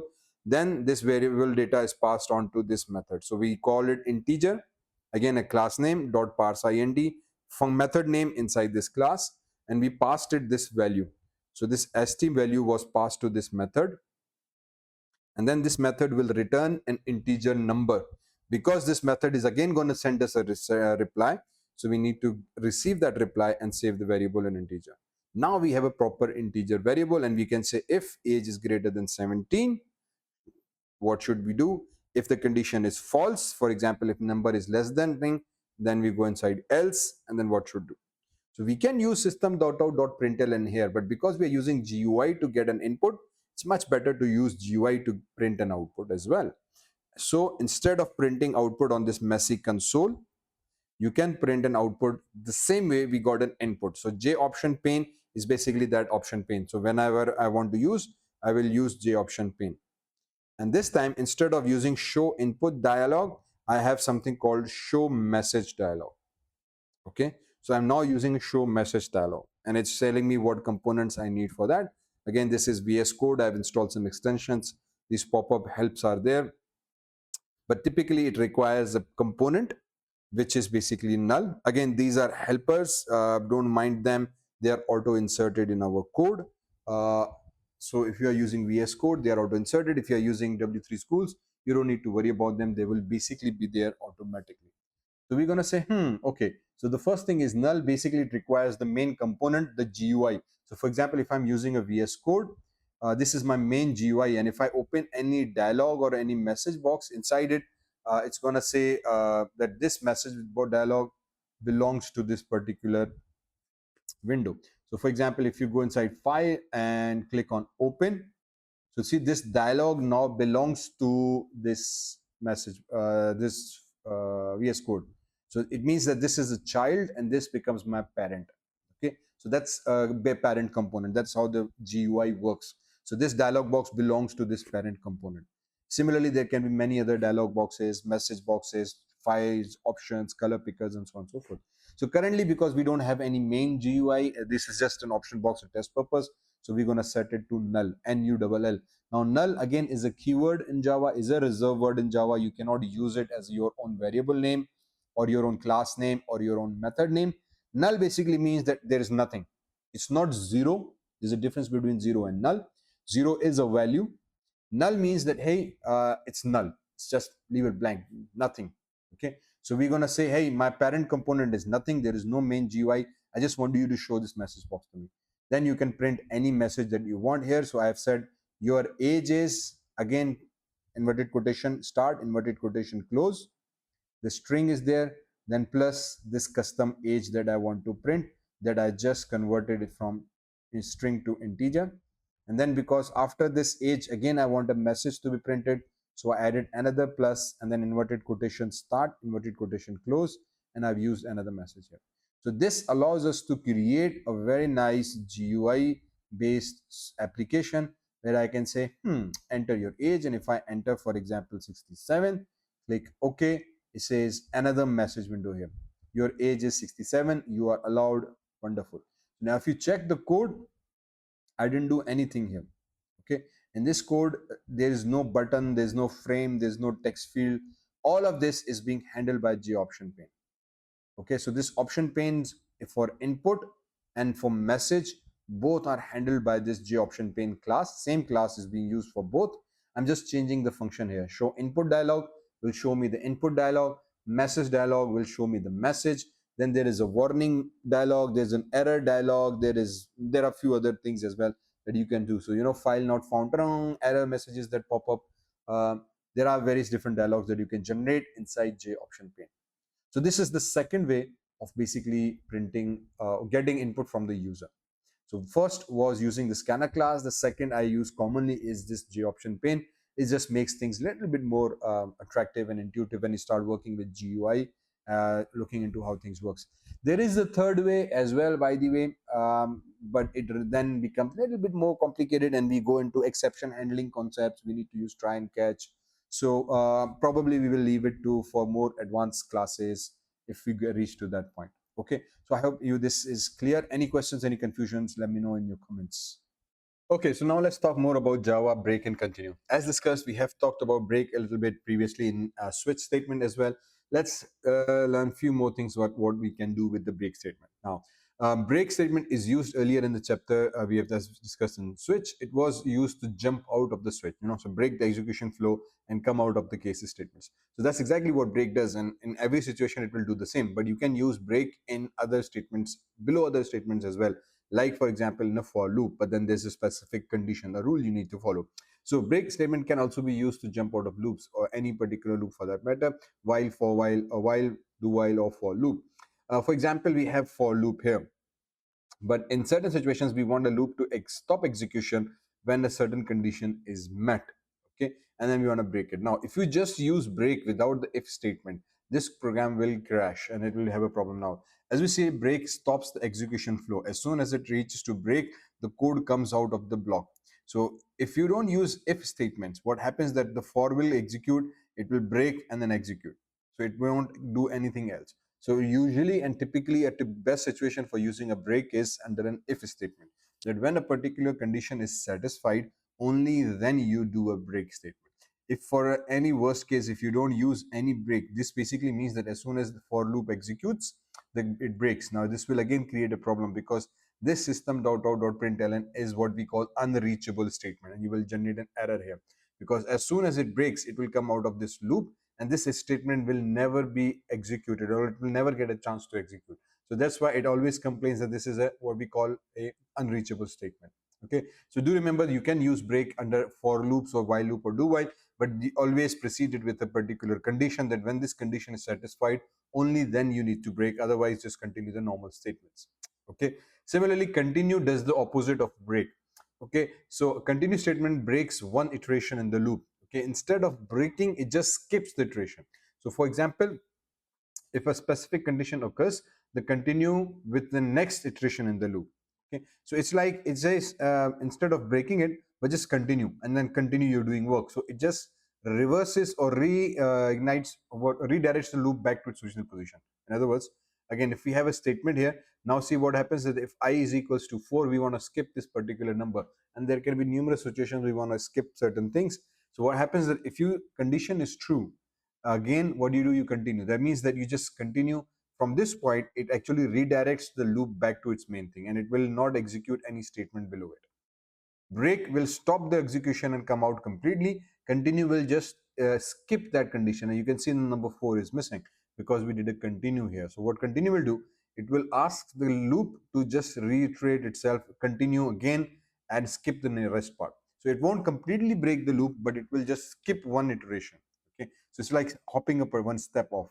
So this step is hopped off and 4 is missed. So in certain situations we want to say, hey, avoid this number. If you reach this number, avoid it, or this game happens. There are numerous depending situations we might be coming across. We want to skip certain things in loop, and for that, continue is the best thing. Okay, so this is what basically a continue does. So break and continue, again, you can use it in all other loops as well. The same thing, while it can be used in a while, but again, do ensure you use it inside the if statement, or you can use it inside while loop with the if statement as well if you're using the break. Okay, so this is what basically these two things do. Now let's talk a little bit about arrays, what exactly we mean by arrays and how we use them. Now arrays are very important in programming. Almost every programming languages has that. What arrays are used to store multiple values in a single variable. So it's like a container that holds multiple values. Up till this point, we have used the variable with a single value. So all these previous examples use the single value with a single variable. So if you have integer x is equals to 10, it means that you can only save one value 10 on a one variable x. But there are countless numerous situations where you want to store more values inside a one variable, or have multiple values inside one container, and that's where arrays actually come into play. So to declare an array, you define a variable type with a square brackets. Now this is the key thing, the square brackets. Whenever we want to use arrays, you need to use the square brackets. So in this case, we have used string square brackets cars. Now, typically, you can use the square brackets with the data type. You can use the square with the variable name as well. It's just same thing. The position of this square is actually relative, meaning you can change it. You can use it relative to data type or relative to variable name. Works fine, no problem with that. So that's why many examples you would see that the square brackets are actually used with the variable name, and this is typically my way as well. I try to use the square brackets with the variable name. That way it just tells me that this variable is actually an array variable. So now we have declared a variable that holds an arrays of strings. So this basically means that this is a variable which now behaves like a container, in simple words an array, which can hold multiple values. And how do we declare those multiple values? This is how we do that. So we say string cars is equals to bracket curly brackets start and curly brackets end, again a block. Okay, so here we again start a block of code with ended with semicolon. That's the difference here. That's typically one of the only times when we use a semicolon at the end of a block of code. Okay, so do keep this thing in mind as well.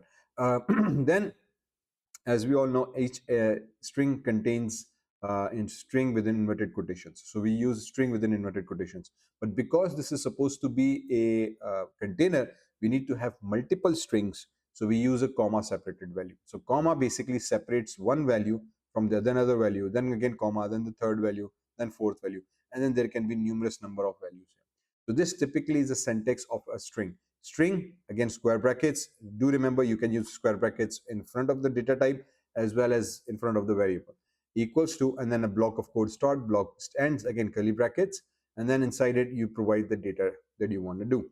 Because this is a string, we use inverted quotations. If you are going integer, again integer data type, then you just provide the integer values. Comma separated is quite important.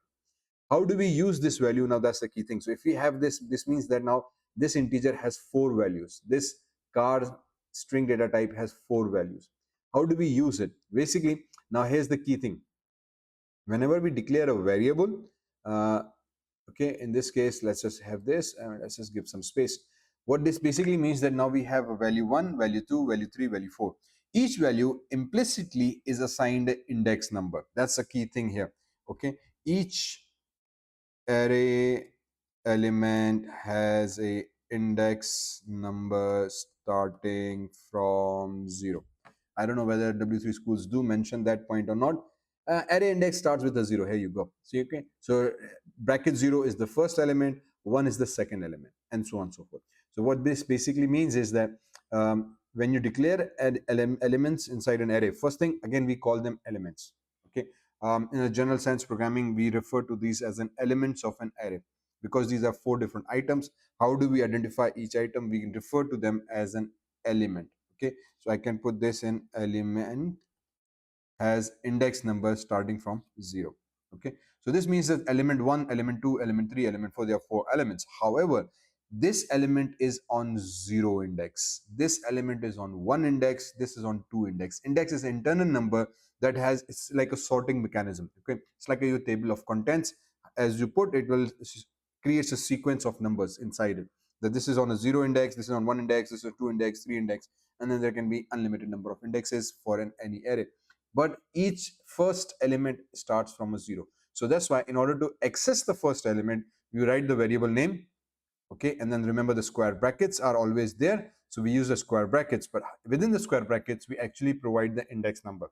So this basically means that we are accessing the 0 index element, the element that is on the first index. So it will prevent the Volvo. If I want to access element on the third index, I write 3 and I run the code. Now this means go on 0, go on 1, go on 2, and go on 3. Print the item on the third index. Capish? This will basically mean that I want item on the third index. What happens if I go for 4? Okay, what happens now? So because it will go on 0, 1, 2, 3, see, hey, there's no element on the fourth index. It's completely empty. There's nothing here. So in Java, we call this as an exception.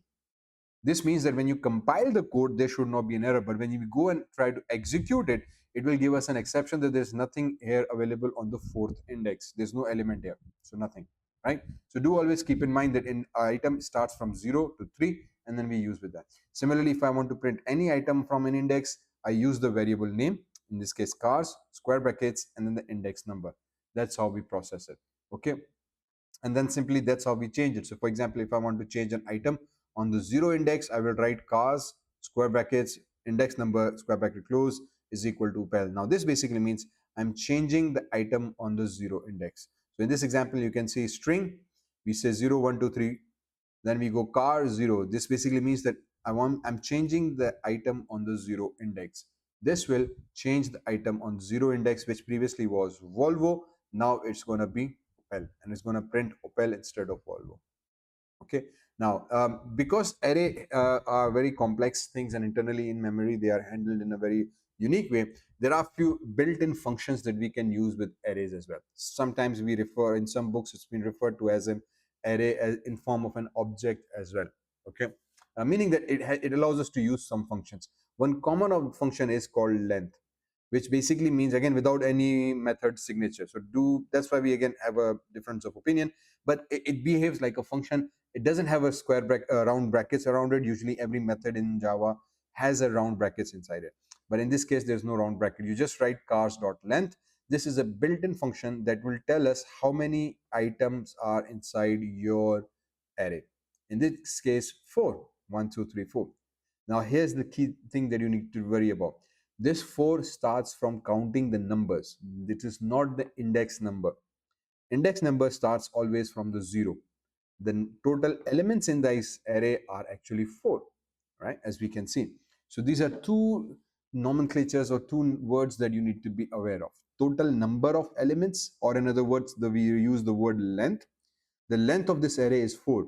However, the index number starts from 0 to 3. So the last index number is not 4, 3. Okay, so that's one thing that you need to be worried about and keep through it. Now obviously, because we use the index numbers as an integer number, we can use a loop to print all the elements inside an array. So if you want to print all the elements inside an array, simply what we do is we use a for loop. We say integer I is equals to 0, I less than cars dot length. Now here's the length function that's very key. It gives us the total number of elements inside this car, and that's why we have used the less than condition here. Do keep this thing in mind. So this number will return 4, and we're going to say, hey, because this is 4, keep it less than 4. So this will go for 0 1 2 3, and when it reaches to 4, the condition becomes false. The loop will execute. Because we know that the length always starts from 0, that's why I has been set to 0. If you start from 1, it will skip the first element because this will be used as the index number. So now we're going to say system.out.println cars, use the variable name, square brackets, and instead of writing a number, just write this integer I variable. So the first time it executes, I is going to print 0, and that 0 index we have Volvo, so Volvo is printed. Then it goes I plus plus, I becomes 1. It will evaluate the condition, 1 is less than cars.length, which is 4, condition true.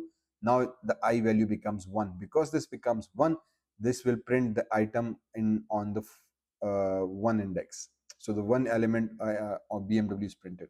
Then again it goes back to I plus plus. This time it becomes 2. It again going to evaluate the condition. If the condition is true, 2 is less than cars.length. Length is 4. Condition becomes true. Again it comes here. Now this item on the second index is printed. Third index, and then when I becomes 4, condition becomes false because we are evaluating less than 4. Loop executes. So this is one easy way of evaluating and running through our loops as well.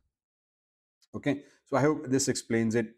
Next, I will talk more about Java classes and methods in a general sense. Okay, so now let's talk more about Java methods and Java classes and some of object-oriented concepts. But I'm not going to use W3Schools to do that. I'm going to just wing it with my own understanding and try to explain few of these concepts together using VS Code and trying to do some of the coding ourselves. Okay, so I hope that becomes easy to learn and easy to follow. So let's just dive in. Now let's just create a new file. First of all, as we have already talked about, we need to create something class. And I say, for example, my metho methods, or for example, let's just make it a student class. A student makes more sense. So we're creating a student class. Okay. And as we know, every class needs to have something called public, and then it needs to have something called static. It needs to have a return type, and then we're going to declare the main method. it needs to have an argument called a string and any other variable name with the array sign. And now we know what this array means. Okay, so this is a standard C Java code. Let me just zoom into it. I think we need to kill this one. No need for this. Okay, so once we have that, now this is a typical class. Okay, up till now we have been doing all our work inside the main method. Now this is one method, but we can create our own methods as well, and usually I like to do it after the main method. Just makes things a lot more easy for me. Some people like to do it before that. Again, everybody has its own preferences how they want to code. So for example, if you want to create your own method, again we're going to write something called void, and then I'm going to name him, for example, get name. Okay, and then I'm going to bracket start, bracket close, bracket start, bracket close. Okay, now this becomes a typical syntax of your custom method. Again, providing a return type, meaning that when this method executes, it will not give me any reply or no answer, or in simple programming terms, it will not return a particular value.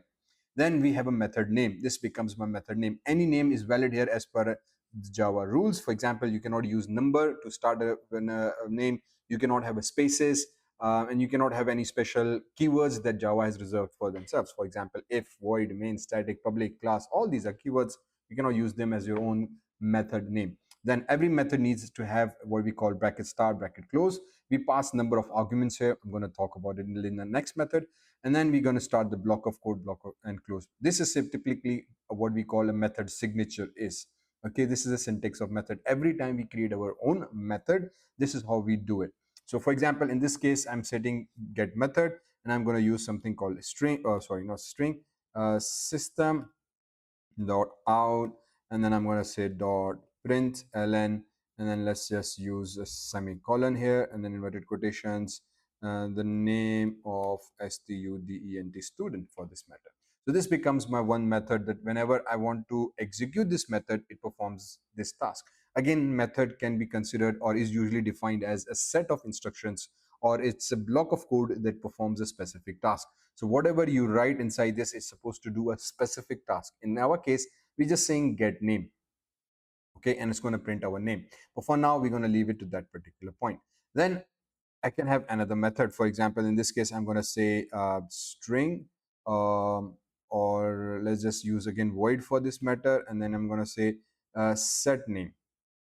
Okay, and then bracket start, bracket close, and then I'm going to say, hey, I'm going to pass this as an argument, and I'm going to use a variable called name, and we'll explain in a moment.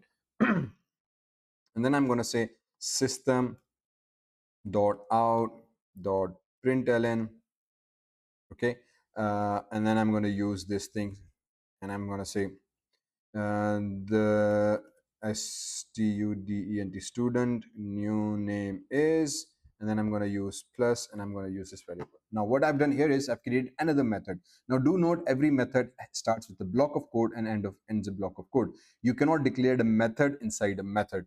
Okay, so because this is a method, this is a separate method, each method needs to be on a new line, on a separate block of code level, so that this block ends here, and only then you can start a method. As I said, typically I usually write this comment. So for example, end of get name method, the method. That way I know this method ends here, and then you can have hundreds of methods in your code, and writing these comments can be very helpful. If you have like hundreds of codes of lines inside your method, you don't know, hey, I started here, I don't know where this method ends. But this kind of instructions helps programming a lot, so do keep it a habit of it. Now I've said two methods here. One will both prints a very simple line. Again, a method is considered as a block of code. Each method needs to have a statement. So how do we use these methods? Very simply, in order to use these methods, now we need to create something called object of a class. By object of a class, we mean that we create a variable using this class name, and then for example, I can say std1 is equals to, and I'm going to use new, and then student block star block rows, and that's it. So this is what we simply typically mean, object of class student. Now what exactly do we mean by object of a class? Previously we have been talking about variable names. Okay, each variable basically is, for example, declared with a particular data type, having a variable name, equals operator to assign a value, and then a value itself. So this is called a variable declaration, where we declare a variable and initialize it with a value 10. Similar to this, we create a student object. The difference between is that a variable holds a single value, only 10, and it occupies a standard memory called integer. Because of integer, it holds a 4 bytes in memory. Okay, it's a data type. We know this only has a student data in x integer data type. When we create an object basically represents your entire class data. So when you create an object of a student class, basically you are creating a representation, an instance of your class. So an object is considered as an instance of a class. In other words, it's like a entity that holds all the data about your class, simply speaking. And in the data, we mean the methods that are existing inside the class. Even the main method, even this method, now all of these methods belong to this std object that we have created. Okay, all of these methods, and there can be hundreds of methods in this class, all these methods now are part of this std class object. Okay, so this object is the instance. Because this is an instance that of student, what is a student? A student is my class name. So I've created a class, and then I have created an object of this class. So because I'm creating an object of the class, I use the same name as my class name. That is why we always try to save the same name with the file name as well. So whenever we saving the Java code, we always use this name of the class. So in this case, my class name is student. So when I go and say file, save this code, I will make sure that I save it as capital student student.java. Okay, so Java is extension. The name of the class has to be same, because when we create object, it needs to know which class it belongs to. So we say student std is equals to new student. So now we have created an object of a class. If you save it as object1, you can still at one point create an object, but in order to execute this code, Java's virtual machine needs to know where this student is, because using this student, it's going to access this main method. Okay, so that's why we save the class name with the file name. They need to be same. Okay, so that's why once we have a student, we save the same class name as a student, because when you execute the code, the JVM, the Java virtual machine, needs to know that this main belongs to this class which is inside this file. So then the name coherence is quite and absolutely important for the main method. We can create multiple classes that do not have main method. For that, we can have another way of working with it. So you can change the name there. But in this case, we're going to stick with it. So now we say, hey, this is an object. What can now we do with an object? Object can access any methods, any data of this class. So this object can now easily access get name, set name methods. Okay. So the syntax of object is that we use the class name. Again, this can be considered as a variable name, but because this now behaves like an object, we call it an object because it holds multiple data. Instead of just one single variable value, it holds the complete methods and functions and multiple data. So that's why it's not considered as a variable, it's considered as an object because it has many data. Then equals to, and then we use a specific syntax called new and a student, same class name, and then bracket star bracket close. This in fact is referring to a constructor. I'm going to talk about it in a moment. Okay, but actually this is a part of it. So new keyword will tell Java that we are creating a new variable name. Okay, we are creating this new variable, a new object, and assign that object value to here, and this constructor is basically a part of this. Do keep this word constructor in mind. I'm going to explain in a moment what it's going to do. Now in order to use the data, we're going to say std1, and we're going to use dot operator. Using the dot operator, we can say get name, and we call this function semicolon. What now we have done here is we have said, hey, because this is an object of this student class, this object consists and possesses access to all its metadata. So now what we're going to say, use this student object. Dot is a connection operator. It creates the connection between an object and the data that it belongs to. Okay, so the data of that class of which this object is. So it creates that bridge. Actually, it creates like connection. So student std1 dot create a connection and go inside this class, find me this method name get name, and execute it.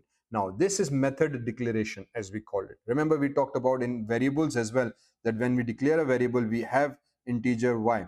This is called variable declaration. And then when we say y is equals to, for example, 10, this now behaves like a variable initialization. So this is what we call a variable declaration. Okay, and then when we come here, we have something called variable initialization.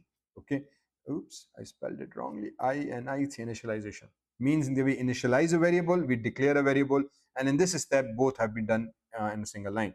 Same goes here. So when we set this in get name, basically we are declaring the variable. So this is called declaring method, or method declaration, as you want to say it. Okay, so we have declared a method that what this method is supposed to do. Its syntax goes with return type, method name, bracket start, bracket close, block start, block close, and then the code that we want, or actions or statements that we want to write inside it. This is what we call method call. Okay, so we say call to method.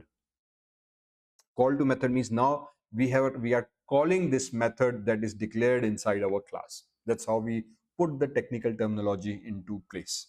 So we are calling the method that has been declared in my class using the object dot get name. Without this object, we cannot access these methods. These methods specifically belong to this student. You cannot just simply write this capiche error, because it does not know where this method is coming from.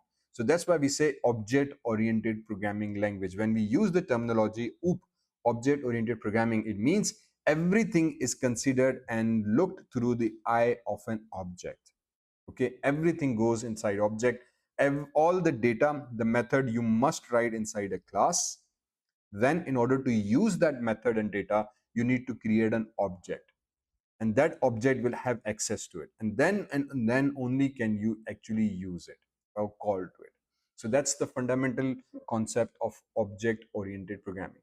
Everything is considered as an object, and the data is inside that object, and that data has been declared inside the class. Understand? Hopefully. So now when you execute this code, Control S, and if I try to execute it, if everything goes as per plan, the name of the student, this string gets printed here. Okay, I said okay, perfect, no problem with that. However, I want to again, we can, if you want to use the set name method, so let's just come here. I want to do std1 dot, and I'm going to use the set name, but this time what we have done, we have given it an argument. This here inside these round brackets is known as an argument.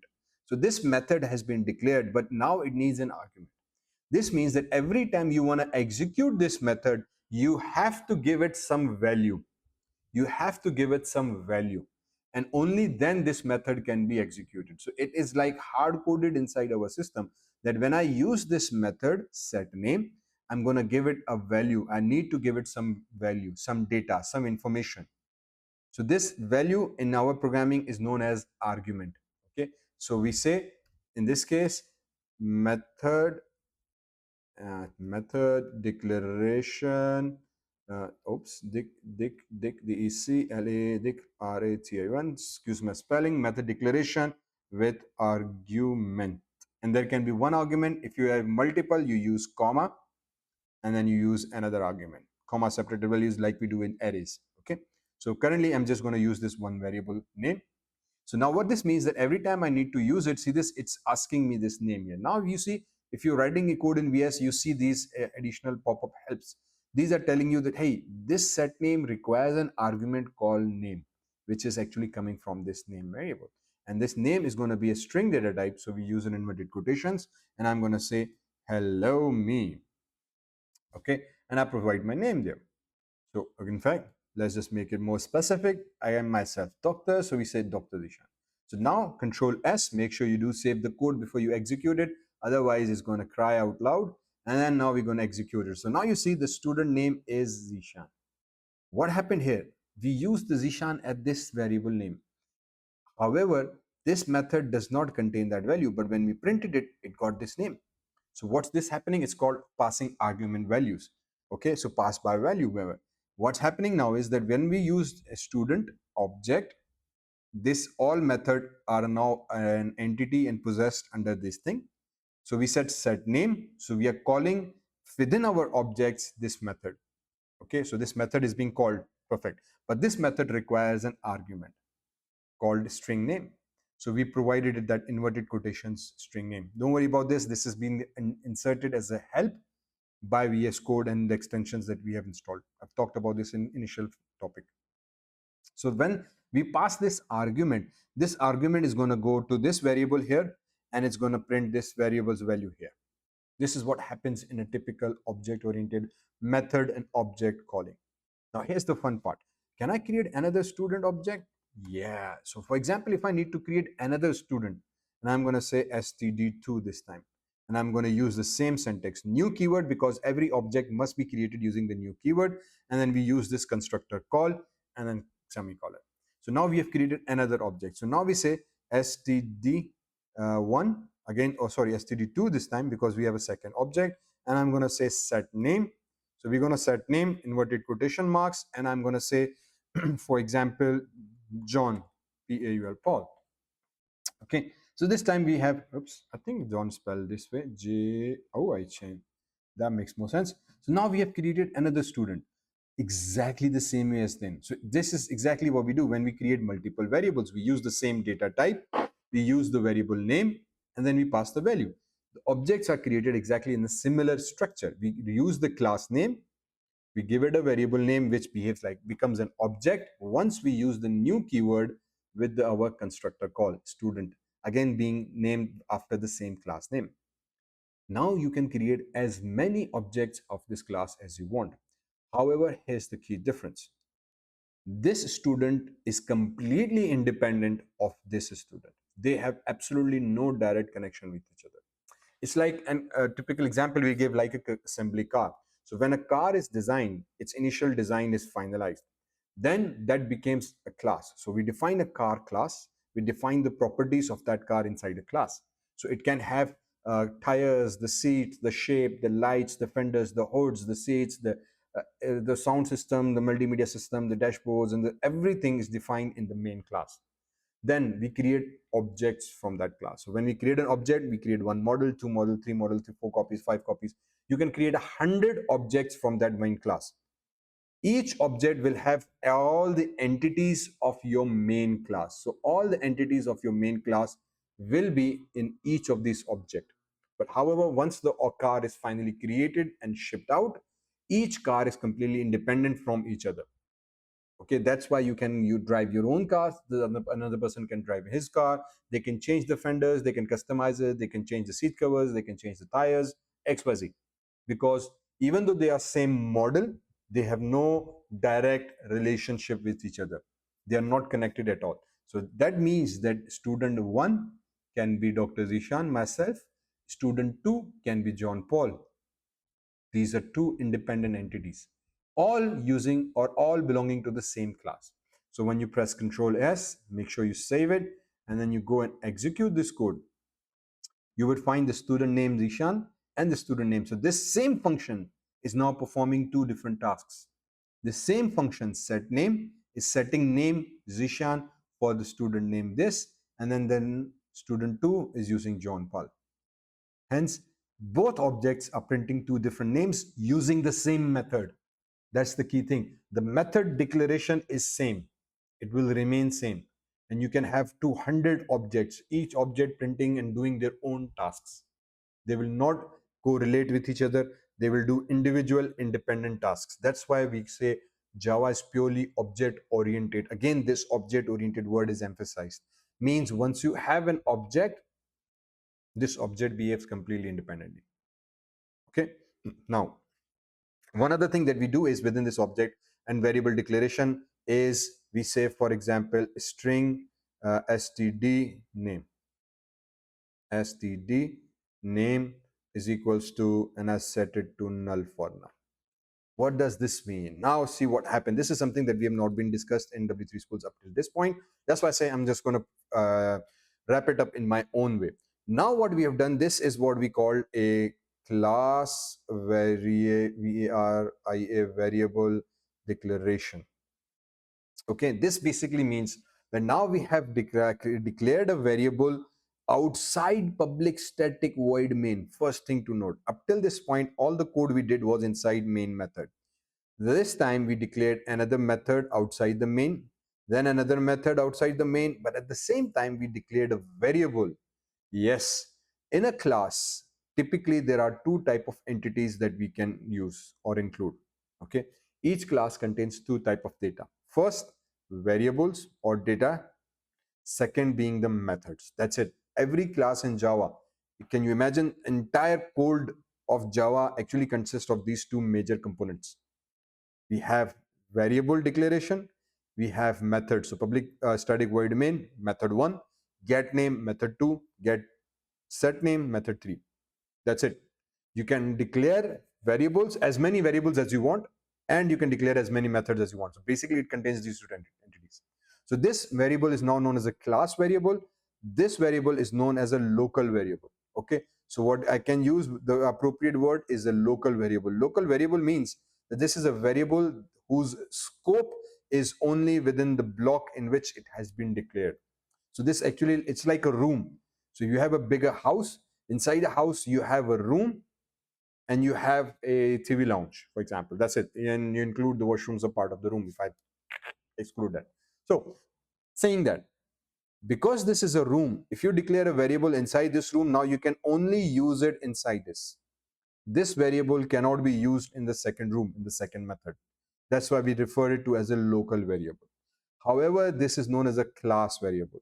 This is a variable meaning that if I declare this variable outside of the main method, inside my class block, now this std name can be used in class 1 or in room 1, in room 2, as well as in room 3, as well as many rooms as they are in. So this class variable's visibility is in fact throughout your class. So every method can actually have this. So we can do one other way is we can say set name name, and then when we want to do this, we can also say std name is equals to name. So now whatever name you pass to me, I can also set this variable's value here. Now this std name has not been declared inside this method. It's not there, but there's no error as well because this std name is coming from class. This is known as a class variable. Means it's accessible through every single method. So I can use this here as well. I can say colon plus std name. Okay, control S. So see, now both these methods are actually using this std name variable, even though they don't have, it's not been declared inside it. Because it's a class variable, I can use it wherever I want. And then for example, I can say get name, I can print, and then I can use something called a return type, and I can say std name maybe. Okay, so as soon as I write a return, it gives me an error. Hey, this is a void method. Means in declaration, because this is declaration, it's like setting the rules, and in the rules you have said this will not take any return type. So I can say, okay, let's change that. So now what we have done, we have changed a little bit of code. We have done that this method declaration now behaves like a string. This means that when this method gets called at this point, this guy will return a value. This will return a reply to me. So in other words, I'm asking it a question, get me this name. So when I ask him a question, there is a reply. There's always an answer. And I need to receive that answer. Okay. So that's how the question answer goes. When I ask you a question, you reply, and I need to be there to listen to that answer. Good parenting. So that's good parenting needs to be done here as well. So because in my declaration, I've said that this method will take as a string as a return type. So I need to write the code to return the actual value as well. And to return a value, to give a reply, to give an answer, we use a keyword called return, and then we pass it a value. So whatever value we set here will again being used here. Wonderful. See, so this is how a typically logic of the code goes. We declare a variable as a class variable. We use set name to set the value of that variable. We use get name to get the value of that variable. So in this case, I can just comment this value out. Okay, and then I can say, let me just comment this value out as well. So now I'm not printing anything. Okay, so I'm using one method to set the value of the name that's been passed by the argument, and then I'm using one value called get name to fetch me the value. So now when I execute this method, in fact, if I use the same logic, this is error, because get name, if I execute first, will return me null value because there's nothing inside here. By default, that has been declared as null. So what we're going to do now is we're going to change this code. So we're going to say, hey, this line of code, you come after this. So we're going to say std set the name Dr. Zeeshan. So we set the name first. So when we call this value, it's going to go and set this name. This variable value is passed and it's going to set this variable's value. So now std name has a name that I used right now. Then I'm going to say get me that name that I just set. So it's going to return that name for me. Now two things I can do. I can say string n is equals to here, and then I'm going to use system.out.println. Okay, and then I'm going to just print the name here. The new name is colon, and then I'm going to use plus sign, and let me just use enter. So now what we have done, again, this is one way of working with programming, so don't worry about that. The previous example was also correct. We're just changing the code and see what other things we can do. So now what we have done is we have used std1, again using the object, and we asked it to get me this name.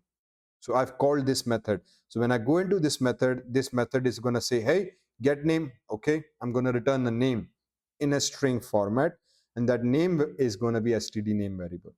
So it's going to return whatever is the value inside this variable will be returned as a string, and this string will be again passed on to this variable here. Because this get name will return something, give me a reply, give me an answer, I need to be able to receive that answer. So this is receiving the answer. Once I receive it, now I can process this answer whatever way I want. And this is exactly what we have done in previous examples, where we have used methods such as operators, string methods, math class. We have used these examples multiple times. So here you see we have used math class dot max, and we passed it an argument, and when we execute this method, they return a value. This is exactly what's happening here. So now we're returning it a value, and once we return a value, we need to receive that value. Once we have that value, we can process it whatever we want. Similarly, we create another student object, same way. This time I'm going to say set name this guy, and then I'm going to use system dot out dot println, and I'm going to say hello new guy, and then I'm going to use std2 dot get name. Okay, so now what we have done, let's check this out. And then obviously we miss out the plus. See this is a string, this is a function, so this is going to return a value. In order to make sure they are joined together, we need to use this plus operator. Now in this example, again here what we did, we received a value and we saved it inside a string variable. But what I'm doing now is I'm just directly printing that variable value inside my system.out.println. Another way of doing coding. Okay, so just to see the same example can be done this way, this example can be done this way. Because you have to understand, whenever we call this get name method, it is going to return a string to us, and we need to receive it. We can receive it in a variable, or we can receive it inside another method as an argument, as a function as well. So now Control S, execute it. Let's see if everything is okay. The new name is Dr. Zeeshan. So in this case, the new name, this statement got printed. Now, even though this is variable 1, it uses set name. This set name changes std name. Then we create student 2. We use set name John Paul. Again, this is going to call the same method, and it's going to use this variable. So same variable is being used, same methods are being used, but we're still getting two different values. How is that happening? Again, the same concept. Every object will have independent copies of its variables and methods. Every object is an instance of a class, meaning that they have an independent individual copies of their methods and their data types. So that's why we declare a class variable. Once you declare a class variable, every object you create will also have a copy of this variable. They can use it independent of what other object is doing. So if other object is doing changing name to John, and the first one is doing Zeeshan, perfectly fine, because these two are independent objects here. Capish? I hope you explained that. Now, I did talk about something called constructor. Up till this point, we have not discussed it. Let me very quickly discuss the constructor as well. Constructor are basically these things here. When we use a class name, There's a built-in thing inside Java. That's why I said there's a washroom, right? That's what keep in mind. So there are washrooms, and usually they're separate from the rooms. This is how it's going to behave. Every class has a default constructor. Okay, so what's a default constructor? default, default, const, truct, constructor. These are type of methods. Okay, they are declared exactly in the same way as we have declared the method. So get name, bracket start, bracket close, block start, block close. The two major differences are, first, they don't have a return type. Okay, because they always return an object. In other words, if you understand that. Second, they are always the same name as your class name. They are always the same name as your class name. No return type, same name as class name. This is a constructor. This having a return type, different name from class name is known as a method. That's how we identify. So every class by default, if you don't, if even though if we did not declare anything, yet we are still able to use it because it has this default constructor built in. Whenever we create our own custom class, still that same thing, the Java will automatically put this default constructor in. The primary task of constructors are to create the object, and it has some inbuilt code inside it that is included by default by the Java from its main upper super classes. Okay, so this constructor has several code, and you can write your own code there as well. So for example, I can say system dot out dot println, and I can control Z, constructor CALLD called control S. So this basically means that I've written my own code to the constructor, no problem. This constructor gets executed only once for every object. That's the third major difference. You can call this get name, get name, get name as many times as you want for each object. You can call as many times set name, set name, set name for the same object. No problem. Constructor are only executed once. They are only executed once every time an object is created, and that's it. In order to execute the constructor, you need to create an object. For this particular std1 object, the constructor is called, it's executed one time, and then it dies out. That's it. Then you cannot recall it. Okay, if that makes sense. So this is how constructors basically work. Okay, so I hope this explains few things in basics of Java object oriented concepts. Again, there's a whole major concept that we call advanced Java programming, in which we delve into more advanced topics of Java, which basically meaning, again, this is almost same thing that we've already talked, but these advanced topics have a huge things that we need to work about. And for this course, I'm just going to wrap it up here. I want to see how many people actually get to this particular point and leave your comments for me, so that I know that you have understood, and then I will try to make as part 2 of it if you are interested. If nobody is interested in learning the advanced Java, it's no point for me, so it's up to you guys. So if you are interested in learning more, do leave me a comment, do like and subscribe this channel so that you follow along, and I will be working more on Java and other lectures very soon as well. So if you are interested in learning more advanced Javas, maybe I will make it anyway, but up to this point I just want to finish it at this basic course. And if you guys are interested, give me a shout out and leave a comment, so I know that you're watching up till this point and you are truly interested in learning more, and I will go and discuss the advanced Java concepts more in detail in part 2 of this course. But for now, thank you very much for watching. Hope you've enjoyed learning Java with me. Any questions, anything you didn't understand, do leave me your comments and I will try to reply as soon as I can. If you like the videos, again, like it, do leave a good comment. Share it with your friends who are in your class, who are working and are trying to learn the same thing. Maybe it's more useful to them than to you. I don't know. Okay, so this is Dr. Zeeshan Bhatti signing off. See you around.